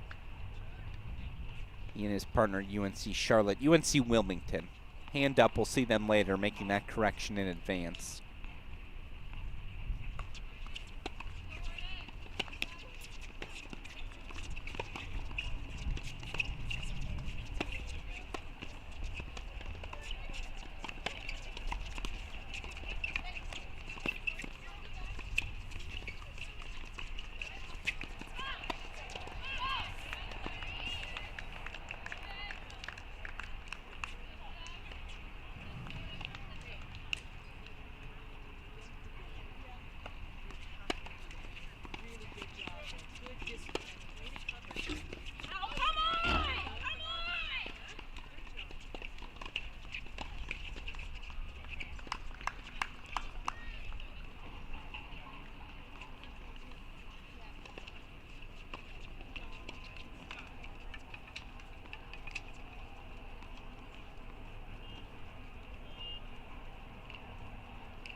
Little discussion here, so we'll hop on over.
All right, we're going to hop over here. This is an upset brewing. The unseeded Boise State pairing, Dina Safarova, the sophomore transferring over from Oklahoma State for year number 2. Safarova partnered with freshman Maya Duda. They've got a 6-1 3-love lead on the Florida State second-seeded pairing of Millie Bissett.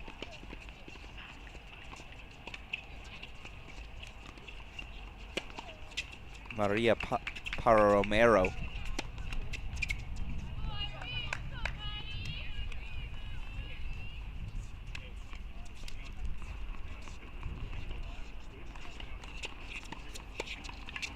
I believe this is Safarova serving here on the near side. Sophomore from the Czech Republic.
And now we'll be able to go manual scoreboard the rest of the way. A 6-4 4-love lead for the Boise State Broncos.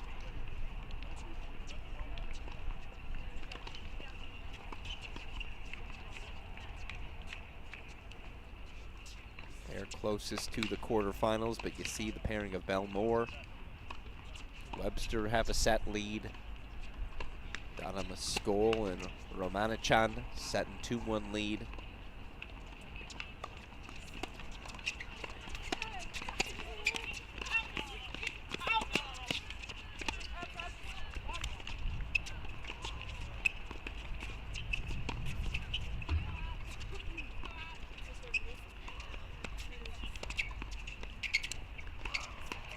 Well, determined defense, but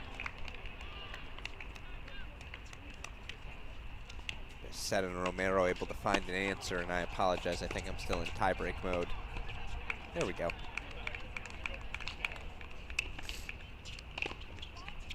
Oh, geez.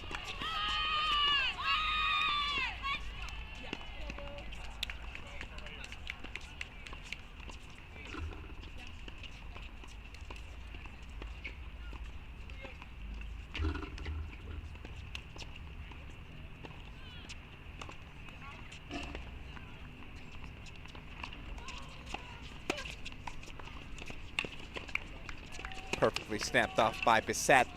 Of course, Romero, the transfer coming over from Liberty.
See Moore and Webb.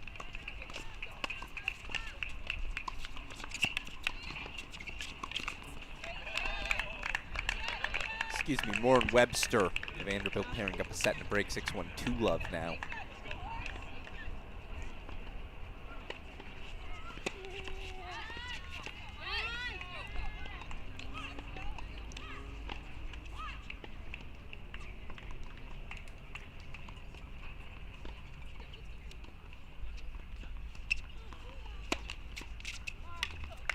Meanwhile, not quite enough. Safarova asks the right question.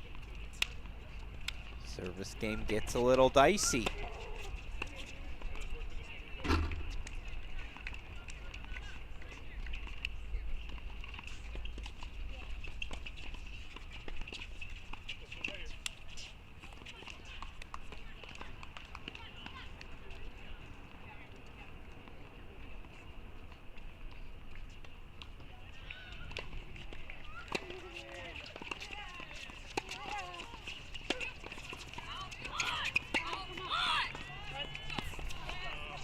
Would you look at that? It's a deciding point. You can almost call this a match point. How cleanly Safarova is receiving the ball right now. I'd probably go back to that due side.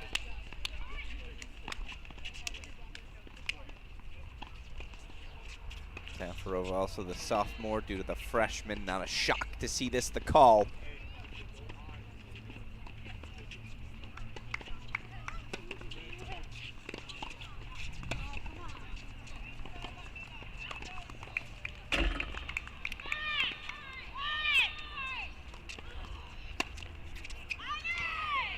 Florida State gets on the board.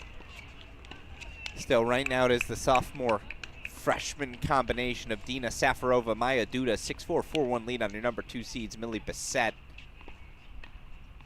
Maria Juliana Parra Romero of Florida State will hop over. Again, don't have point by point for you. It is a 6-4, 3-2 lead here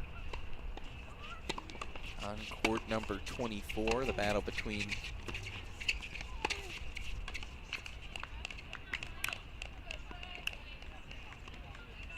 Appalachian State's Savannah Dada Mescol, the junior from Yorkshire, England. She's partnered Isabel Romanachin, junior out of Brazil.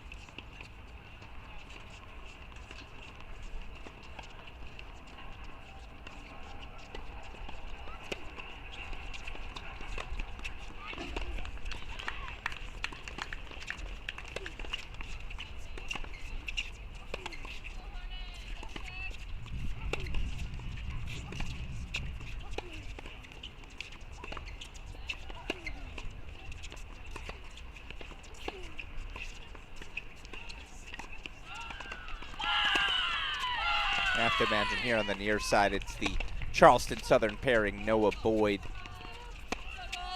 Boyd, the senior from Silver Spring, Maryland, partnered with Amila Jusuvbegovic.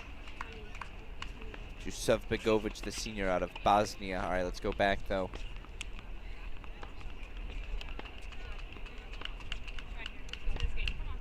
Here's the Boise State freshman, Maya Duda, serving on the far side.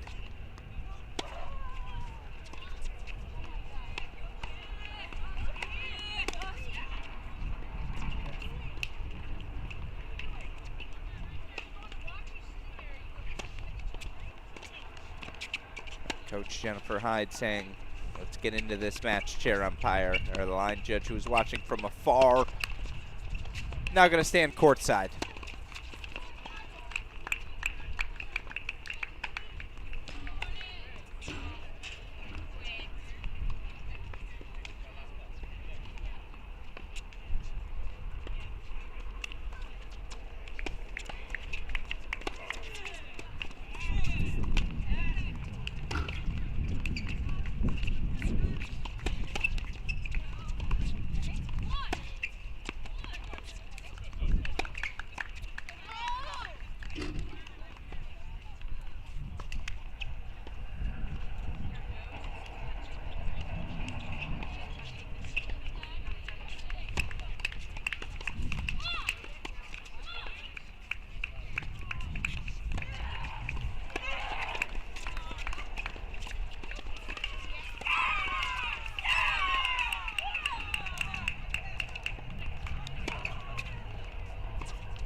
See a couple of lopsided leads open up.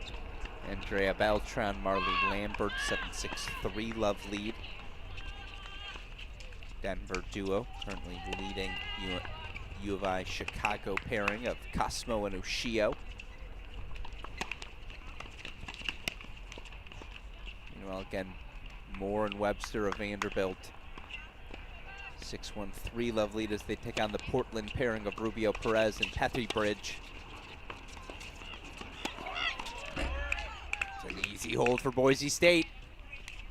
Game away from the quarterfinals now, 5-1. And remember, all these women's doubles teams going to come back later. Scheduled for a 5:30 p.m. start for our women's doubles quarterfinals. Of course, we'll have first ball to last coverage for you here on our Cracked Racquets cross-court cast.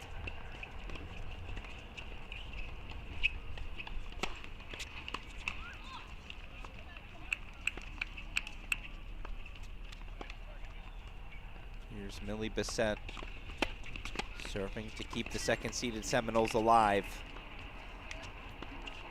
Good serve, good spot, just not quite enough there on the volley.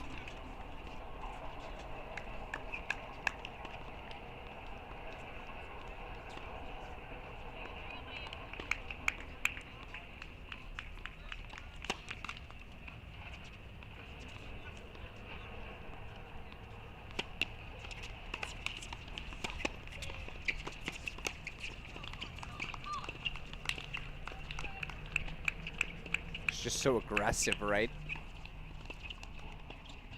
I apologize, I hit it late. That's on me. Nope, I hit the wrong button. That's what it was. Oh, I can still show it to you. Look at this return of serve.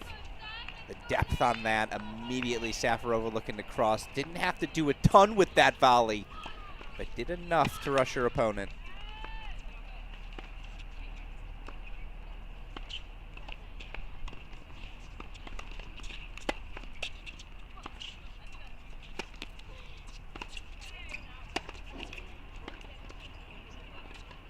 Bissett says not yet.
Just sailed long, so match point number 1 fought off by the number 2 seeded pairing.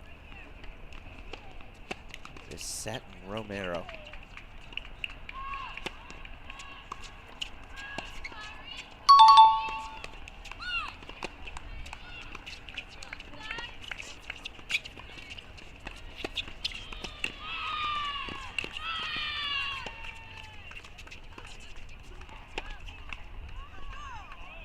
And there it is. They're through. The upset's complete. The Boise State Broncos 2 wins away from an NCAA tournament berth. And how's this for a debut fall on the job for Dina Safarova, Maya Duda. 6-4, 6-1. They knock out the second-seeded pairing of Bissett and Para Romero. Into the quarterfinals they go. Who they'll face, we'll find out as the round progresses. Again, they're the first team through. So off to our next match we go, and again, who's closest to the finish line? It looks like it's the top seeds for Vanderbilt, so we'll put them in the big screen.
6-1. 4-love lead now for Vanderbilt. Again, it's Celia Belmore, Sophia Webster. Celia Belmore on the deuce side, of course, the All-American senior.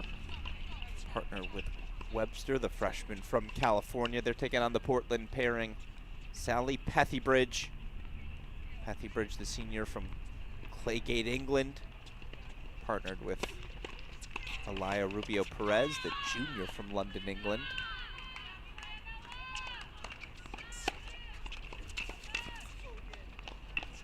Big return from the doors. They're here for one purpose and one purpose only. They want one of those 3 qualifying spots into the NCAA tournament offered to the top 3 finishers at this Conference Masters event.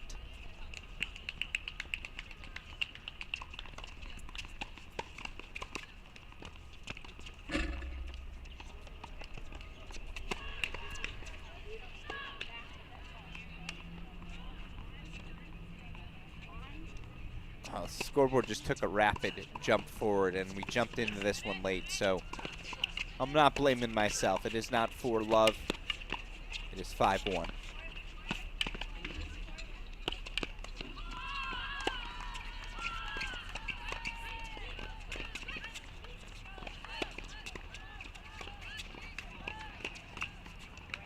All right, middle solves the riddle. Little left court luck when they need it most. I will say, I like the freshmen's. I like her ground strokes. I like the weapons. I like the technique. That's the word I was looking for. I'm intrigued.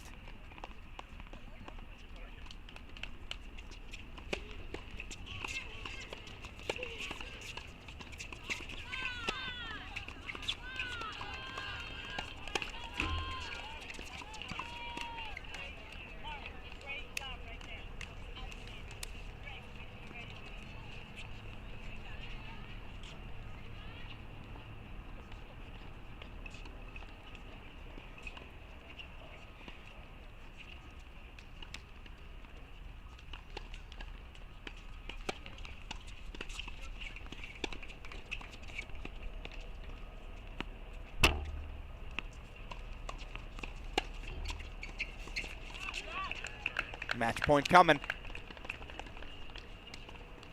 You have to go to Belmore probably because she's the senior. I want to see what the freshman's made out of. It's the fall. Yes, there's an NCAA tournament berth on the line, but let's roll the balls out. No better time to test than now.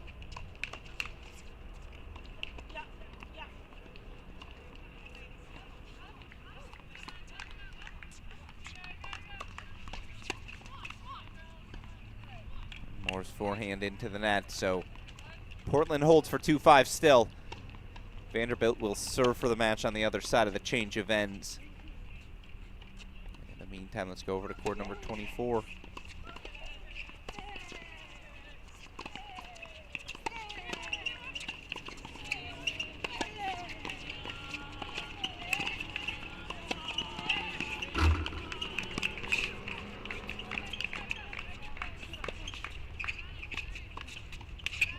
Charleston Southern pairing of Noah Boyd, Amelia Yusuf-Begovic.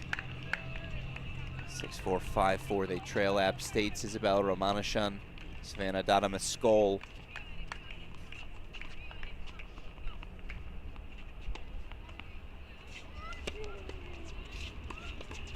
right, but they're out of the chair on our featured match, so we'll stick with it. Belmore to serve for the match.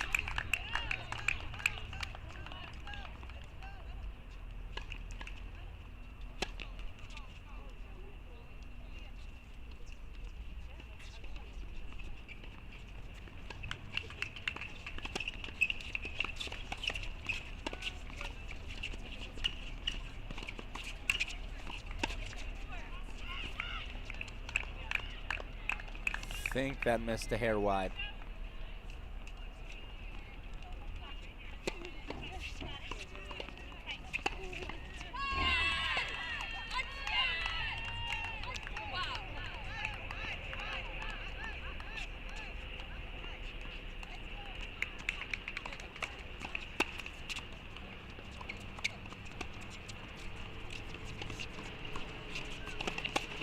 Well, certainly you want to put that volley away if you're Webster, but it's the luxury of a 6-1, 5-2 lead. You got room to work with. Match points again coming up.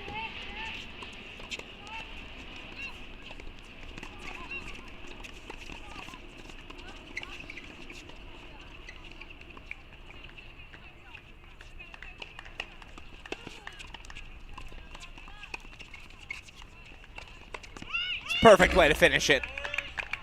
1-2-3 punch. Celia Belmore, Sophia Webster. 6-1, 6-2. They are through the ITA Conference Masters quarterfinals. We'll see them 5:30 later today, as we'll show you the match point replay one more time. It's perfect 1-2 tennis.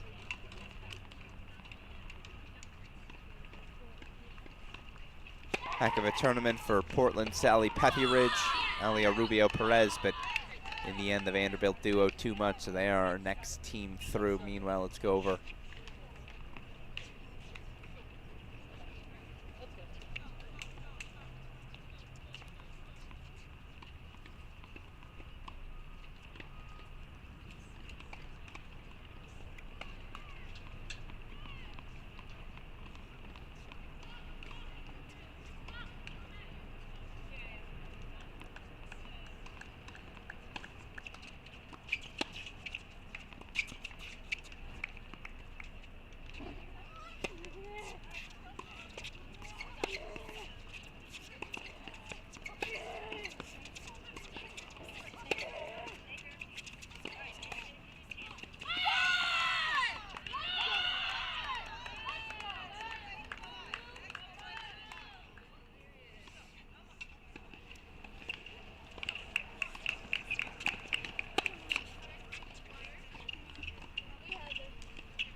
And now we're up to speed on the score again, the battle here. App State Junior Savannah Donna Mescol partnered with Junior Isabella Romanishen. 6-4-5 all lead, taking on the Charleston Southern pairing of Noah Boyd, the senior. Partnered with fellow senior Amila Jusuf Begovic.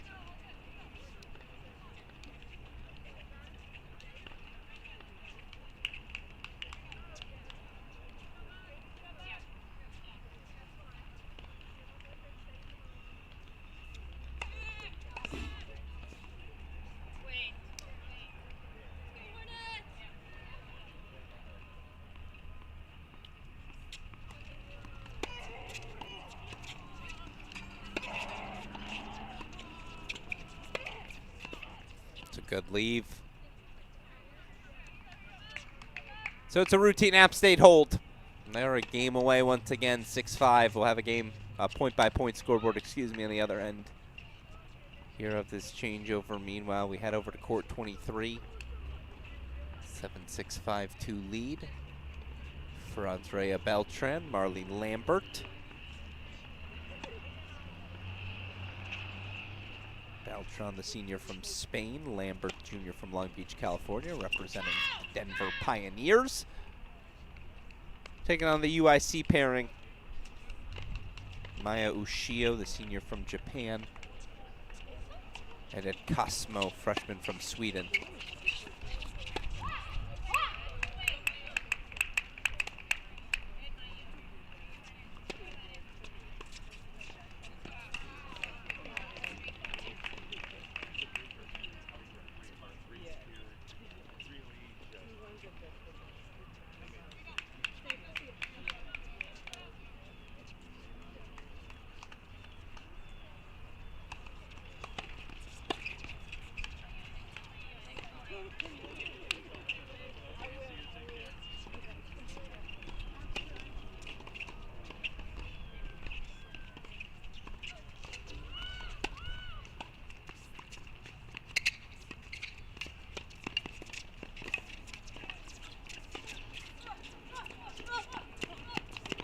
That's gorgeous. Not gonna find a better topspin lob than that hit today anywhere in the world.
Swap State 2 points away.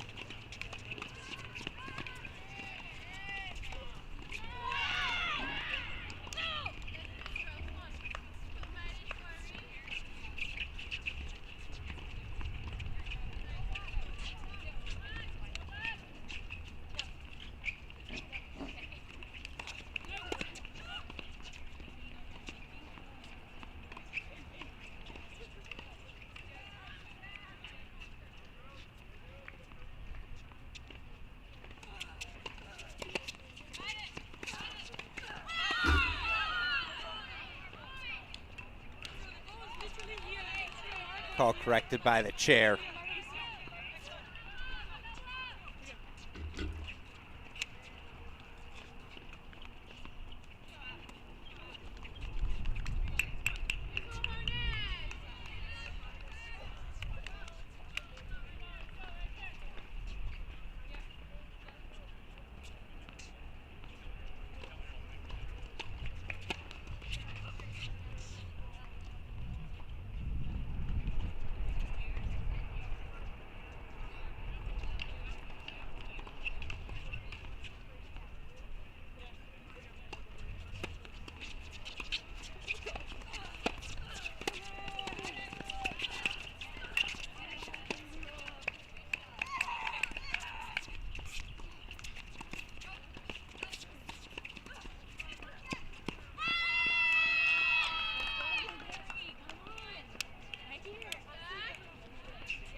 Let's go to a breaker. First to 7, win by 2.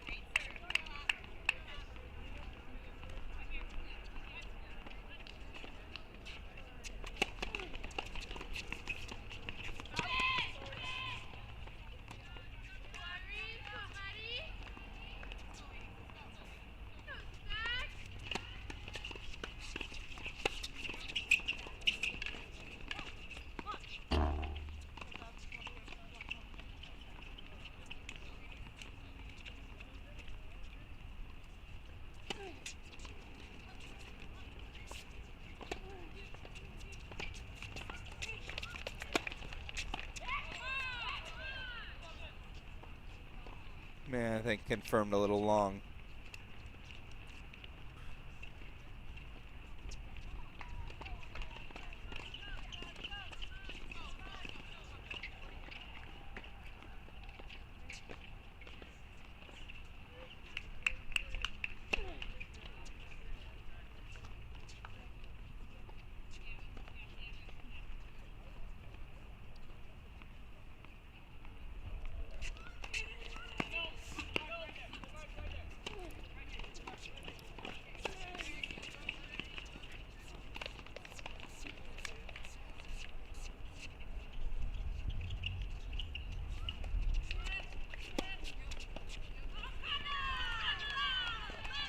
Loose on the return.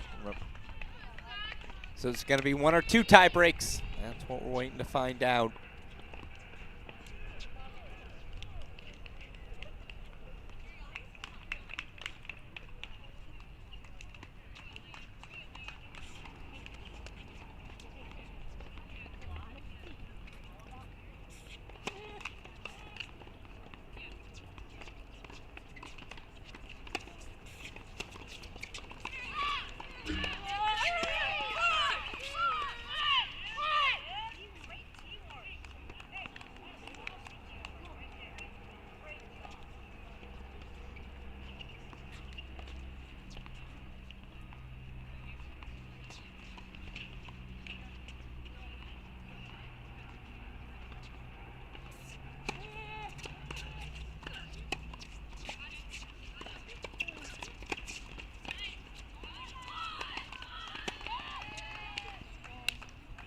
Break to Charleston Southern.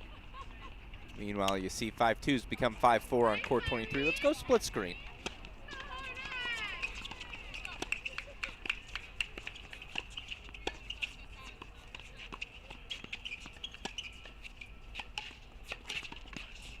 Oh no, the racket goes flying. Doesn't matter that that ball missed. The let. I mean, it's not a let, it's a hindrance.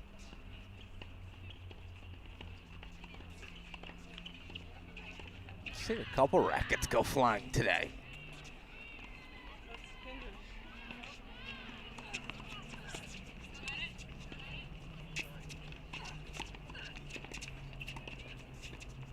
Chip in charge to perfection.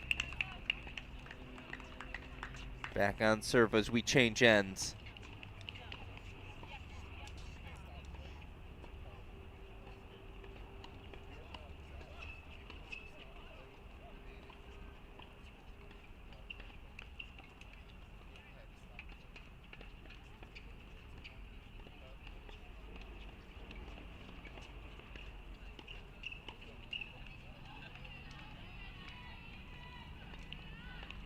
Yeah, I'd ask a question too. That's not the rule.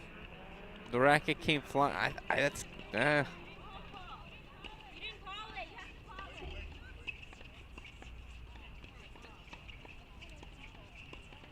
Is the discussion that they didn't call a hindrance? You know what?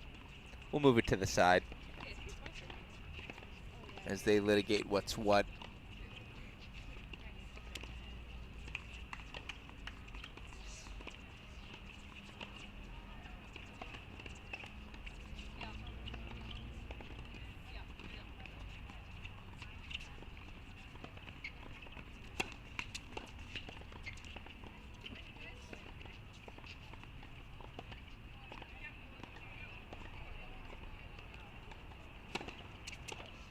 He gets away from her.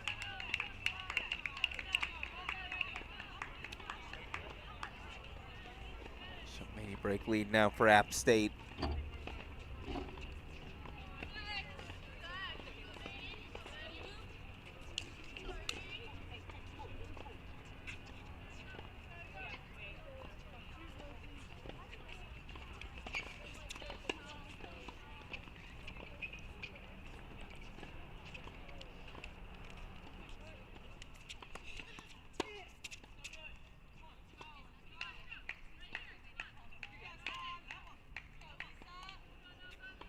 A little loose here at the end.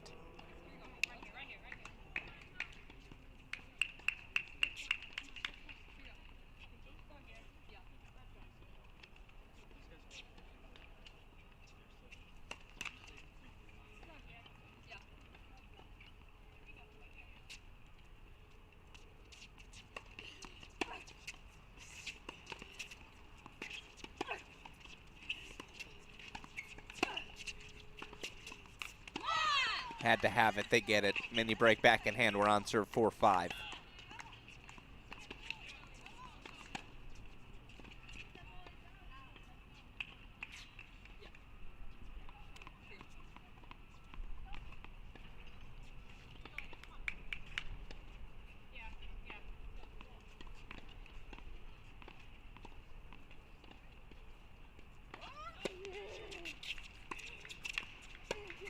Now it's match points. 2 of them coming up for App State.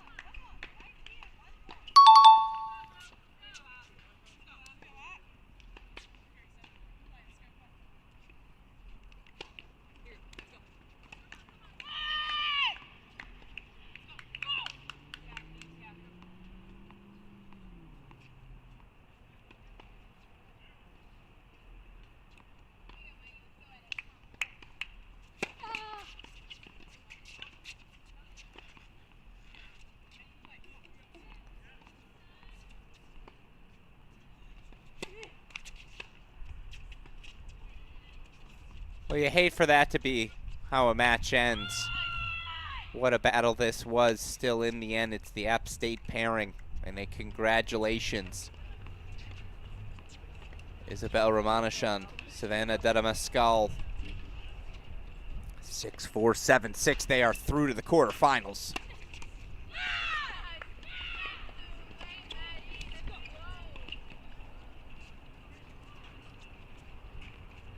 We may have just missed another result as well. Did Lambert and Beltran get through? It looks like they did indeed.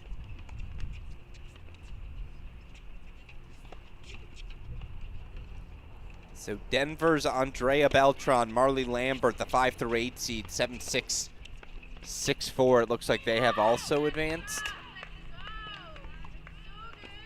Let's put that in the big screen real quick. Yeah, that's a match in the book. 7-6, 6-4. They do ultimately advance.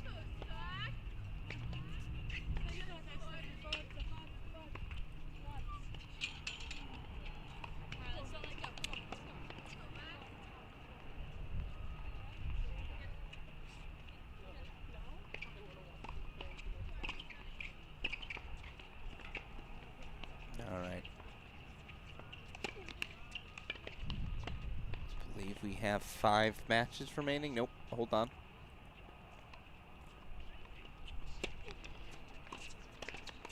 Let's put court 21 in our big screen. Apologies.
All right, the audio is not the best, so I'm not going to make it our prime time monitoring court, but I am going to point out right now, Illinois' Megan Husser, Alice Shee in some trouble.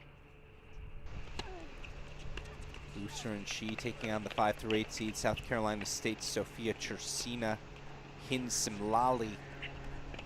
Chercina and Simlali, 6-3, 4-1 lead.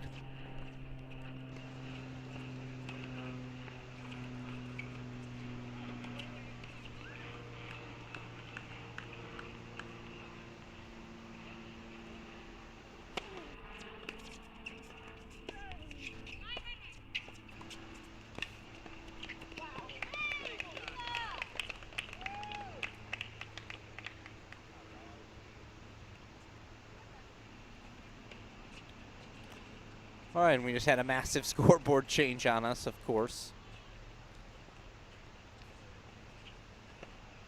Allegedly 4-3 here.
Excuse me.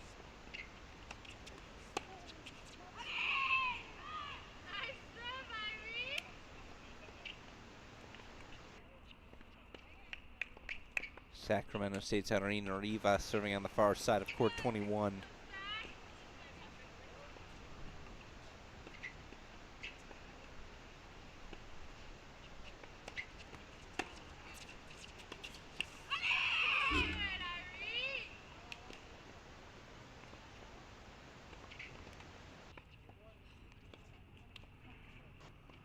And that might have just done it. Nope.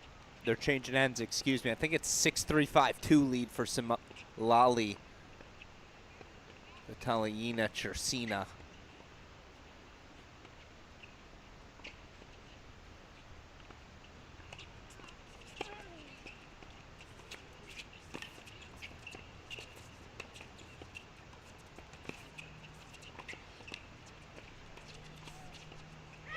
That's ridiculous.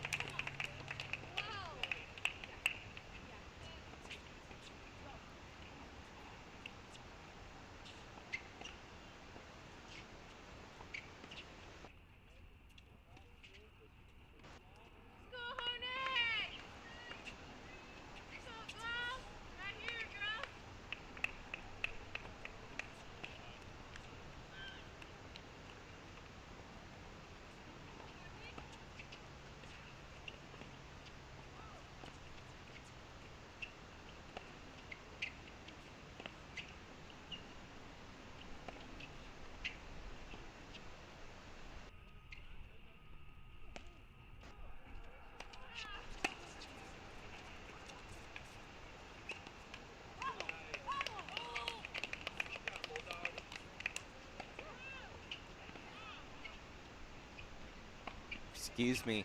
Husser and Chu actually getting the break back, so now 6-3, 4-3, that lead evaporates.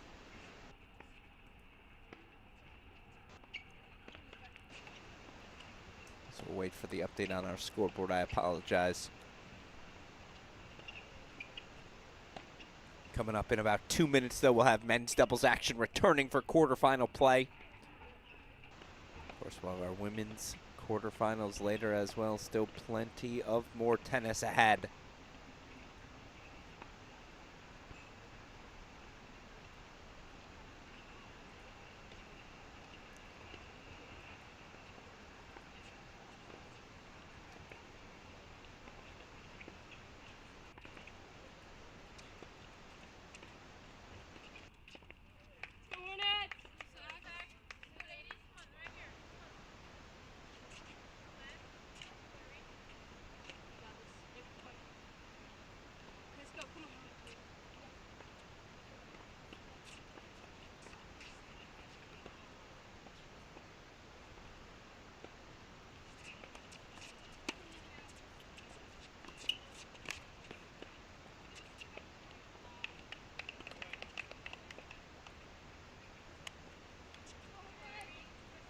Since we don't know what the scoreboard is, I'm not going to mislead you. I'm going to turn off that scoreboard.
apologize for the lack of updates. I don't have active scores. I do know men's matches are about to get underway. Some of our back courts.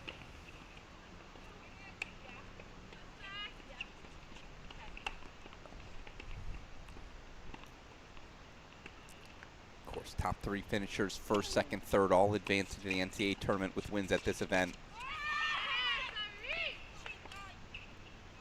Teams already advancing to our women's quarterfinals. Top seed Celia Bell-Moore, Sophia Webster. 5 through 8 seeds Andrea Beltran, Marley Lambert. Those teams Vanderbilt, Denver, respectively. You have Savannah Dada Mescal, Isabella Ramanashen of Appalachian State, Dina Zafarova, Maya Duda of Boise State.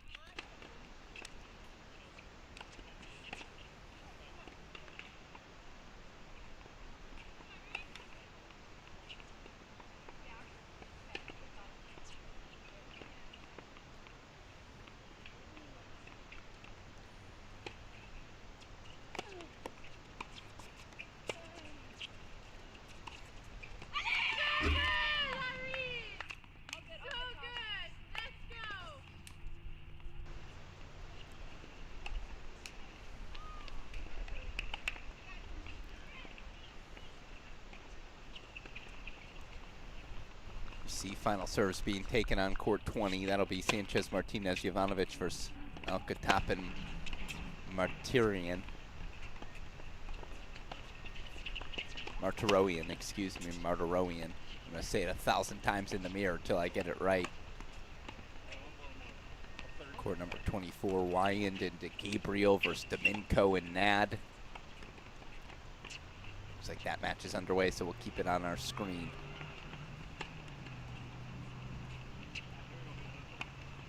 They're going the distance on 21. You know what? I might be able to get a manual scoreboard up for that.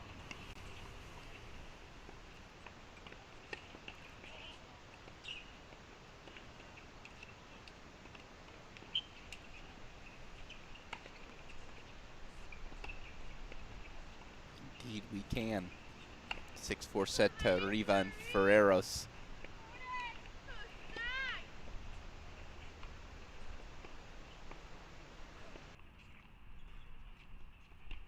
Put them in the big screen.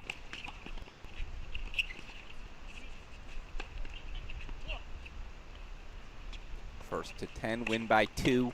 Sacramento State's Arena Riva. Maddie Ferreros taking on Bryant's Caitlin Munson, Natalia Vela.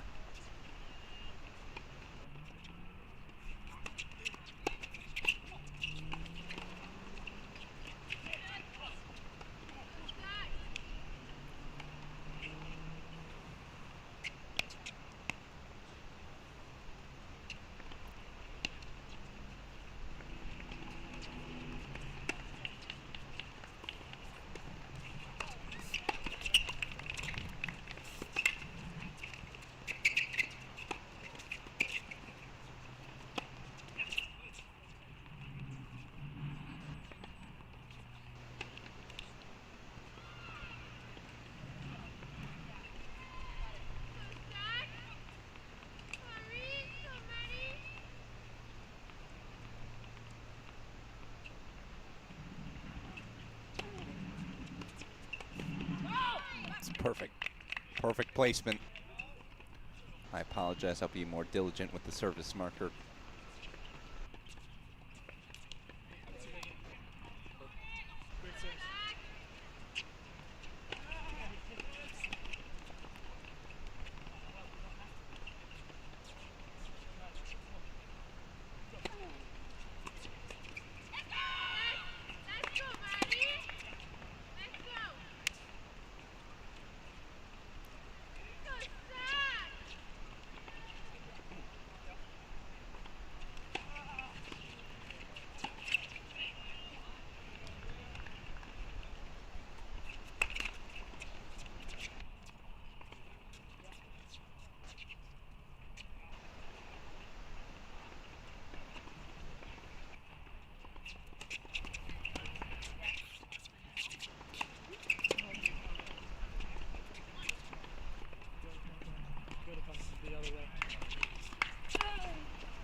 job done on serve, 2-3.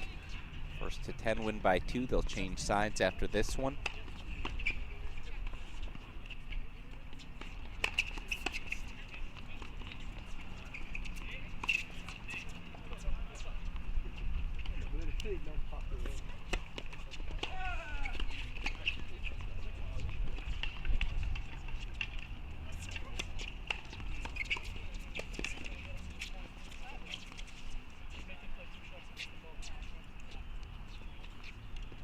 Try that one more time.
It is all Sacramento State. They have seized the momentum.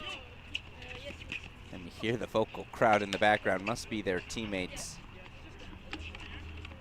Maddie Ferreros, the senior from Nipomo, California. Irene Riva, sophomore from Parma, Italy. 5-2, third set breaker lead.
4 on the turn. They grab the momentum back.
And they're through.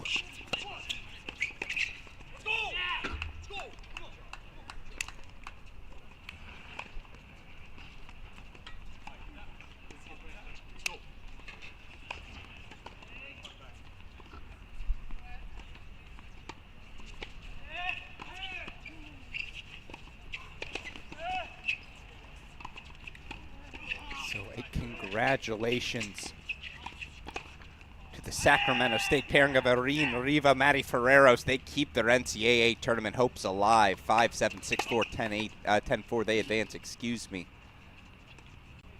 All right, we'll bring in some men's quarterfinal actions in our side matches. Turn off the manual scoreboard for now.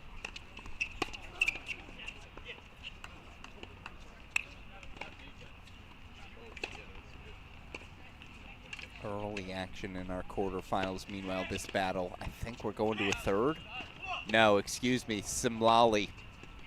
Vitalina Chersina, 6-3, 7-5 ultimately. Now we're just doing some post-match instructions.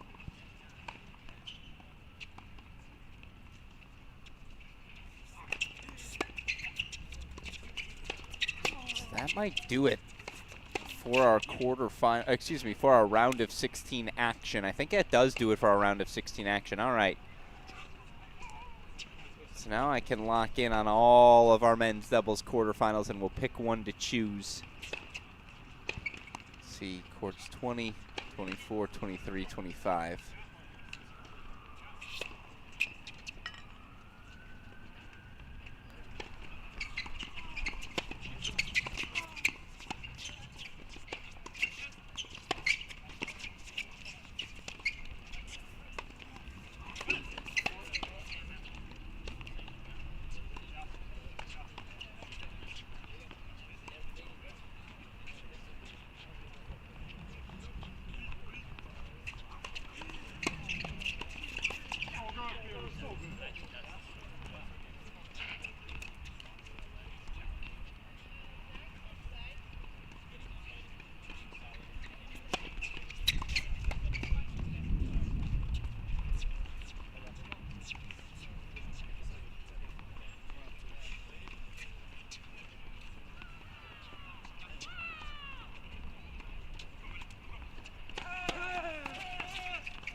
All right, now that part of the scoreboard's reset. It is indeed Utah State scoring, serving.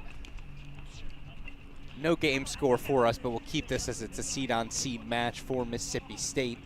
The juniors, Peter Jovanovic, Benito Sanchez Martinez. Jovanovic, the junior from Montenegro. Sanchez Martinez, junior from Germany.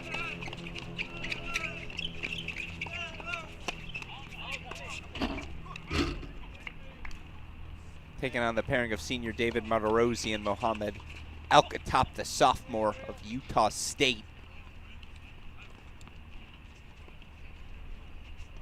Get our scoreboard going as soon as we know where we're at. Of course, court 23, top left of your screen.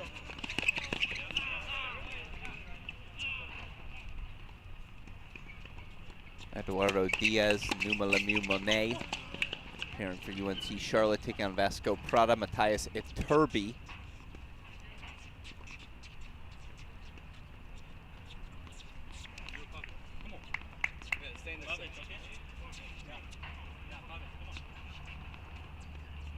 Pairing for Gardner Webb.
All right, truth be told, what we're going to do for our featured match with the scoreboard is whichever one updates first.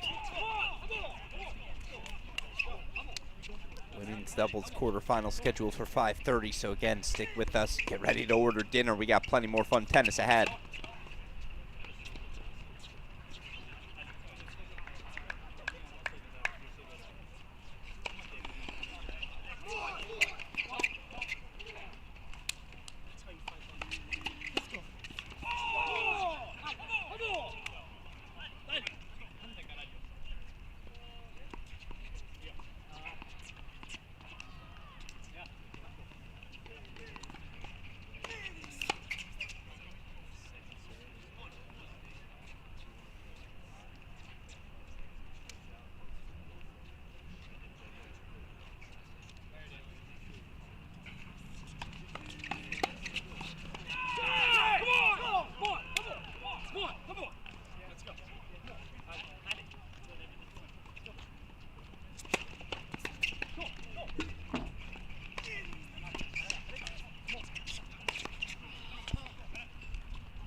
As we wait for a game scoreboard, I think we have one up to date here on court 23, so maybe that's where we're turning first.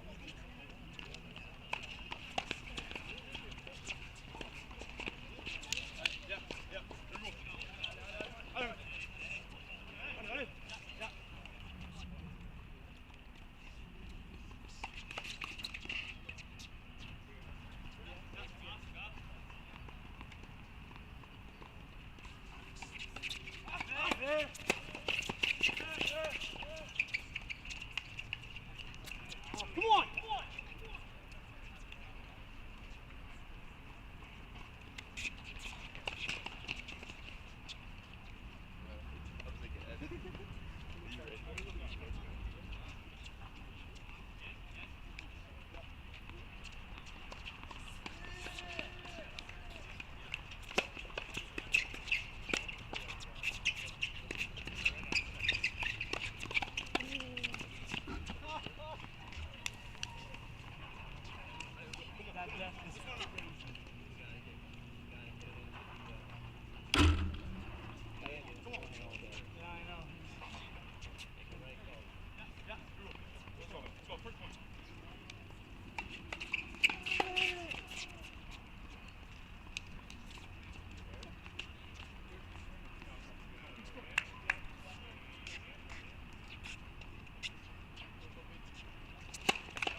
That's the scoreboard I have on my screen. Matthias Iturbe.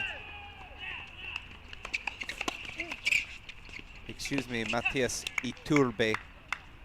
Matthias Iturbe, the senior from Argentina. Vasco Prada, redshirt junior from Portugal.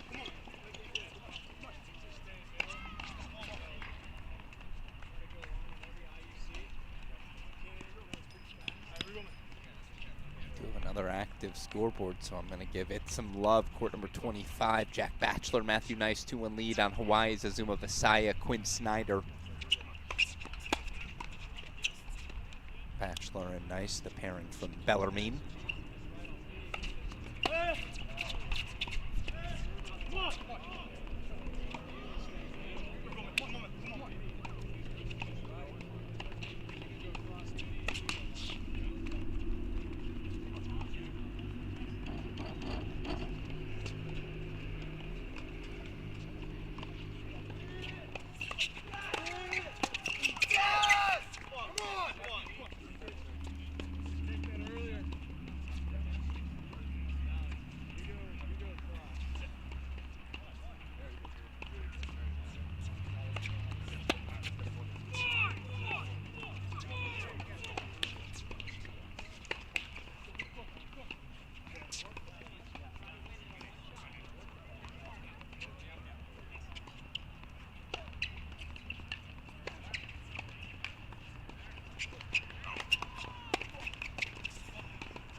Apologies for the delay. Wanted to update our bottom line. You should have updated scores now, as we try our best to monitor everything happening here in our doubles quarterfinals. Gardner Webb here serving on the near side, 3-5.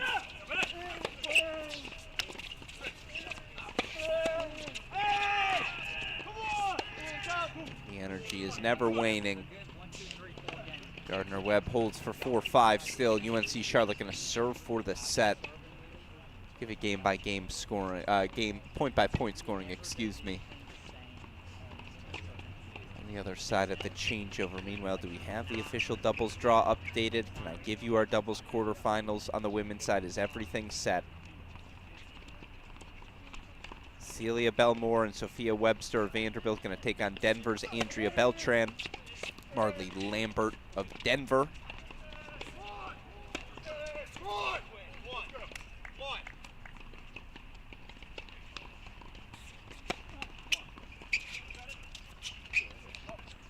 Xavier's Clara Owen, Abby Nugent.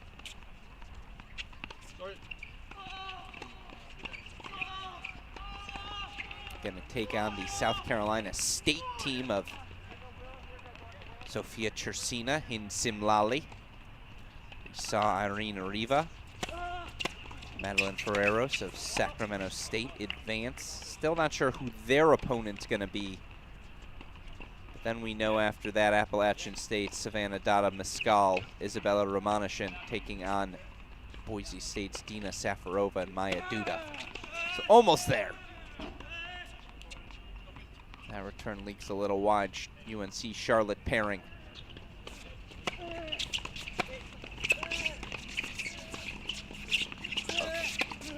Vasco Prata, Matias Iturbe.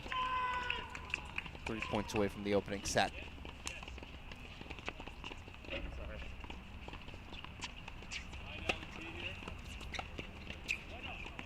2 points.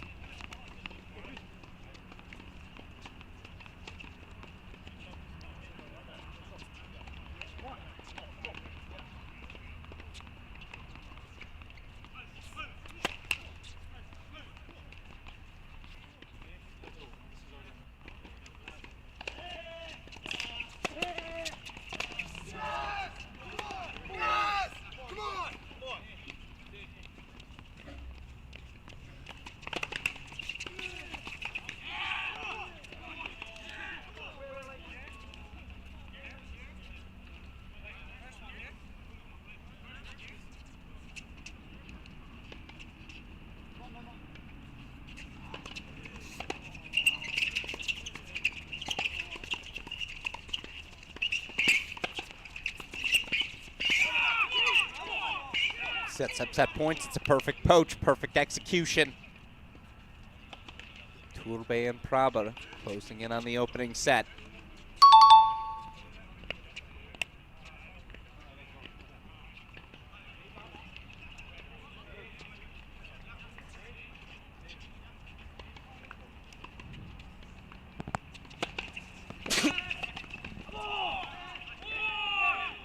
Apologize if you caught that sneeze. It is a clean, evidently very much not set. I do apologize. I told you I wasn't quite sure where the scoreboard was. We saw that was clearly a hold.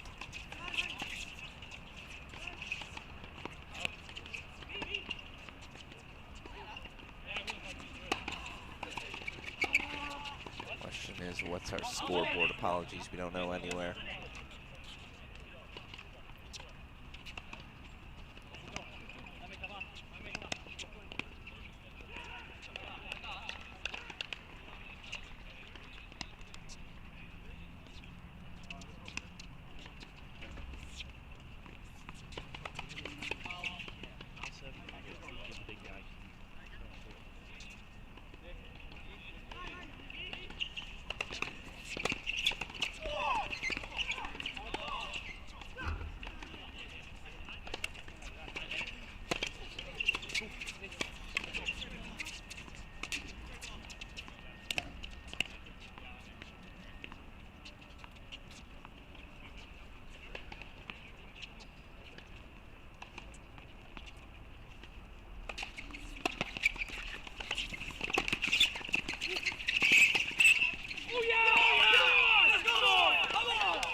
I apologize for the lack of scoreboards. Again, I know they're getting tablets out there. We're hoping to have it for the back half of these doubles quarterfinals. In the meantime, we'll just jump around.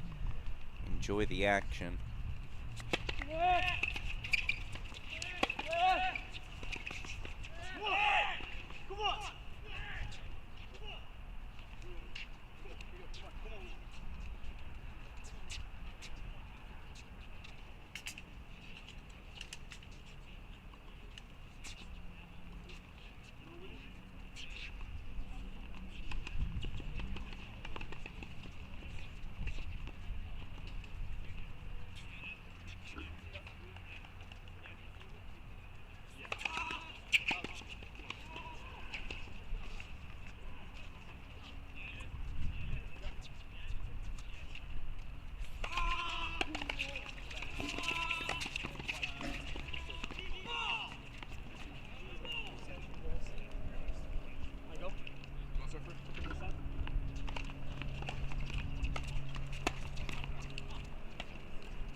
Well, how's that for a set point? 7-6, the UNC Charlotte's Prada Iturbe taken, and you see we have scoreboards. And thank you to the ITA team, and we told you we hope to have them for the home stretch. Indeed, we do. 7-6 first at the Prada and Iturbe.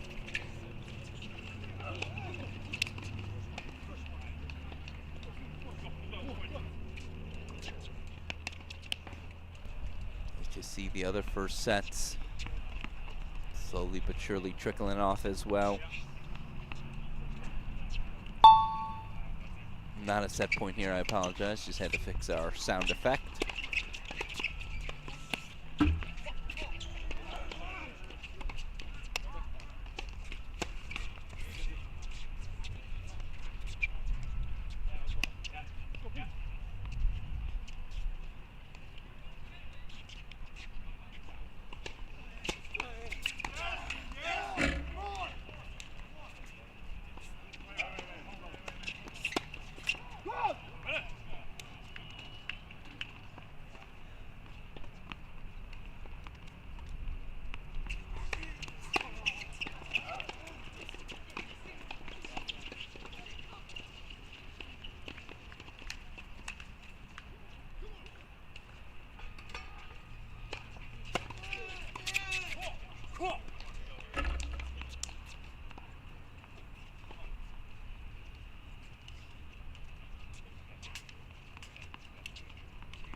Now all of our scores up to date. After this changeover, we'll go manual here for the home stretch. Top seeds, Benito Sanchez Martinez, Peter Jovanovic, the Mississippi State juniors taking on Utah State sophomore Mohamed Al-Khattab, senior David Medaroian.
hands from Sanchez Martinez, not quick enough, or maybe too quick.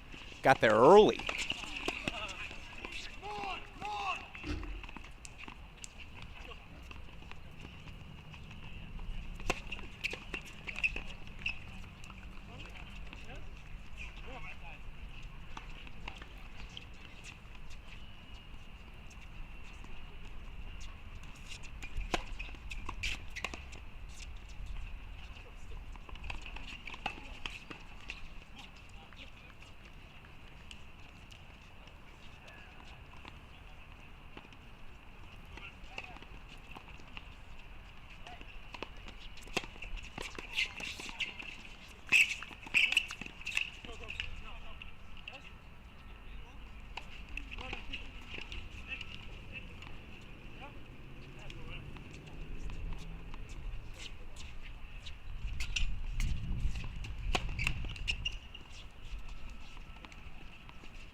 Get on the board, right?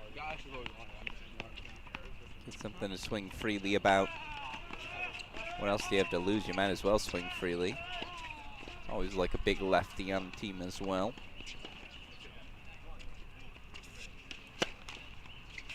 Oh boy, was that service toss. See it all the way back in Utah.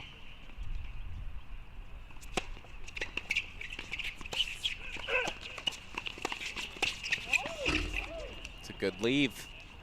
It's a hold for Utah State. Question is 3-love or 4-1. We'll toss on the manual scoreboard.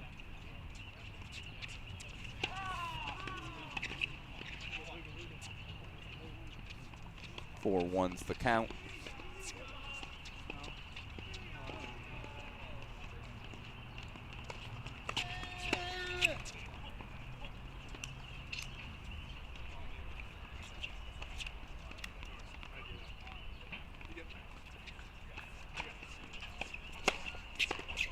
Alex Gruskin here. Let's show you the scores from earlier today. We'll do it quickly.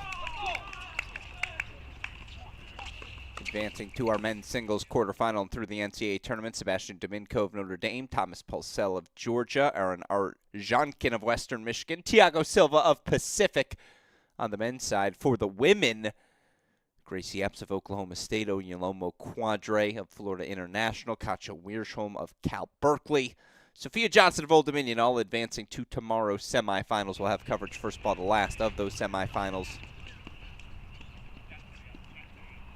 Say 10 a.m. Eastern time start. Kick things off with the men, I believe.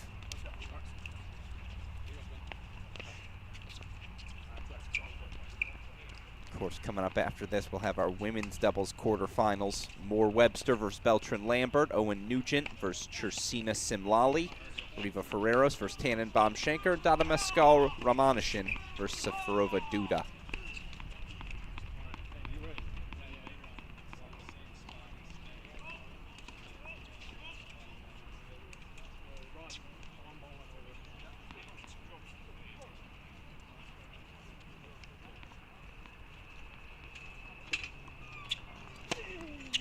Junior Peter Jovanovic of Mississippi State serving here on the near side, 6-1, 4-1 lead.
Oh, ridiculous.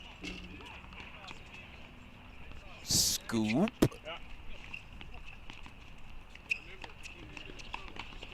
Excellent one-handed return. Great depth on the forehand. Good reaction time, quicker hands.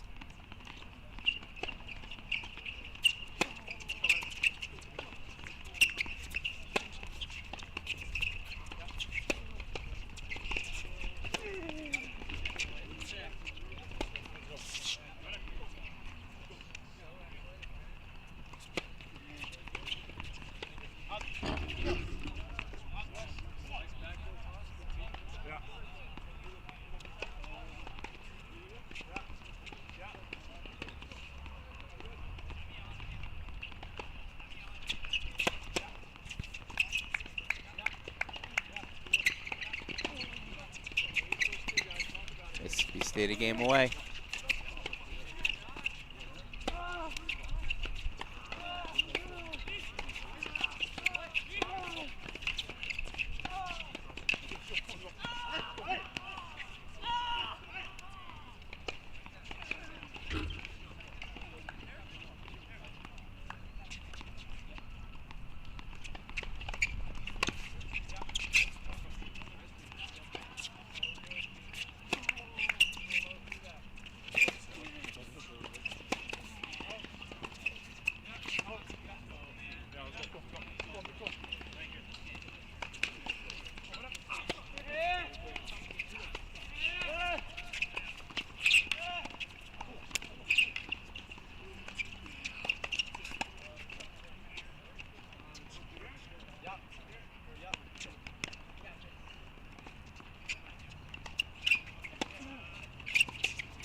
.2 points away. Of course, you look at already qualifying for the NCAA tournament in singles. Each of these men, Peter Jovanovic, Benito Sanchez Martinez, they each reached the finals of the Southern Regional Singles competition. So 2 wins away from a berth in both singles and doubles would be a strong start for a Mississippi State team that has serious aspirations here in 2024. Certainly as you look towards the 25 spring, this is a team that can be top 8, a team that can be in the mix. Hard to call them a national championship Tier 1 contender when you've got teams like Texas, Wake Forest, some of the other heavyweights bringing back talent that they are, but Mississippi State's on the short list. Right now, a strong performance from a couple of upperclassmen. They've got match points for the semifinals.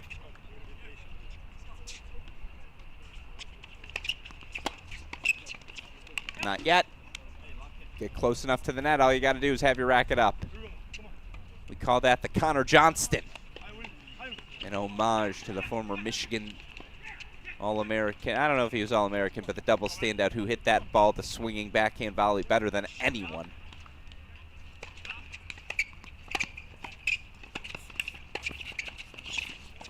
But it's not enough. Quick reflexes. And we'll show you the match point one more time as Benito Sanchez Martinez, Peter Jovanovic. 6-1, 6-1. They are through to the semifinals. 1 match away from the coveted double berth in Waco. Excellent hands from the junior Sanchez Martinez to close things out. All right, 1 in the books. With that, we can show you all 3 of our remaining doubles quarterfinals. We'll get our scoreboard reset. Do that every time. I apologize.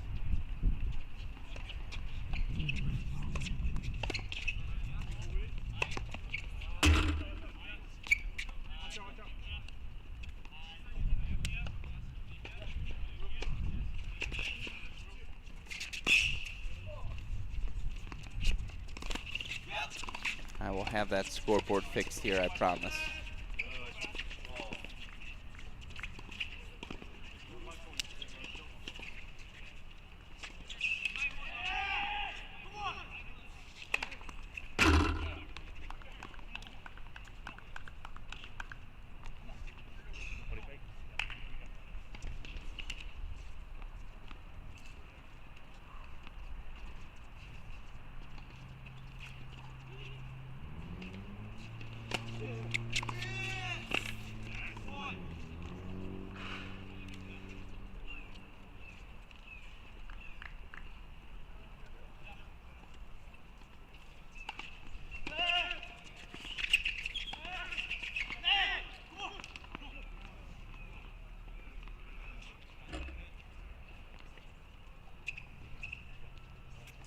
have 6-4, 3-2 Notre Dame leads as my count.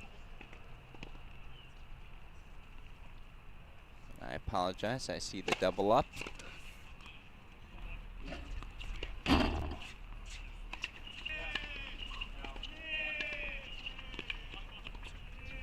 6-3 first set to Hawaii's Azuma Visaya Quinn Snyder. That's bottom left of your screen. Top left of your screen, a 7-6 2-1 lead for UNC Charlotte's Vasco Prata Matias Kube.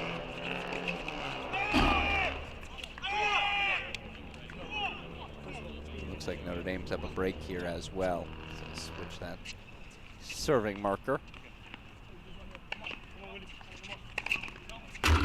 Question is it 3-2 or 4-3?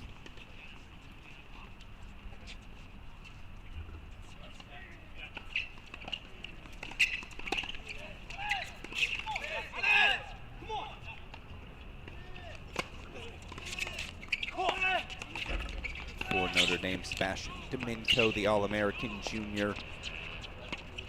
Already through the NCAA tournament with his berth into the semifinals this weekend at the Conference Masters. He's yet to drop a set, has looked dominant on serve. He's partnered with the freshman Peter Nod from Slovakia. Yeah, Domingo made that look easy. And I thought that scoreboard was incorrect. There was no way Domingo served second in a set. Scoreboard now updated. It is indeed 4-3 Irish. Taking on the UNC Wilmington pairing. Joseph Wyan, senior transfer coming over from NC State. Wyan partnered with Alex DeGabriel, junior out of Malta.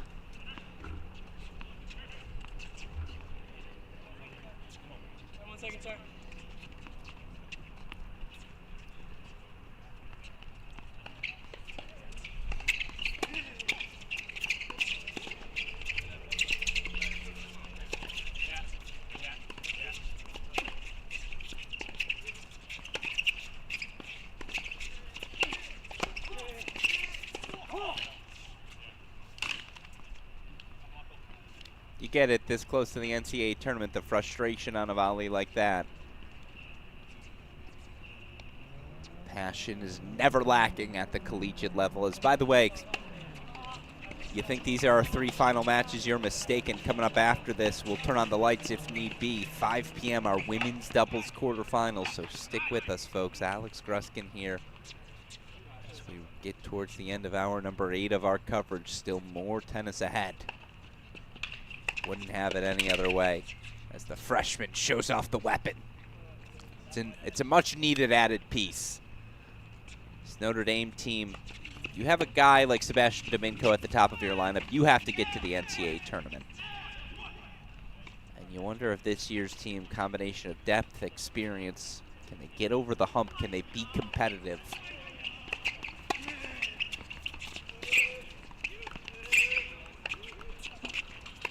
Not just competitive, but can they compete with the best of the best? You have a guy like Sebastian Domingo, you're always going to be in the match at 1. But can guys like Corsillo, Nad, Thompson, Yu Jung, they all step up their contributions here this season? If they can, this Notre Dame team gets real interesting real fast.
I love this sport.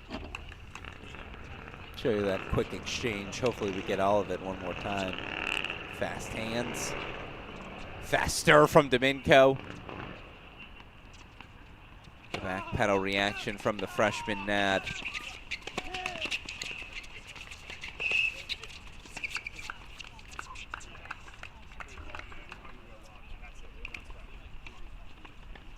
So athletic.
Oh, that's a freebie. I guess that's the luxury you afford with a 5-3 lead. Still game point chance now for UNC Wilmington.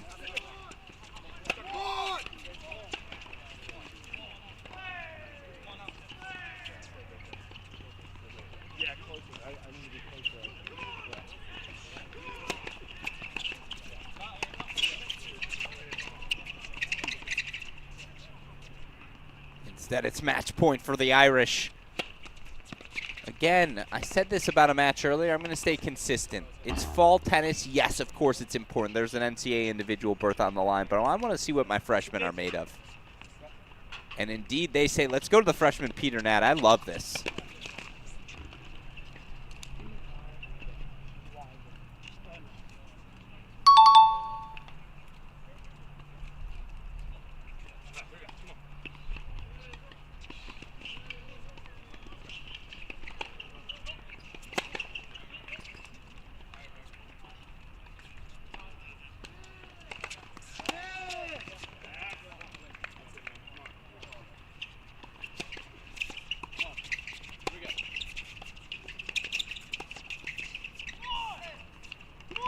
UNC Wilmington does ask the question, sneaks out of the game still. It'll be the big man. Already the semifinalist in singles, Sebastian Domenico, serving for a spot in doubles semifinal as well. Let's go hang out on court 25, the other UNC Wilmington, one of many UNCs, I should say, not just the other. The 5th through 8th seeds, Joseph Y and Alex DeGabriel.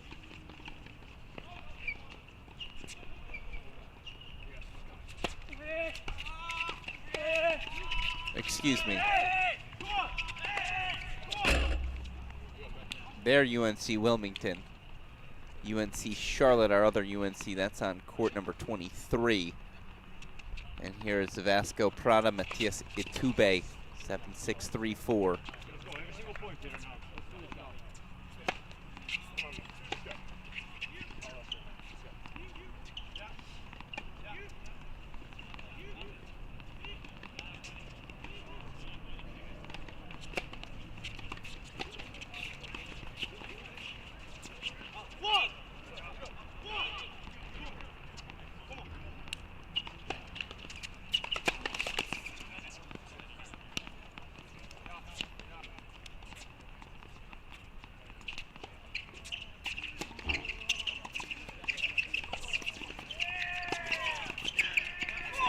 Perfect start, cover, center, more than anything, pinch forward. My coach would always say, if you're the guy covering the line at the net, pinch forward. it's the cross-court lob that's a little covered, more difficult to cover. You have more room to work with. That down-the-line lob, thin margins.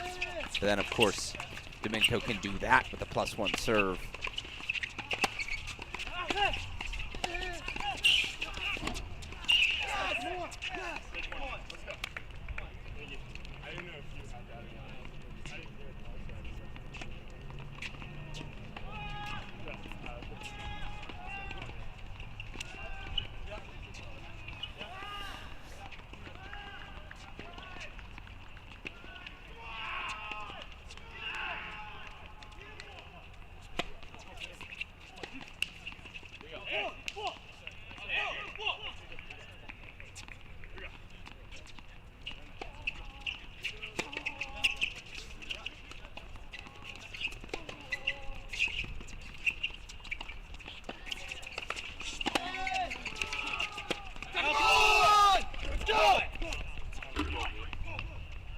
You hear roars everywhere. Where's it coming from? You're never quite sure. It's the beauty or the passion of this sport. Domenico, 2 points away. Smooth and steady.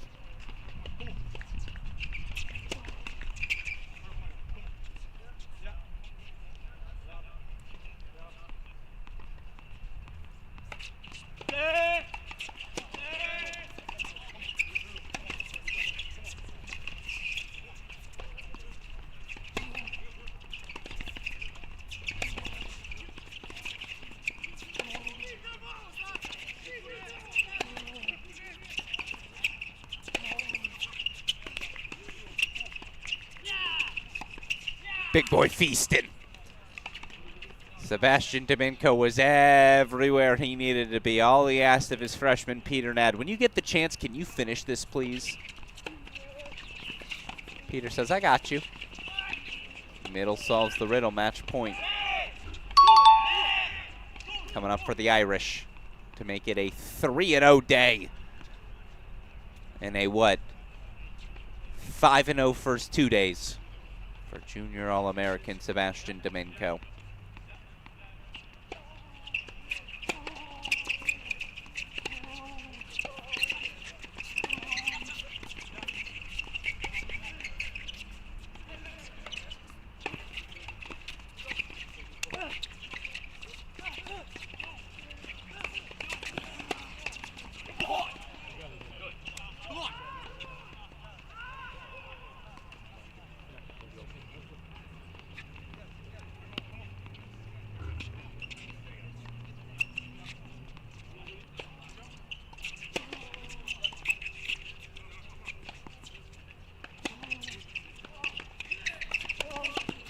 That's a heat check. Well, that's the luxury of building up multiple match points, right? Now it gets a little serious. Back to the ad side we go. I apologize. I forgot to update it to deciding point, match point.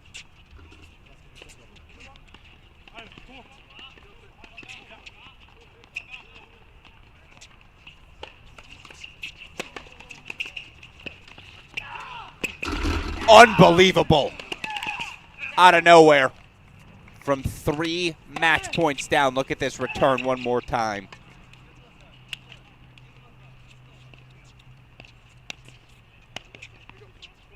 Just over the head of a Peter Nat who is not short. A deuce point break of the All-American Sebastian Domenico. We play on 5-all.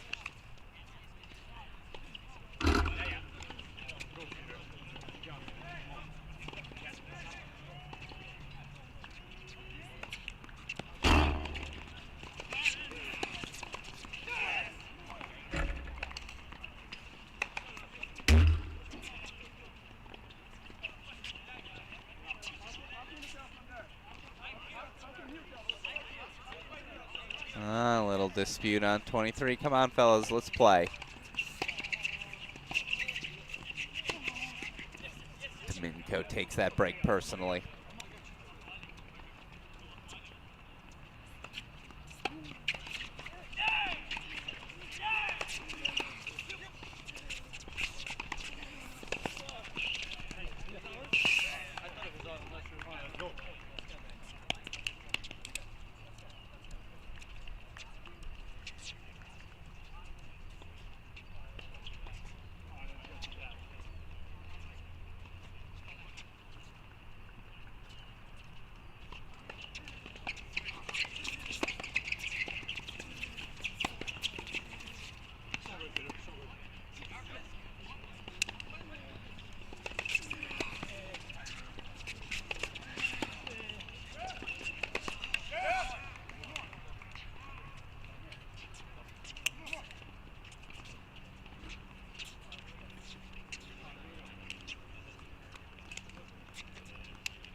Ah, the miss hit. Must have bounced on his own side. So break point chances right back for the Irish.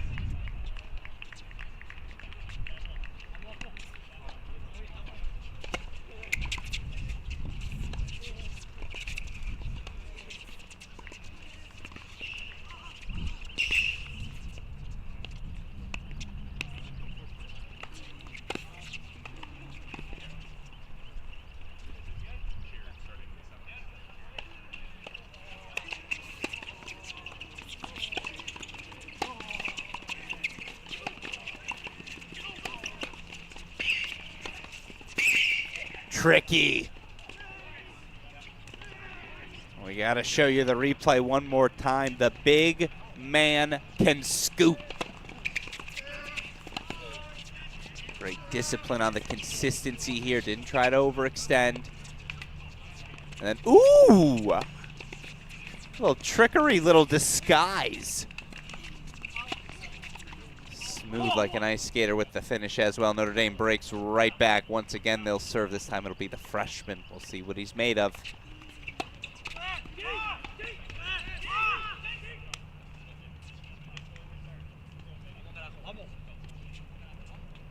So we head back over again. A Vasco Prata, Matias Iturbe of UNC Charlotte trying to close out. Eduardo Diaz, Nua Lemieux Monet of Gardner-Webb. 6-3, 3-2 lead for the Hawaii pairing of Azuma Visaya, Quinn Snyder. They currently lead. Bellarmine's Jack Batchelor, Matthew Nice.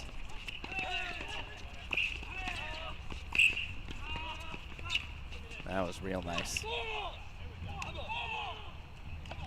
Show it to you one more time before we head on over to court 24 for the finish. Nope, hit it too soon.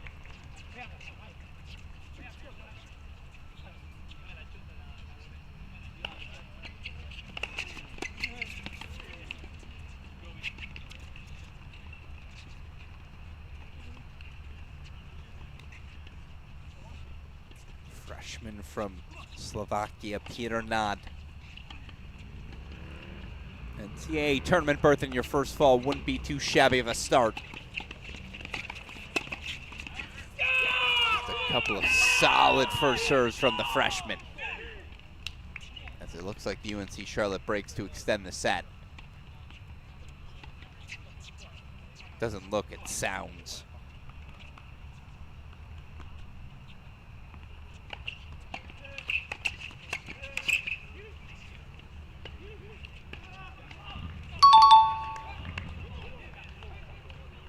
Say it's the fourth match point, that's the most important. 4 more coming up here for the Irish.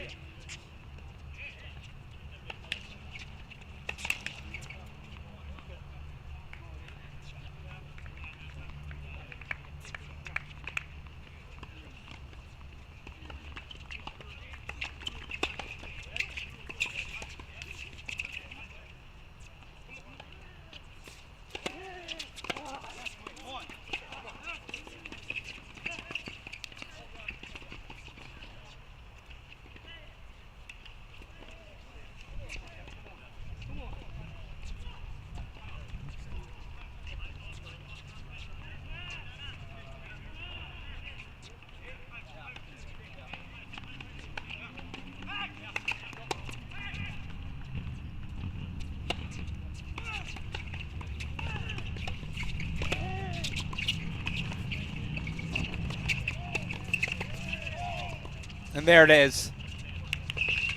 Well, if you're in the South Bend Athletic Department and you're tuning in, you might as well book a couple flights to Waco, Texas.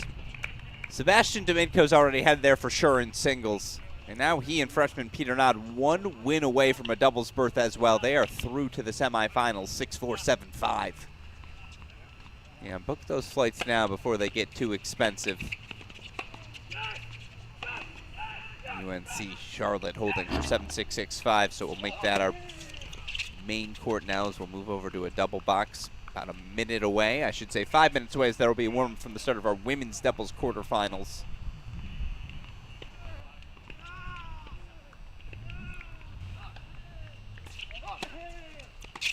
Those for you first ball to last as soon as they begin. Notre Dame, of course, joining Jovanovic, Sanchez, Martinez, the Mississippi State pairing in the semifinals. So 2 of our 4 teams now set. Heck of a performance, heck of a tournament. For UNC Wilmington's Joseph Wyand. Alex DeGabriel knocked out in the quarterfinal round.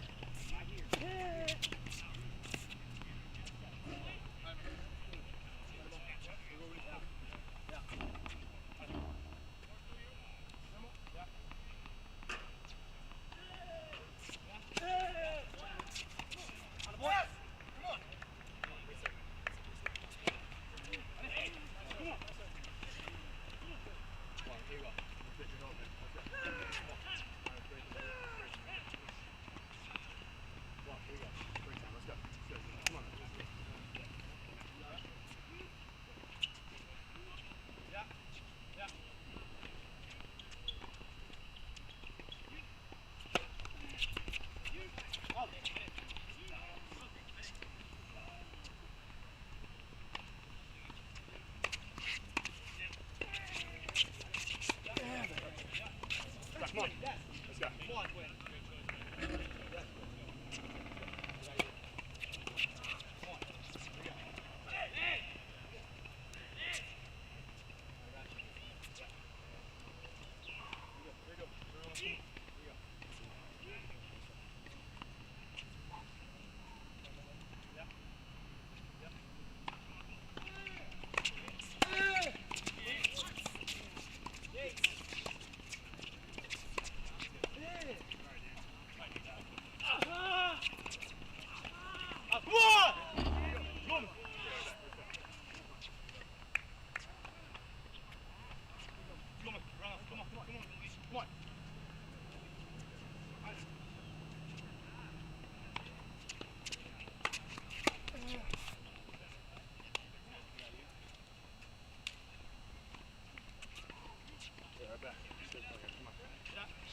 Now we've got it all update for you scoreboard wise, and we'll send us to a break. Our first to 7, win by 2.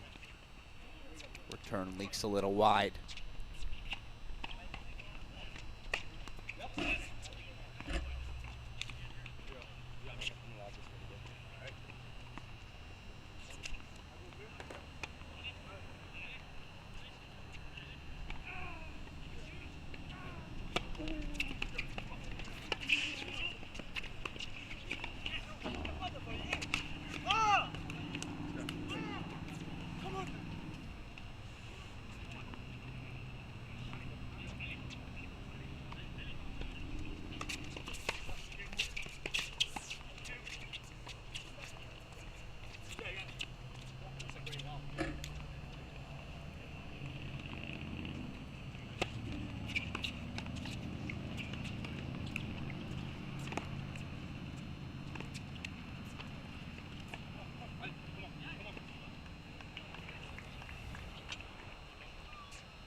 Well, that's something to rally around. Continues to press forward.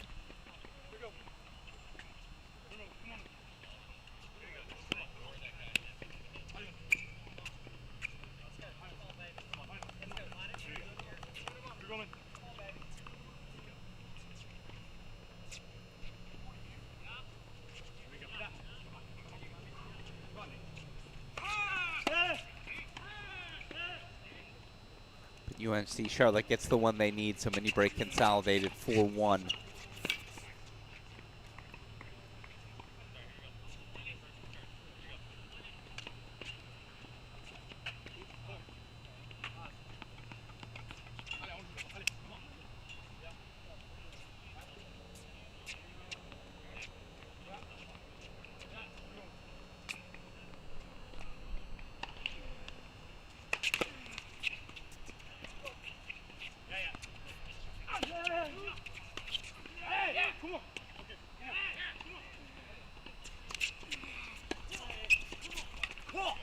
Come on.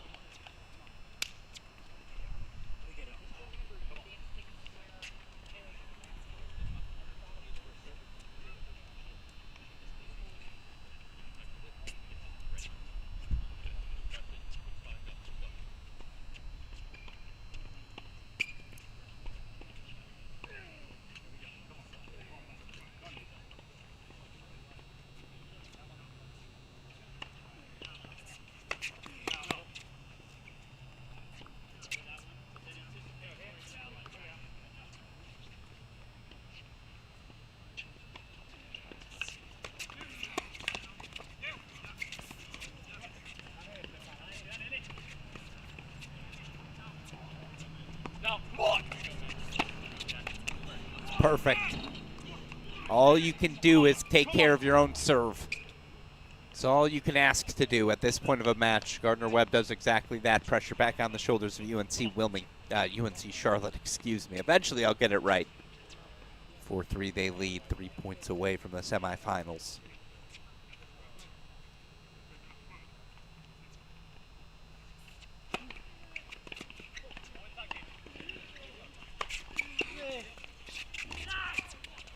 Yes! Come on! Come on!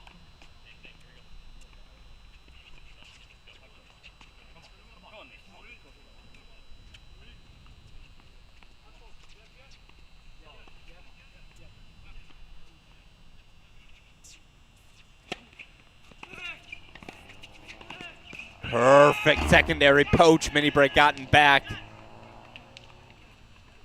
And the inclination to stay aggressive there, I absolutely love it.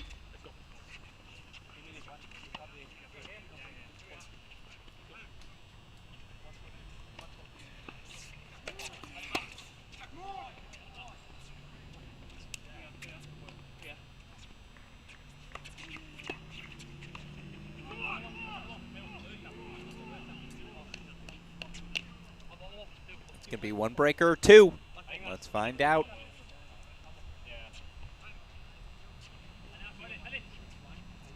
There's Hawaii's Visaya Snyder closing in. Oh my God. Are you kidding me? To set up match point, look at this return. Yes!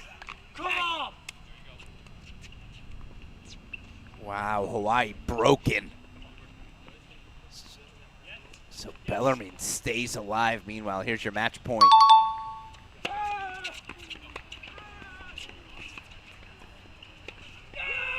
Through to the semifinals.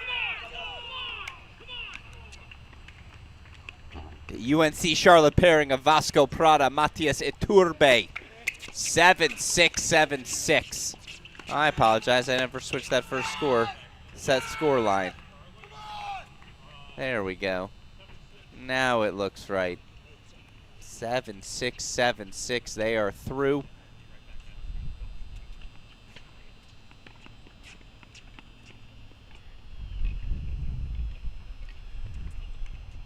So 3 of our 4 semifinal teams now set.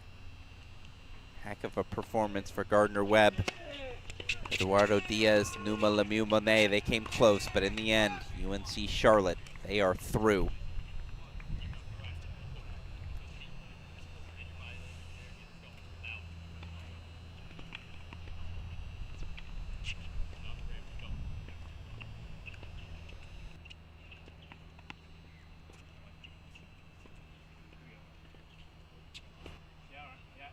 So we'll go full screen for the rest. I'll get our scoreboard up to date here.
We'll have it for you point by point the rest of the way as Bellarmine holds for 6-5, so fighting off elimination. Looking to force a deciding set again here for Hawaii. It's the junior Azuma Visaya, transferring over from UCLA for this season. Visaya partnered with Quinn Snyder. Snyder, redshirt senior out of Titusville, Florida. Taking on the Bellarmine pairing. Senior Jack Batchelor out of York, England, partnered with Matthew Nice, the junior from Newcastle, England. Again, winner of this going to take our final semifinal spot. Winner of this advancing to face top seeds from Mississippi State, Peter Jovanovic, Benito Sanchez Martinez. I don't want to miss out on any of the points, so we'll get you a draw update after this, and then your reminder, slowly but surely getting underway. Women's doubles quarterfinals. I think our first match actually is underway on court number 20. Have those for you as well after this.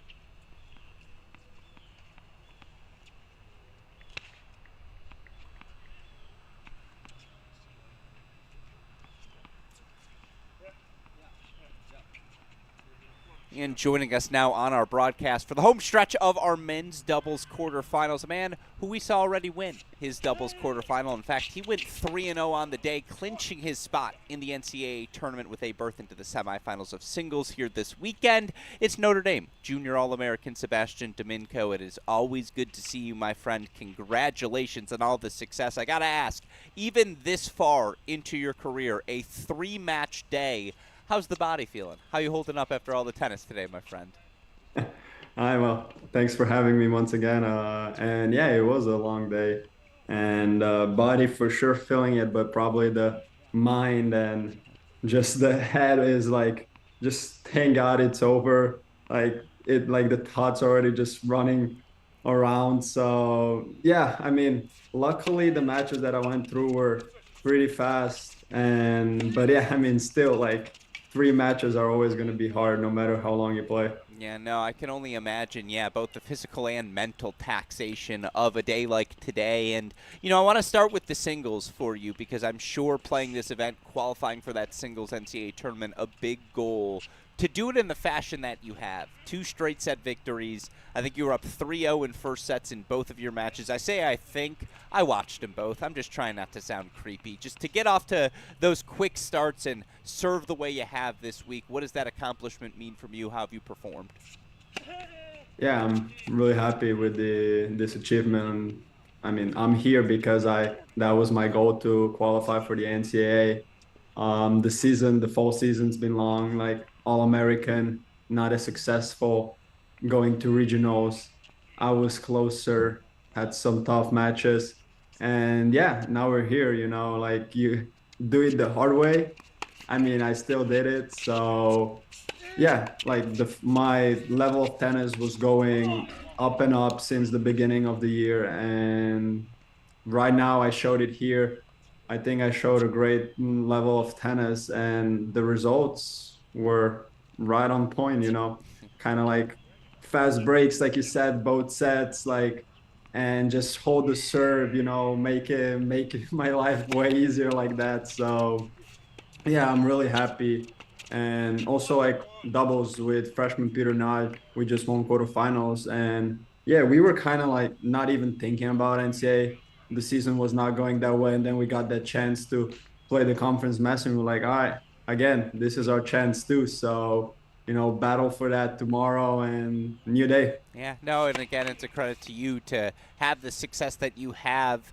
I want to just one more follow-up on that singles piece because I was talking with another player earlier. You know, this fall obviously different than what you've had in your first 2 seasons with the NCAA tournament moving like it did, but I'm curious what you've thought now, all of this competition. You mentioned it. You play All-Americans. You play regionals. You play here this weekend, whether it's this event or the sectionals. Have you enjoyed this, dare I say, no foot off the break sort of fall format with all of this additional competition? What have you thought of the new look? When we found about that, I was kind of shocked. I thought like the idea of it was just didn't make sense. But you know, also like for players like me, I want to compete in some ITA Futures, some professional tournaments. Like, I mean, luckily there was no Davis Cup this fall. So there goes immediately like one more week that I can play extra. But now with all of these tournaments like in the fall, those weeks are taken away from like playing professional tennis. And yeah, I mean, if I would get it done in All Americans, I would be like, it's fine, you know, like I wouldn't play regionals, I wouldn't be here. I would probably play some more futures, but that's not the case. Going in the season, you never know what's gonna happen. So like I already said, I probably took the hardest way possible, but yeah, if you go through all of the tournaments I went, you're probably not enjoying it. Like some people could say it makes sense. Like again, the season in the spring is even longer, and like playing that tournament at the end of it, I could see why people think it's not the best probably way to do it. But you could also argue for that in the fall, like 3 tournaments to qualify, playing for yourself. I'm not even gonna mention the missing in school because that we're gonna try to do that other way. Yeah, no, I mean, again, it's a credit to you, again, to have the mental, the physical focus to be able to put together the fall you have, particularly impressive. And then in the doubles, you know, again, you and Peter kind of coasting through like you were. You serve for the match, you get broken, to get that break right back, and then to see your freshman teammate serve it out. Talk me through that performance, and has it been fun to get a freshman, to get to partner with him this weekend? What's that been like? Yeah, in my 2 years at Notre Dame, I played with 2 different seniors. Kind of started like from the beginning with both of them, like was successful with both of them. So coming in now, like playing with Peter Notch, he's international. I know him from like back in the days when we played like juniors. So great guy, you know, like love to share the court with. It's a lot different playing with a senior and a freshman. But like on the other hand, like I'm a junior right now, I'm an upperclassman. So yeah, I'm really happy with the results and like the level of tennis that we're like playing here on this tournament. And we've been through ups and downs. The first match coming up, back up from a breakdown. And like you said, right now, serving for the match, being up 40-15, suddenly everything goes wrong. And you're like, you know, just lock in 2 minutes, get that break. And yeah, it's always nice to have a tall freshman just serving bombs and everything's done. Now I know how my freshman year teammate felt like. Yeah, exactly. No, and I like, too, in that next game after you get broken, you show off the wheels as well, running forward. Again, the nice little soft touch on the put away. And certainly, again, a busy day of winning. 3-0 overall, semifinalists in both singles and doubles now into the NCAA tournament in singles, and a win away from doing so in doubles as well. Notre Dame junior Sebastian Domingo, thank you as always for taking the time to chat, particularly after the long day. And rest up and good luck to you tomorrow, my friend. Thank you so much. Have a good one.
Always nice to speak with Sebastian Domingo. I apologize, as such I lost track of the score. I do know we're in the breaker.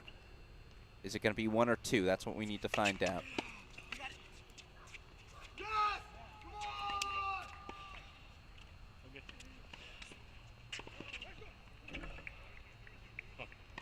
Right hand, right hand. I got you. Come on. I got you. Come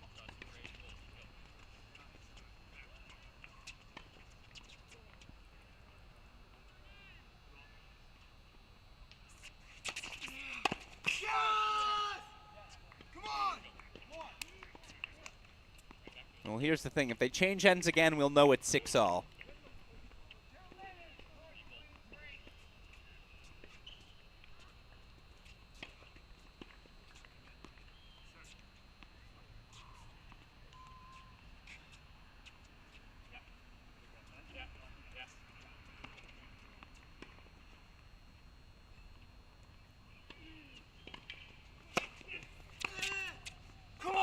Ooh, a risky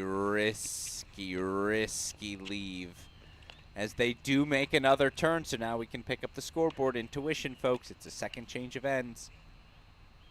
6-all overall. Bellarmine fighting off a match point there.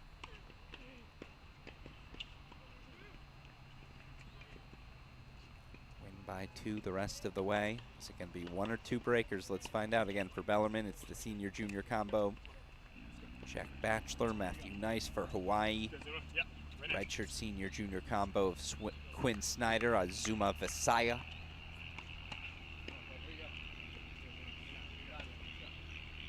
We interview, we show you live scores. We do it all here on the Cracked Racquets Crosscast with women's doubles still to come. Appreciate all of you sticking with us.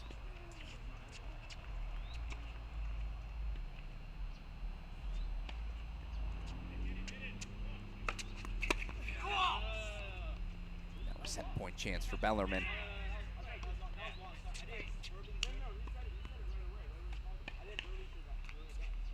I didn't hear a call, but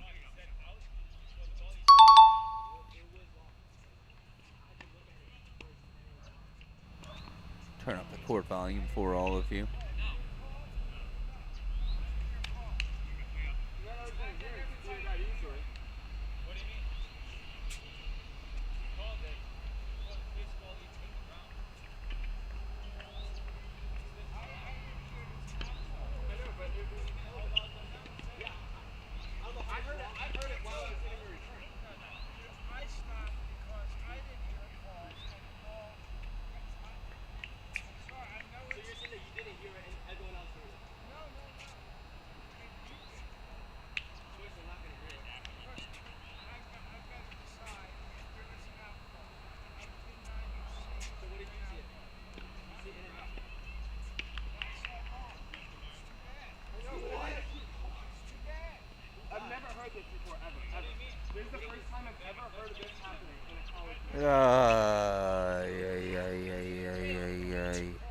Here's the problem. You heard the chair umpire there. He said, I saw the ball long as well. That was not the right thing to say. The point he should be arguing isn't that the ball was long or not. The point he should be arguing was, I never heard a call. And I never heard an outward call as well. Now, the call came afterwards from Hawaii. But the argument from Bellarmine and the argument from the chair was the call came too late. And that argument resonated with me.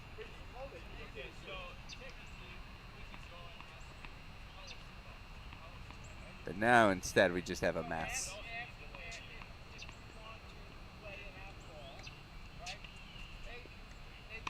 Much better explanation here on the follow-up. All right, yeah, the cleanup. There it is.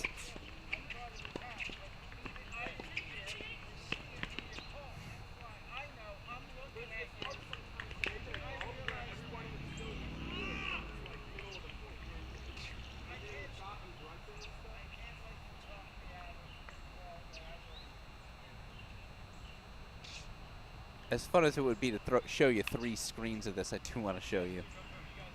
We got women's doubles quarterfinal action on court 20. Irene Riva, Maddie Ferreros taking on the Naval Academy's Emily Tannenbaum, Pavathi Schenker, 4-1 lead there. We also have Moore, Webster, Beltran, Lambert. I don't have a scoreboard for us there yet. As soon as I do, we'll hop over to it. In the meantime, back full screen we go.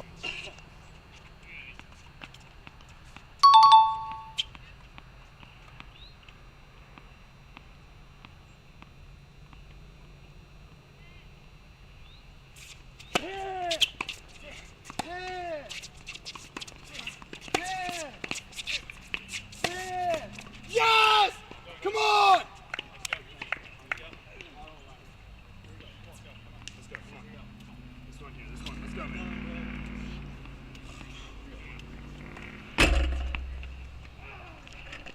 Here we go, tonight. Come on. Right in. Here we go.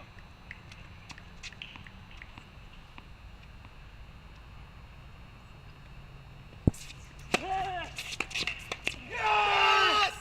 Come on! Here we go. Come on. Good serve, man. Unreal serve. Let's go. Here we go. Come on, right out. Right now. Come on, man. I got you. Here we go. Come on. Let's go. Here we go, Quinn. Here we go. Here we go, Quinn. Lock it in. Come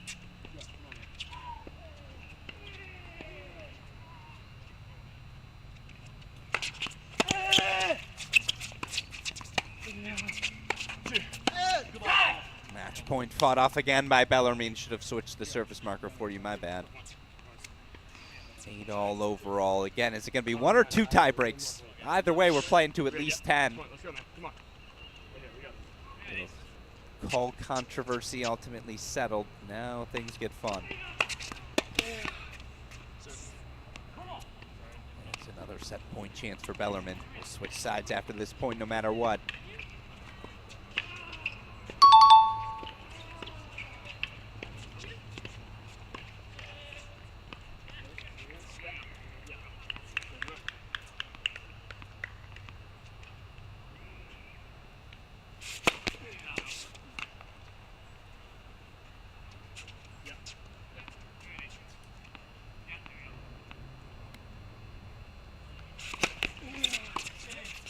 Come on!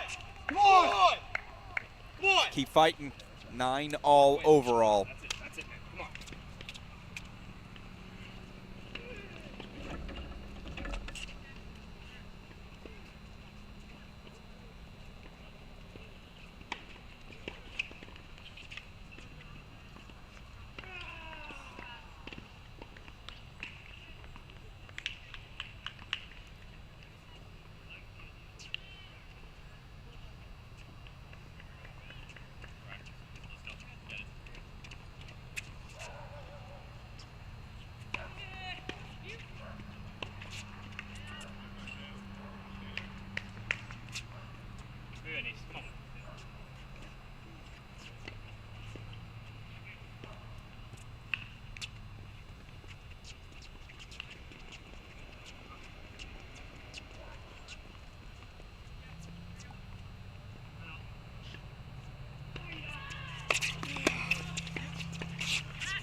Dodge, duck, dip, dive, and dodge, right?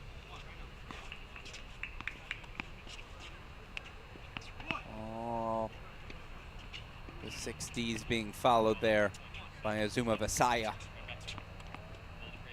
There's another set point, another match point opportunity for Hawaii.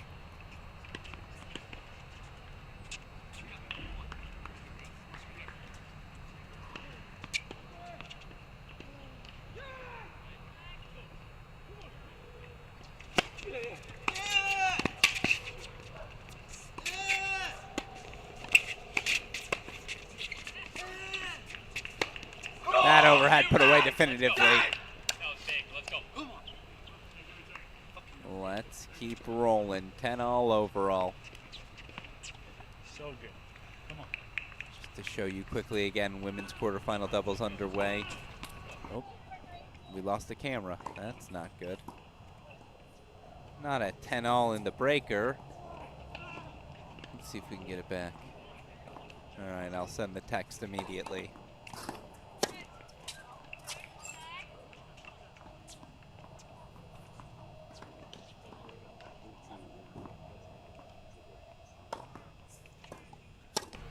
Oh, we're back.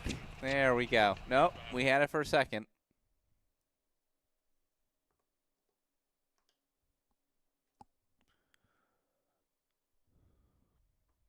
I think we lost the camera. I apologize.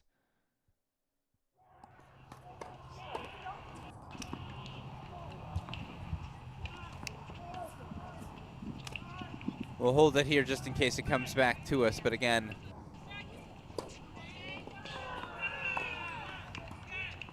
women's doubles quarterfinal action now underway.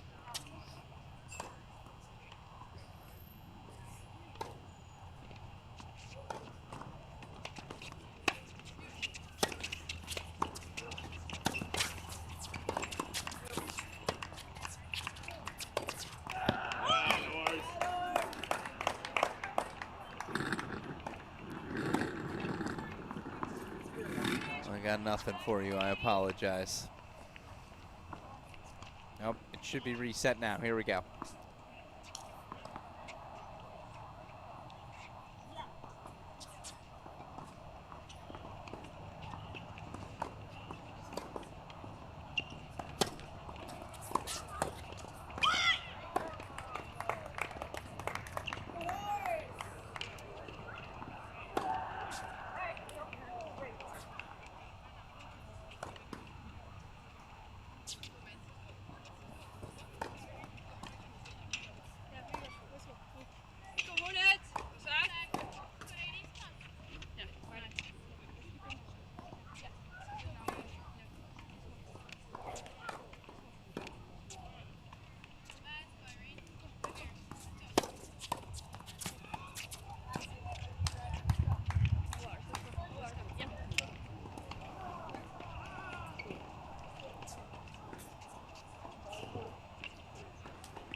All right, apologies we missed it. It does look like it'll be a third set breaker. So for this, we'll have the full scoreboard.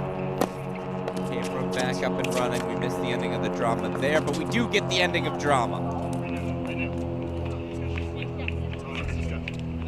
We'll update that, whether that tie break's correct or not. Third set breaker. First to 10, win by 2, Hawaii to serve first.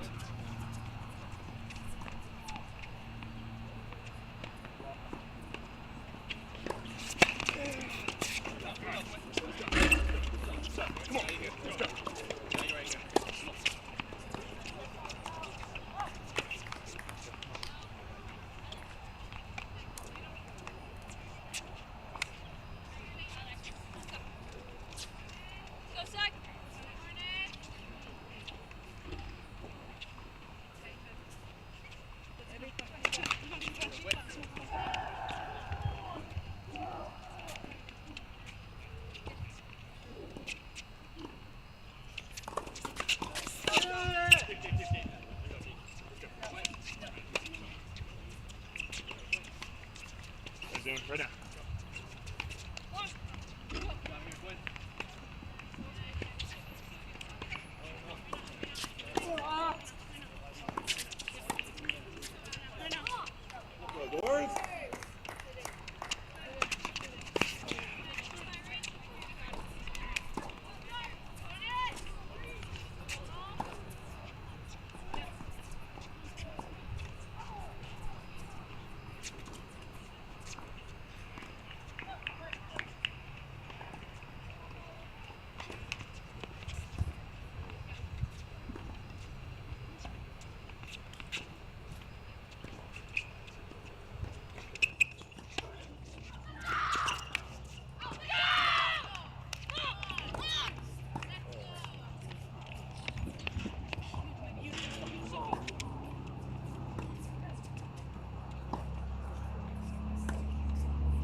So Hawaii up the mini break 4-3. Quinn Snyder serving on the far side. Apologies, I know we lost court audio there. We see what's going on. We can talk you through it.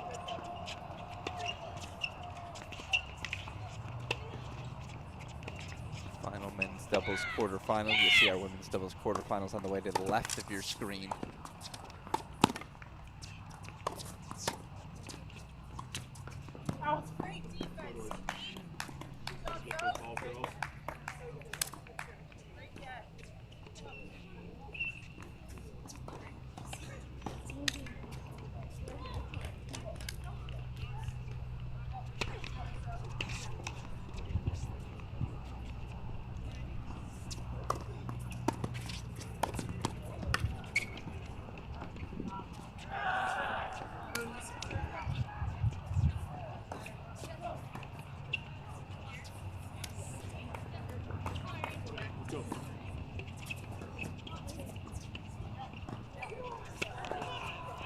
Ah, it's just beautiful tennis.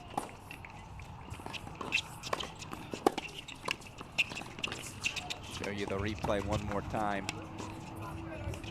Defense turned to offense. If you're Hawaii's Quinn Snyder, you got to put away that overhead, right? Easier said than done when the lights get a little darker. The pressure gets a little heavier.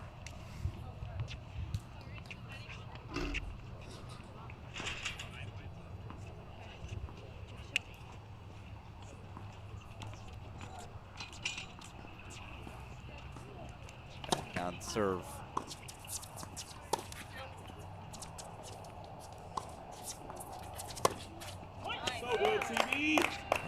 Messiah says thank you very much. Any break back in hand.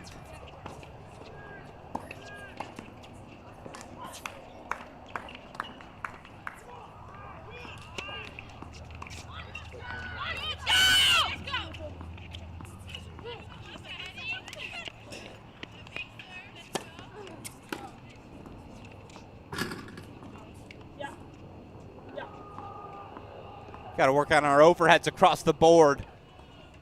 2 points on return for Hawaii, 7-4 double mini break lead. 1 foot perhaps now into the semifinals, but of course they've already had match points in this one, that 12-10 second set breaker going to Bellarmine.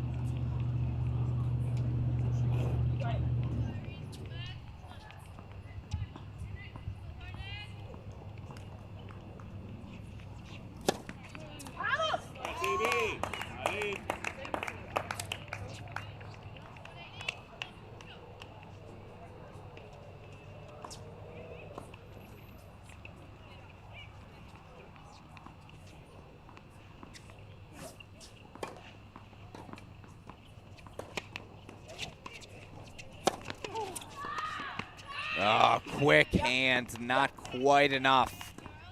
Bellarmine gets one back, 7-5. They'll change ends again. Alex Gruskin here. It is the home stretch of day 2 of the 2024 ITA Conference Masters Championships. We already sent 4 men, 4 women into the NCAA tournament in singles. Who's going to join them in doubles?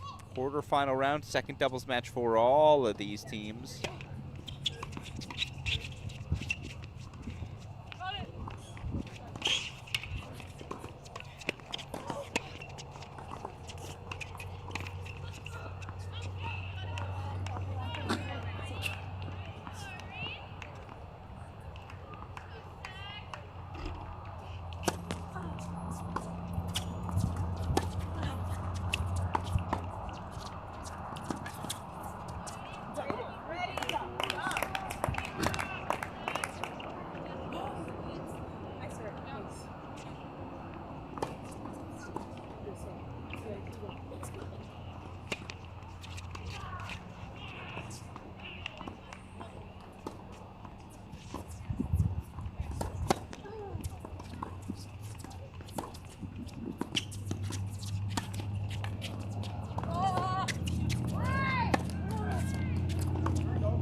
All right, now that scoreboard's correct. 8-7 Hawaii leads. It's on their racket.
Match point coming for Hawaii.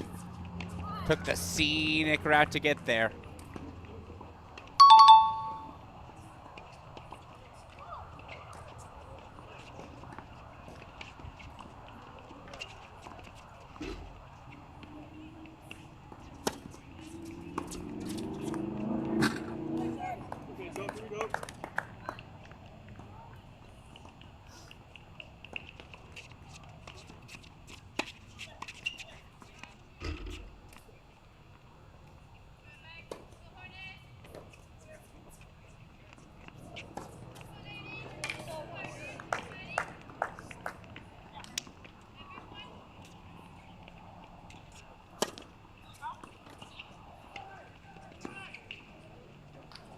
Hawaii is through. What a battle this was. Such a pleasure to cover it. Tightly competitive from start to finish. Azuma Vasaya, Quinn Snyder, 6'3", 6'7", 10'8". On to the women's doubles quarterfinals we go.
All right, I'm gonna get a manual scoreboard up for us. Excuse me here.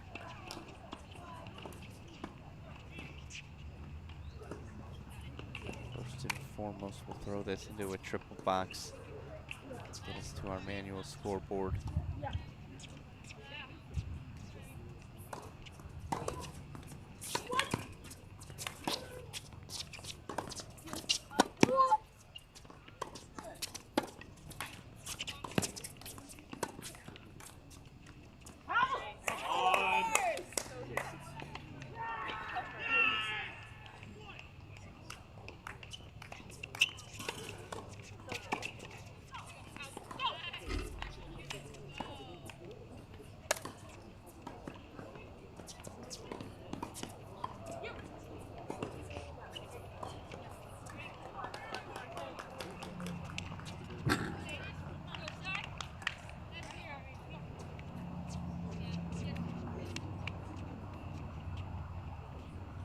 believe we have our scoreboard set now.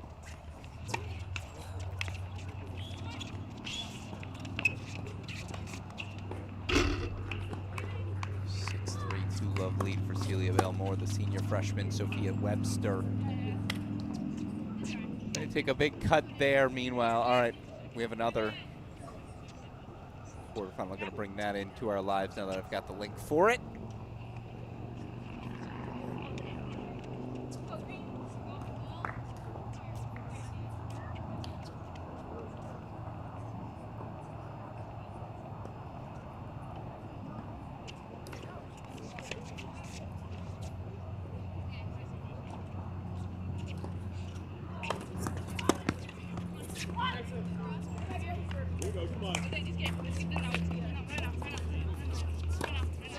Bottom left of our screen, Hinson Lally, Sofia Vitalina Chersina taking on Clara Owen, Abby Nugent. Naval Academy versus Xavier in that matchup. We'll keep an eye on it, of course.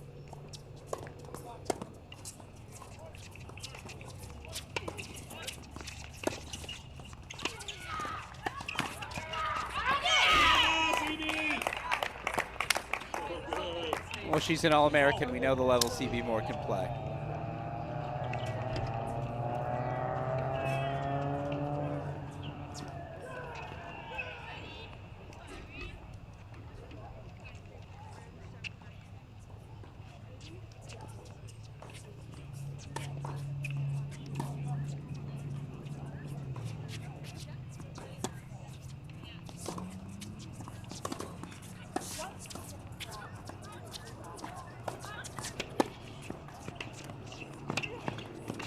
CB Morris, she's hot. Yes! All-American finding all the spots. Vanderbilt closing in on a potential semifinals. By the way, Riva Ferreros, 6-2, 4-love lead on Tannenbaum and Schenker. You see that scoreboard suddenly updated for us. Oh, Moore and Webster actually have 3-love. I apologize, we got an update as well.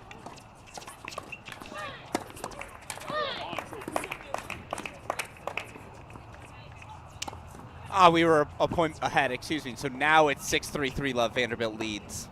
Okay. Head on over. We have an active scoreboard, Oriva Ferreros. Sacramento State senior-sophomore pairing.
Beautiful shot from the freshman Webster. She has showed off her talent today, hasn't she?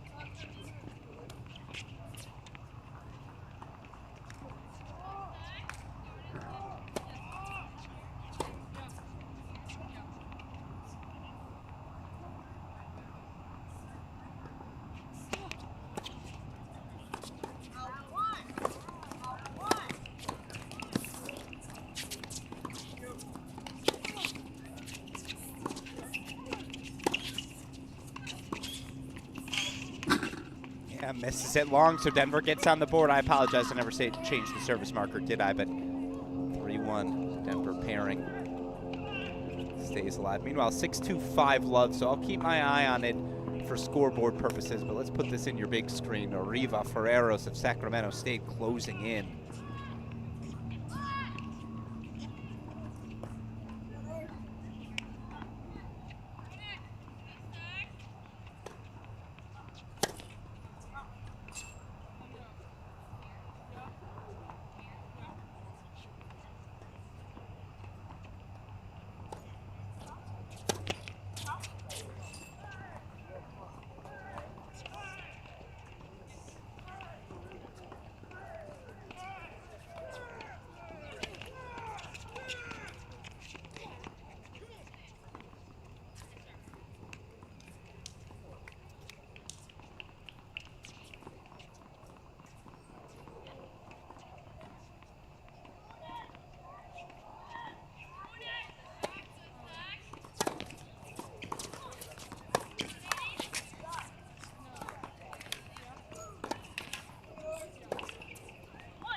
Breakpoint chances right back for Vanderbilt to extend their lead once again.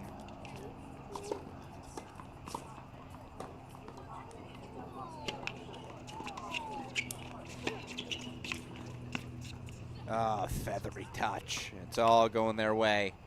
And there's just a freedom, a spirit, and energy Irene Arriva, Maddie Ferreros play with. It's going to be fun to watch them with an NCAA spot on the line tomorrow, as Vanderbilt does indeed break. So 4-1, double break lead back in hand for the top seeds. 1 foot into the semifinal round.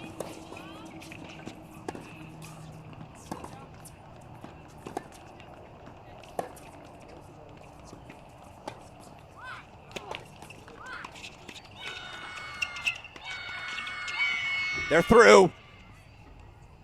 Sacramento State will play for an NCAA tournament berth. Senior Maddie Ferrero. Sophomore Irene Arriva, 6-2-6 love. All right, and I apologize. We haven't shown it because I didn't see them on our scoreboard. Our other doubles quarterfinal is on court. It's court 23 here. They're going to go get the scoreboard set for us. 4-3 right now in that court 19 matchup. Bottom left, Owen Nugent, Vitalina, and Simlali. Again, we'll make that our manual scoreboard, obviously, as soon as we get there. Alex Gruskin here. You see some scores in the bottom. We'll get you to the draws in a little bit. In the meantime, here's Celia Belmore, the Vanderbilt senior, the All-American. 6-3-4-1, she serves leading.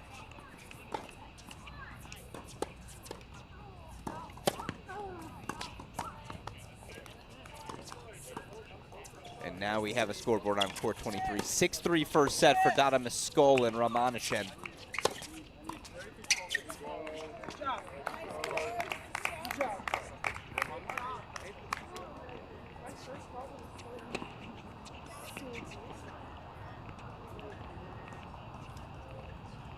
Great tournament, by the way, for Naval Academies, Tannenbaum and Schenker.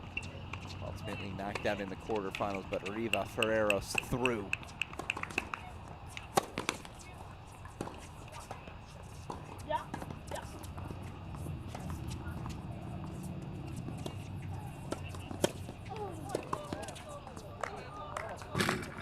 These are your final 3 matches of the night. They're all on your screen.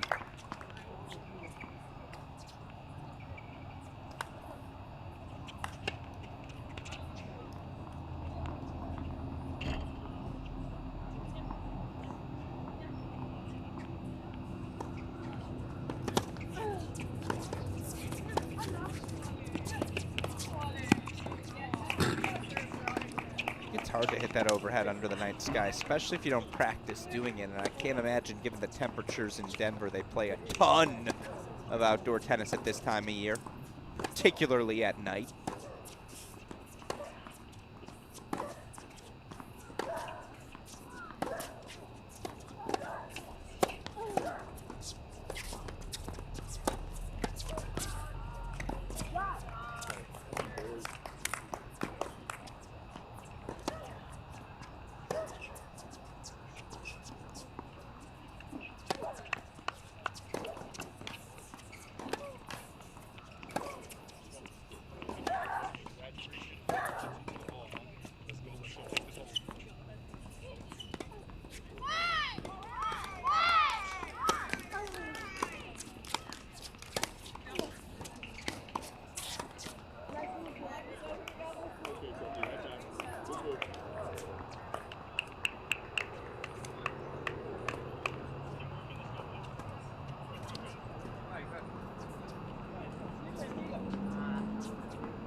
Vanderbilt the game away. We'll go point by point for it here.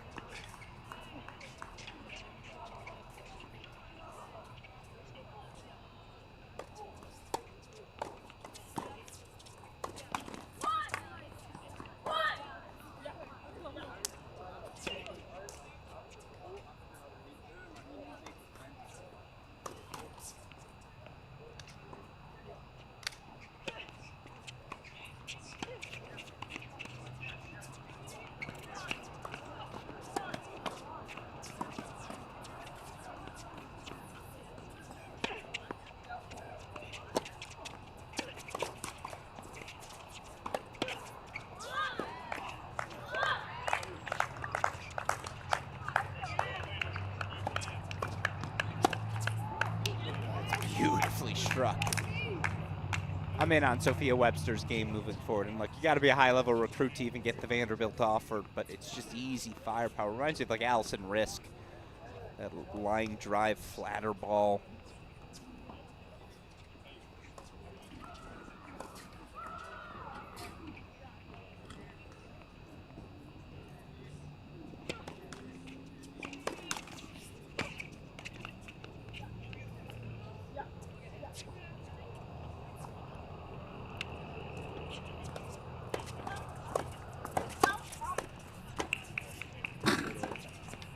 I believe the call was made there by Moore, so match points coming up.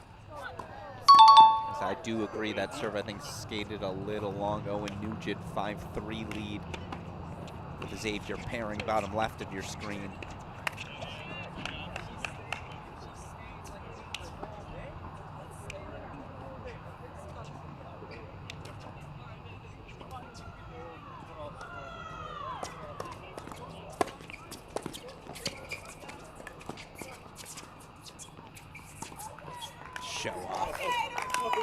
They're a match away from an NCAA tournament berth. Celia Bell Moore, Sophia Webster, 6-3, 6-1. Show you the match point one more time.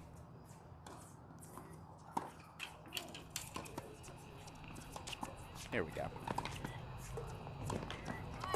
Line drive, return, the soft touch, and then middle solves the riddle. Every checkbox hit right now by this freshman. What a performance. All right, so they're through.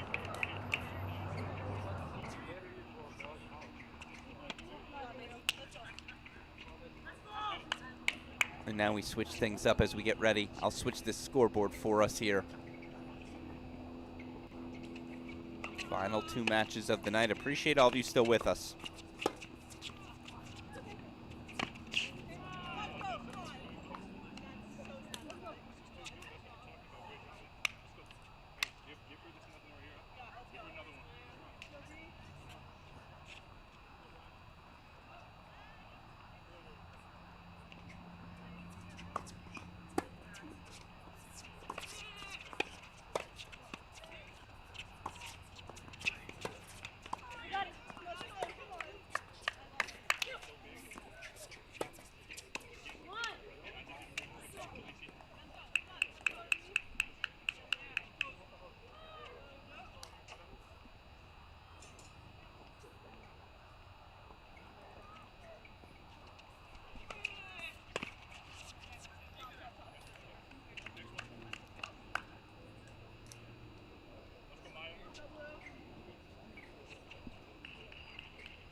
That is indeed Xavier, I believe, serving on the far side. Again, it's freshman Clara Owen, junior Abby Nugent for Xavier, taking on the South Carolina State pairing, Hin Simlali.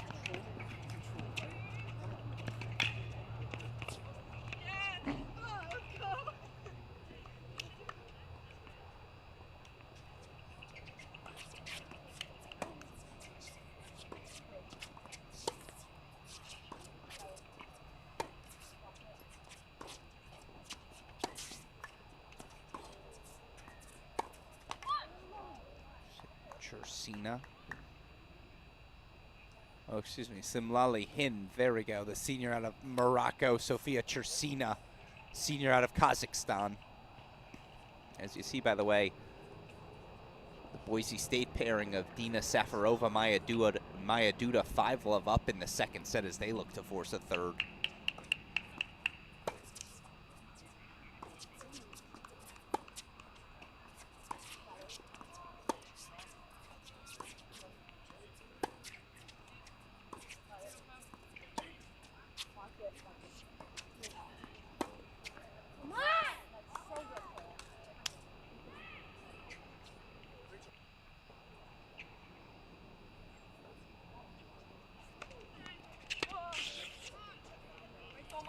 Isabela, meu Deus do céu, que difícil que é botar a bola na bola. Boise State serving for the set on the far side of 23. I believe that's Dina Safarova, as a matter of fact, the sophomore serving for it.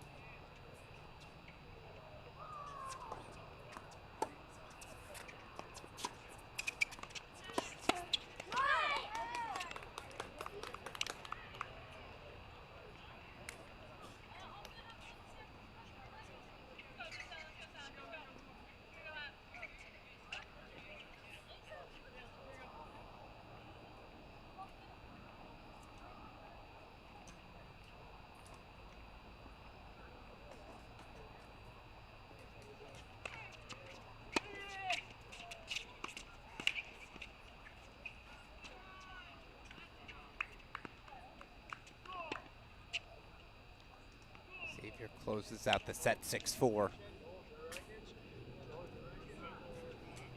All right, so I'll have that manually for us in set number 2. Meanwhile, there's Duda Safarova 2 points away from forcing a third.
Love second set, so it'll be first to 10, win by 2. Third set breaker to decide our semifinal spot on 23. 2 matches here to go. Alex Gruskin here.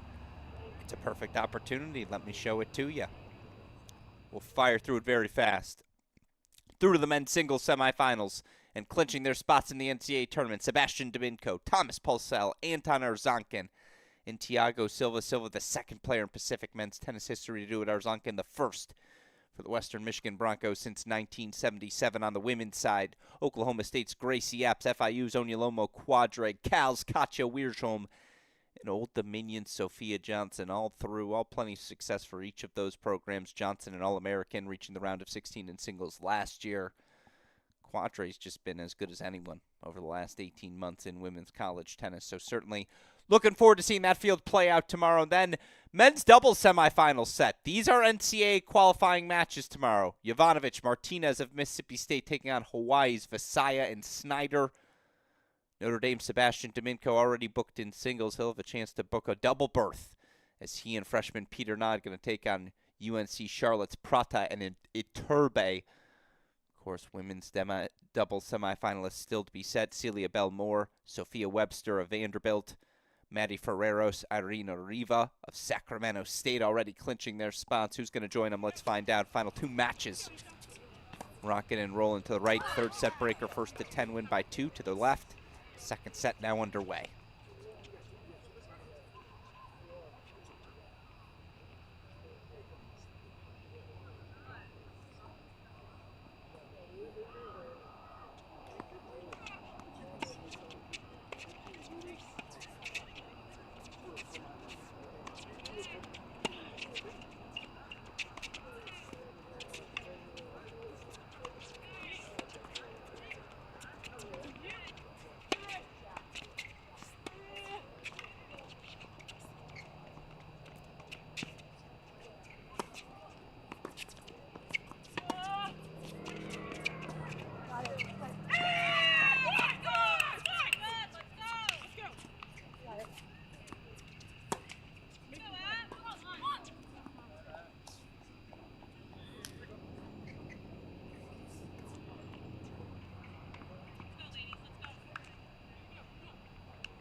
4 as he'll change ends one more time again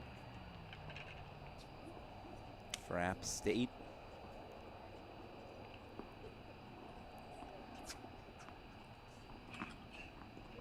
Pairing of Isabella Ramanashen, the junior from Brazil. Savannah Dadamascal, the junior from Yorkshire, England.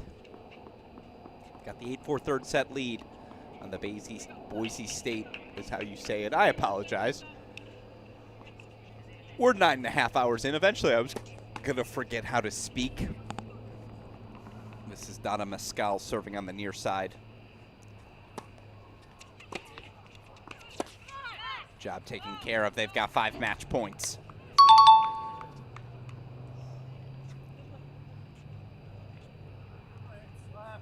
What do you want us to do? Come on. 1-1. Let's focus.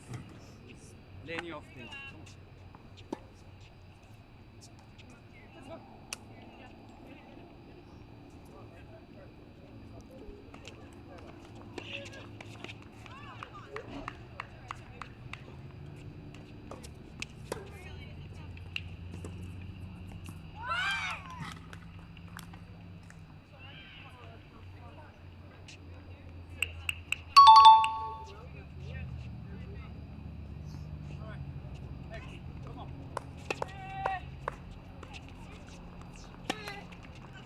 First 2 match points fought off. Job on serve done, but now it's on App State's racket.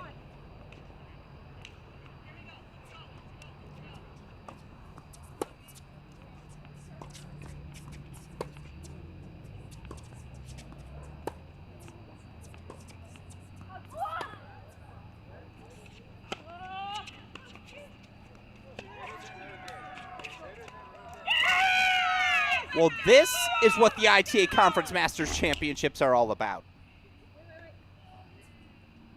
It's about providing opportunities to players and programs. Heck, this whole new fall format.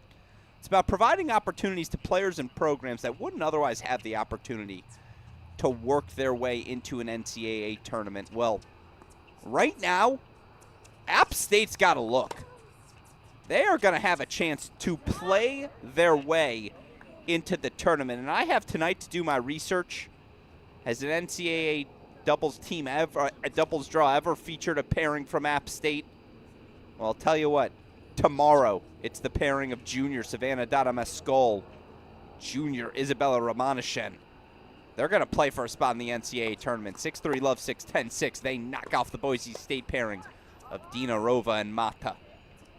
So just 1 match left to go. We'll manual scoreboard it the rest of the way. 3 teams through the semifinals. They'll be represented by App State, Sacramento State, and Vanderbilt.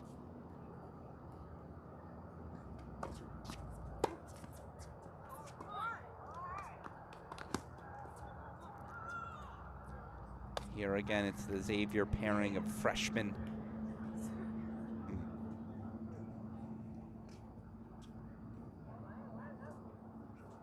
Clara Owen, junior Abby Nugent.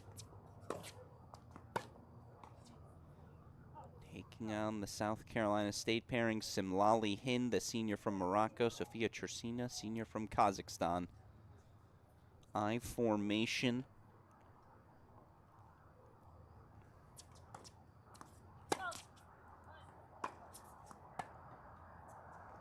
Yields the double fault, and I apologize. Service marker's wrong. That's Xavier serving on the far side. I'd recognize Xavier women's tennis head coach Doug Matthews anywhere.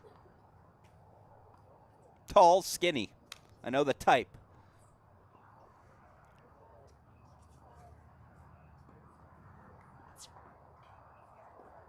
And I think the coffee in hand comes as part of his Halloween outfit.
I love this sport. I mean, again, that's how you know it's a deuce point. The pressure unlike anything else at any level of the game. Xavier holds for 2-1. Our backhand's illegal. A point like that has you asking. Camped so far over. Believe that was Abby Nugent. I'll have to, again, get him on this side to give you a clearer look, but 6-4, 2-1, Xavier leads. As again, we'll show you our results here on the day. Here's what you missed. In case you're just joining us 9.5 hours in, where have you been? It's a fantastic day, our final weekend of ITA qualifying action into this fall's NCAA Individual Championships in men's doubles. Qualifying matches tomorrow between Jovanovic Martinez and Visaya Schneider, Prada Iturbe, and Nad Dominko already clinching their berths into the NCAA tournament. Sebastian Dominko of Notre Dame, Thomas Paulsell of Georgia, Anton Arzhankin of Western Michigan, Tiago Silva of Pacific. For the women, Gracie Apps of Oklahoma State, Onomo Quadre of FIU, Katja Wiersholm of Cal, and Sophia Johnson of Old Dominion. We can run you through what those matches looked like on our next changeover. In the meantime, back to the final match of day 2 we go. Visor belongs to freshman Clara Owen.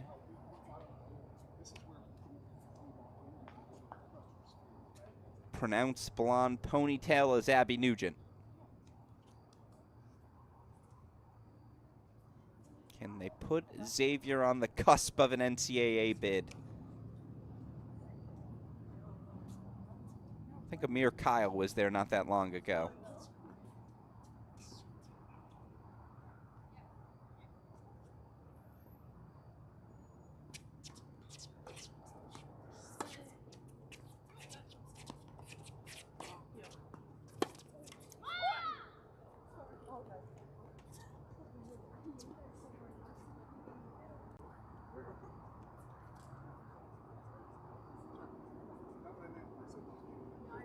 Teams made the NCAA first round in, I believe, each of the last 4 seasons. Certainly know they did in 21, 22, and 23 under head coach Doug Matthews. Now in his 10th year on the job at Xavier. Wow, that happened fast.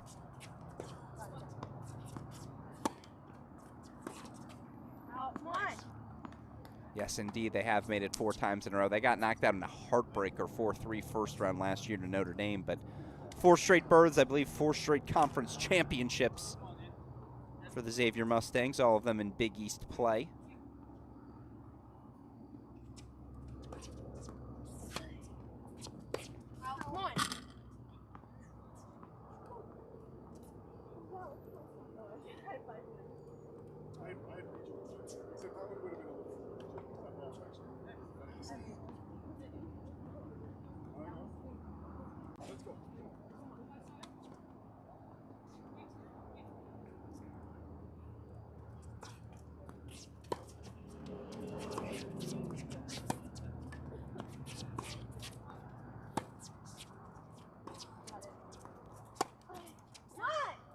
Breakpoint chances for Xavier.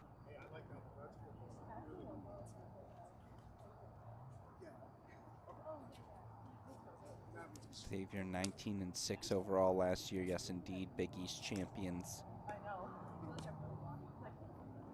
Owen, a new piece, part of the equation. Abby Nugent, though, 2 doubles, 3 singles last year.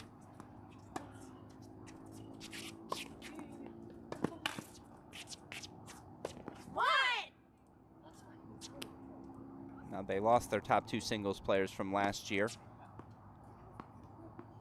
Imani Graham, Anna Rogenberg, each off to new things. They bring back Nugent. Mazzucato, Szyminski, Emily Flowers. The 3 through 6 all back. So again, if freshman Clara Owen can contribute right away, Madeline Rexroth, their other freshman, if she can be a quick contributor. We saw Rexroad actually earlier with some success in singles. The 5-star recruit looks ready to contribute. Xavier's going to be right back in the mix this year. As I apologize, forgot to update. They did indeed break for 3-1, now 15-love. Mustangs, one of those programs. Again, 4 straight conference titles, 4 straight NCAA berths. It's all you can ask for, a chance to compete with the big dogs, to take a Notre Dame 4-3 in round 1. This is one of those sneaky, consistent, excellent programs, and Doug Matthews is a name that should be on more lists.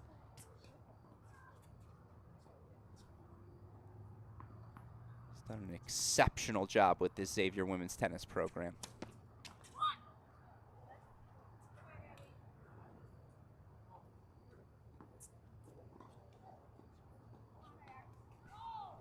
By the way, if you're tuning in as a Xavier fan at home, let us know. You're Coach Matthews supporter. Let him hear it.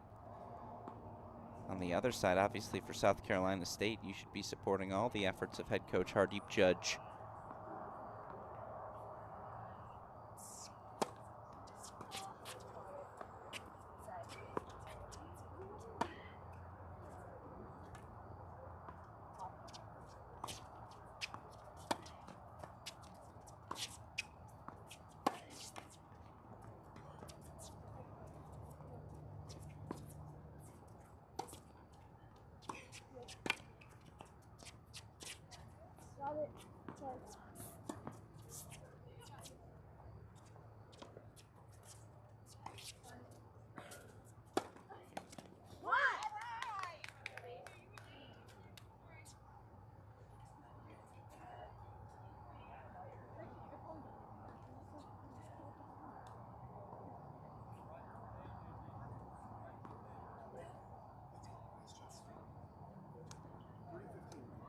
Every point is war.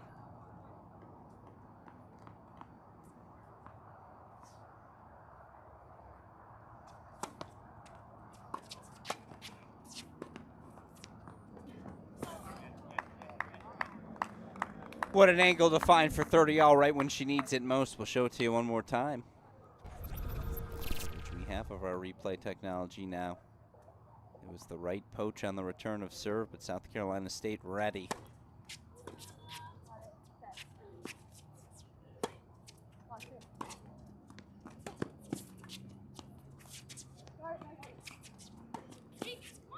Sails it, so it's break point chances right back for South Carolina State. South Carolina State team 17-6 overall last season. They too won their conference. The MEAC reached the NCAA tournament, a first-round loss to North Carolina State.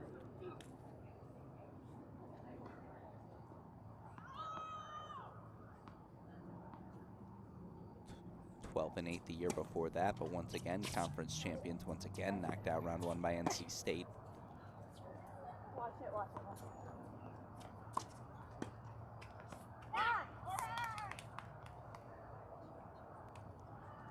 Heck, they won the conference title in 2022 as well, so certainly, again, for each of these programs, always represented in postseason play, now represented here in the fall. Who's going to put themselves a match away from an potential NCAA tournament berth? Excuse me, it is a massive deciding point coming up. Last one of these went, what, 35 shots?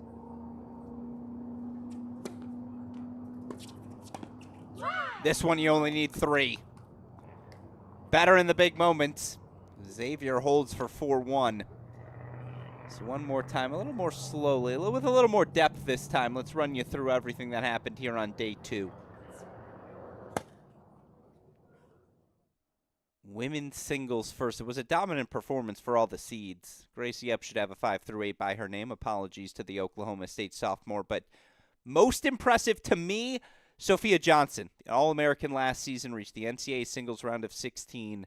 The power tennis she's playing, she came a match away at a couple different events earlier this fall, but she belongs in the final 64 field, and that's an exceptional matchup. We may see it in Waco. A couple of seniors. She's taking on Cal senior Katja Wiersholm. The only reason the former blue chip recruit hasn't made an NCAA singles draw, she hasn't played high enough in her lineup. It's not because she's not good enough either. Behind players like Viller Moeller, El Sola, Giavara this fall, though she got to play her own way in, and now she has the senior 0-2 winner today over Julia Haynes. We know Quadre Apps coming back from injury. Her power tennis has been exceptional, but that is a really fun semifinal field. Make sure you join us tomorrow for the action as it unfolds.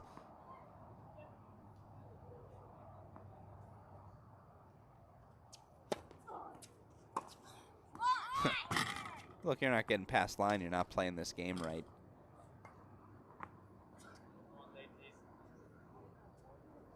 Believe that was Hin, though, caught with her hand in the cookie jar.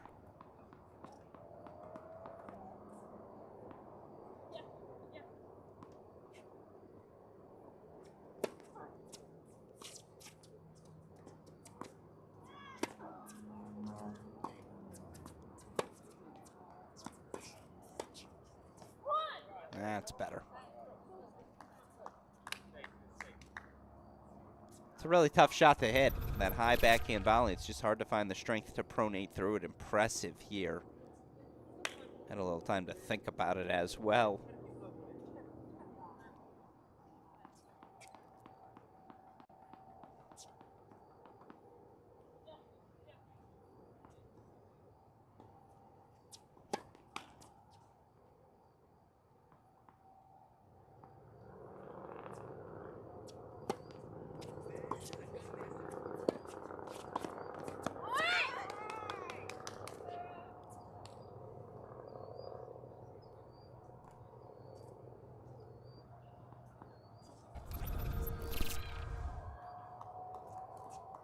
That's a beautiful cross, a beautiful poach.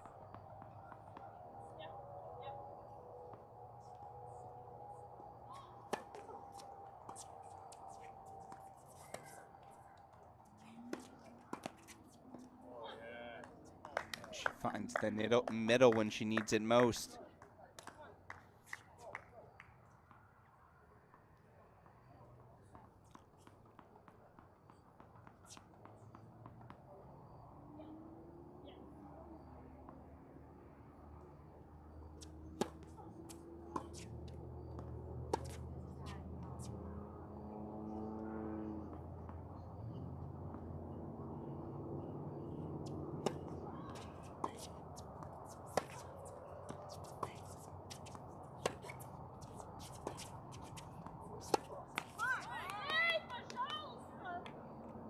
Call this a de facto match point? Hard not to.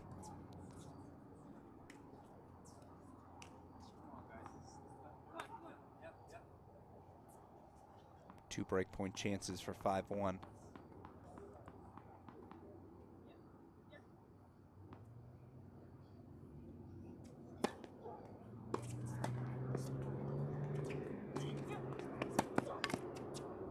So there it is, another break.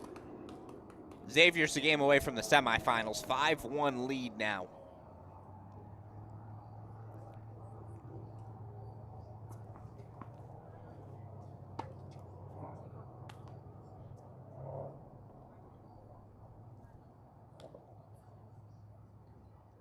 And it looks like it'll be the freshman, Clara Owen, to serve for the match. That's a good start.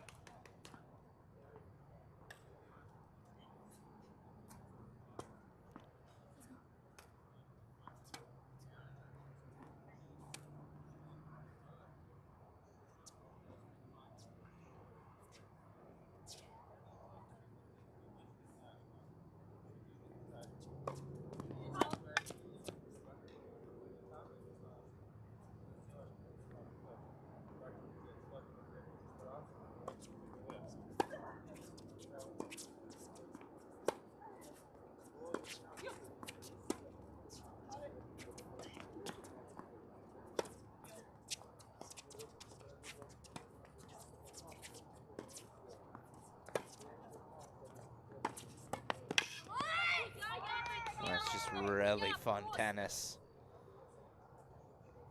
Show you that into that one more time.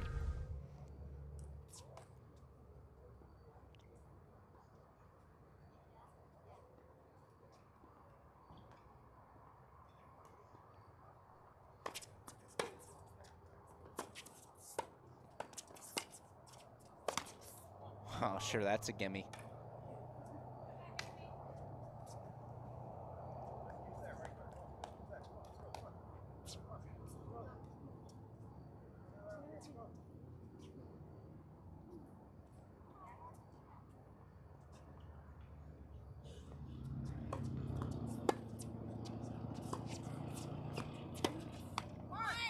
Match points coming up.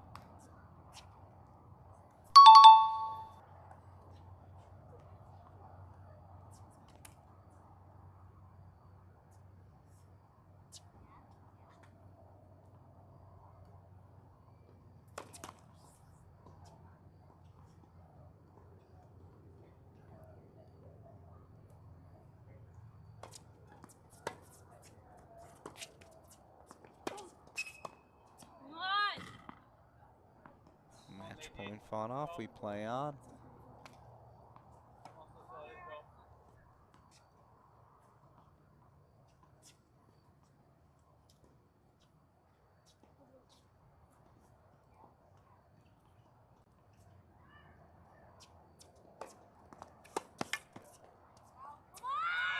Xavier is through to the semifinals. 6'4", 6'1", junior Abby Nugent, freshman Clara Owen. Wrap up day 2 of the ITA Conference Masters Championships in style. So with that, all of your draws are set. Let's run you through them one more time. Day 2 results in the book. Here's what they looked like. Started with our men's singles quarterfinal. Notre Dame junior Sebastian Domingo has looked untouchable at times on serve. He was today off to a quick start and never let up. 3-2, he advanced over Bucknell's Amir Tahirovic. Next up, he'll take on Georgia's senior Thomas Pulsell. Pulsell served for the match 5-4, served for the match 6-5, broken both times, found his way through. That's a fun top half semifinal battle. Of course, your other battle, Anton Arzhankin of Western Michigan, the first player since 1977 to represent the Broncos in the NCAA tournament, 6-2 in the third. He knocked off Danny Torres of Northern Arizona. Up next, he'll take on Thiago Silva, who's just too solid. The Pacific Junior 3-3 over Baylor's Jean Bourvelt. Silva, the second Pacific men's tennis player to ever reach the NCAA singles championship. Looking forward to that grind tomorrow in our bottom half semifinal. For the women, it was a day of definitive results, most definitive amongst them. From a scoreboard perspective, Cal's Katja Wiersholm, 6'2", love 6'2", the lefty, working her way through the court past Julia Haynes, of course. It'll be a fun contrast, her finesse, her feel versus the power, the pace of Old Dominion senior Sophia Johnson, a 6'1", 6'3" winner. She just overpowered Yale Shaila Agarwal. No ifs, ands, or buts about it. Of course, top half, Onomo Quadre did a little bit of everything. Overpower, grind, show off the speed. 3-1 victory to clinch her spot over Divna Rakovic today. And then, how about Oklahoma State sophomore Gracie Apps? Injuries defined her first season on the job. A fresh start for her this year in Stillwater. She makes the most of it. The third cowgirl joining teammates Obi Kajuru, Anastasia Komar in the NCAA singles main draw. She gets a 2-2 win over Richmond freshman Sophia Barbalescu. Those are your 8 singles qualifiers here this week in Rome. In doubles, we'll figure out our qualifiers tomorrow for the men. Sebastian Domingo going to have a shot at the double berth. He and freshman Peter Nad taking on UNC Charlotte's Prada and Iturbe. Of course, for Mississippi State, Jovanovic, Sanchez, Martinez, they're already into the singles draw, but they can clinch a doubles berth as well as they'll take on Hawaii's Visaya and Snyder. And then our women's doubles matchups now officially set. Top seeds Moore, Webster. Vanderbilt's going to take on the third-seeded pairing of Owen and Nugent. Then how about Sacramento State's Arriva and Ferreros? They just play with a freedom, a spirit that is so fun to watch. They'll take on the 5-8 seeds from App State of Mescal and Ramanujan. A reminder, though, for doubles tomorrow, it's not just the finalists who are going to get spots in the NCAA tournament draw. No, the 3-4 matchup's going to matter. Third place team, not the fourth, but the third place team gets in as well.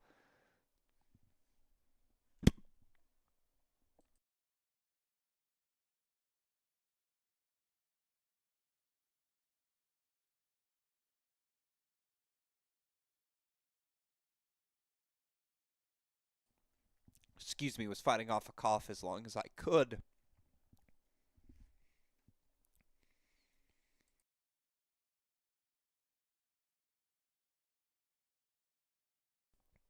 So there are your matchups. That's everything we saw here on day 2. As you can tell, 9.5 hours as we approach the end of hour number 9.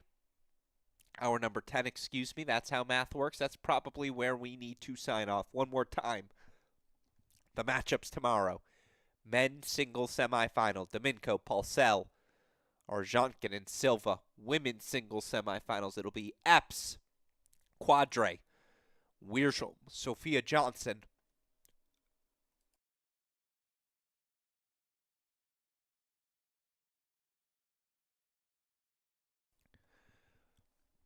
men's doubles semifinals, all qualifying matches. Jovanovic Martinez taking on Visaya Snyder. Prada Iturbe taking on Nad Domingo.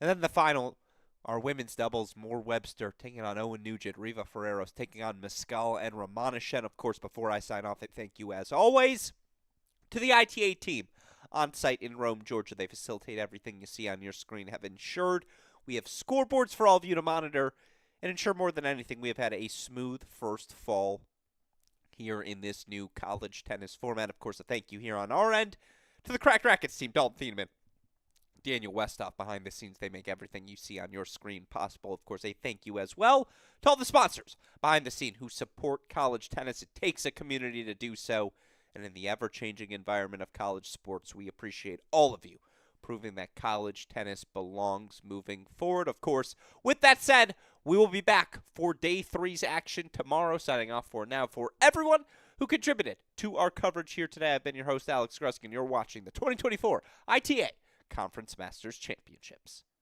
New balls, please. At Dunlop, we've been making tennis balls for over 100 years. Balls played at more tournaments globally than any other brand. Officially endorsed by the ATP Tour. Performance runs through our DNA. Dunlop, the #1 ball on tour. I've always loved the game of tennis. Everyone's a big family here. It's about camaraderie because it's family. I consider my tennis family part of my overall family. That's what I like about it most. The friendships you develop. I look so forward to coming to these events and seeing my friends that I've made through the years. If you love the game, give back to the game. You become the calm in the storm. You can decide how much you want to work and how much you don't want to work. You never stop learning. Every time I work an event, I always learn something. It takes time, it takes experience. Find your niche. We need you, and I think you will find it very rewarding. Get out there, start trying to do it, and see if you like it.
New balls, please. At Dunlop, we've been making tennis balls for over 100 years. Balls played at more tournaments globally than any other brand. Officially endorsed by the ATP Tour. Performance runs through our DNA. Dunlop, the #1 ball on tour. I've always loved the game of tennis. Everyone's a big family here. It's about camaraderie because it's family. I consider my tennis family part of my overall family. That's what I like about it most. The friendships you develop. I look so forward to coming to these events and seeing my friends that I've made through the years. If you love the game, give back to the game. You become the calm in the storm. You can decide how much you want to work and how much you don't want to work. You never stop learning. Every time I work an event, I always learn something. It takes time, it takes experience. Find your niche. We need you, and I think you will find it very rewarding. Get out there, start trying to do it, and see if you like it.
New balls, please. At Dunlop, we've been making tennis balls for over 100 years. Balls played at more tournaments globally than any other brand.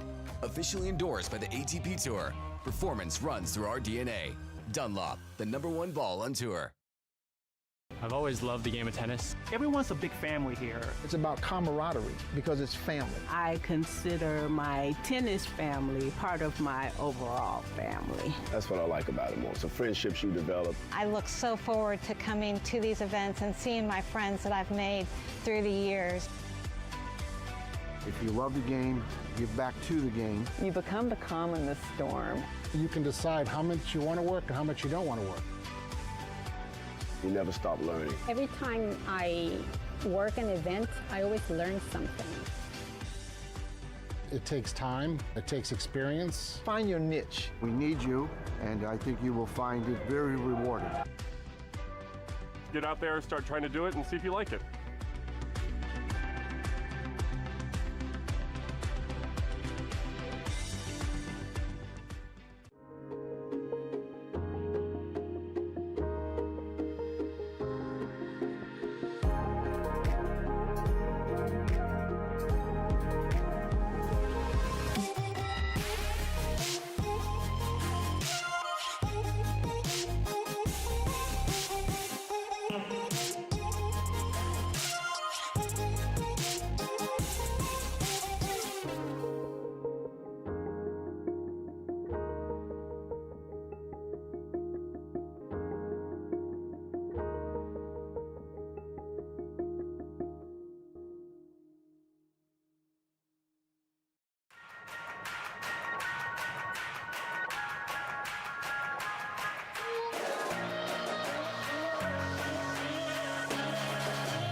New balls, please. At Dunlop, we've been making tennis balls for over 100 years. Balls played at more tournaments globally than any other brand. Officially endorsed by the ATP Tour. Performance runs through our DNA. Dunlop, the #1 ball on tour. I've always loved the game of tennis. Everyone's a big family here. It's about camaraderie because it's family. I consider my tennis family part of my overall family. That's what I like about it more. So friendships you develop. I look so forward to coming to these events and seeing my friends that I've made through the years. If you love the game, give back to the game. You become the calm in the storm. You can decide how much you want to work and how much you don't want to work. You never stop learning. Every time I work an event, I always learn something. It takes time, it takes experience. Find your niche. We need you, and I think you will find it very rewarding. Get out there, start trying to do it, and see if you like it.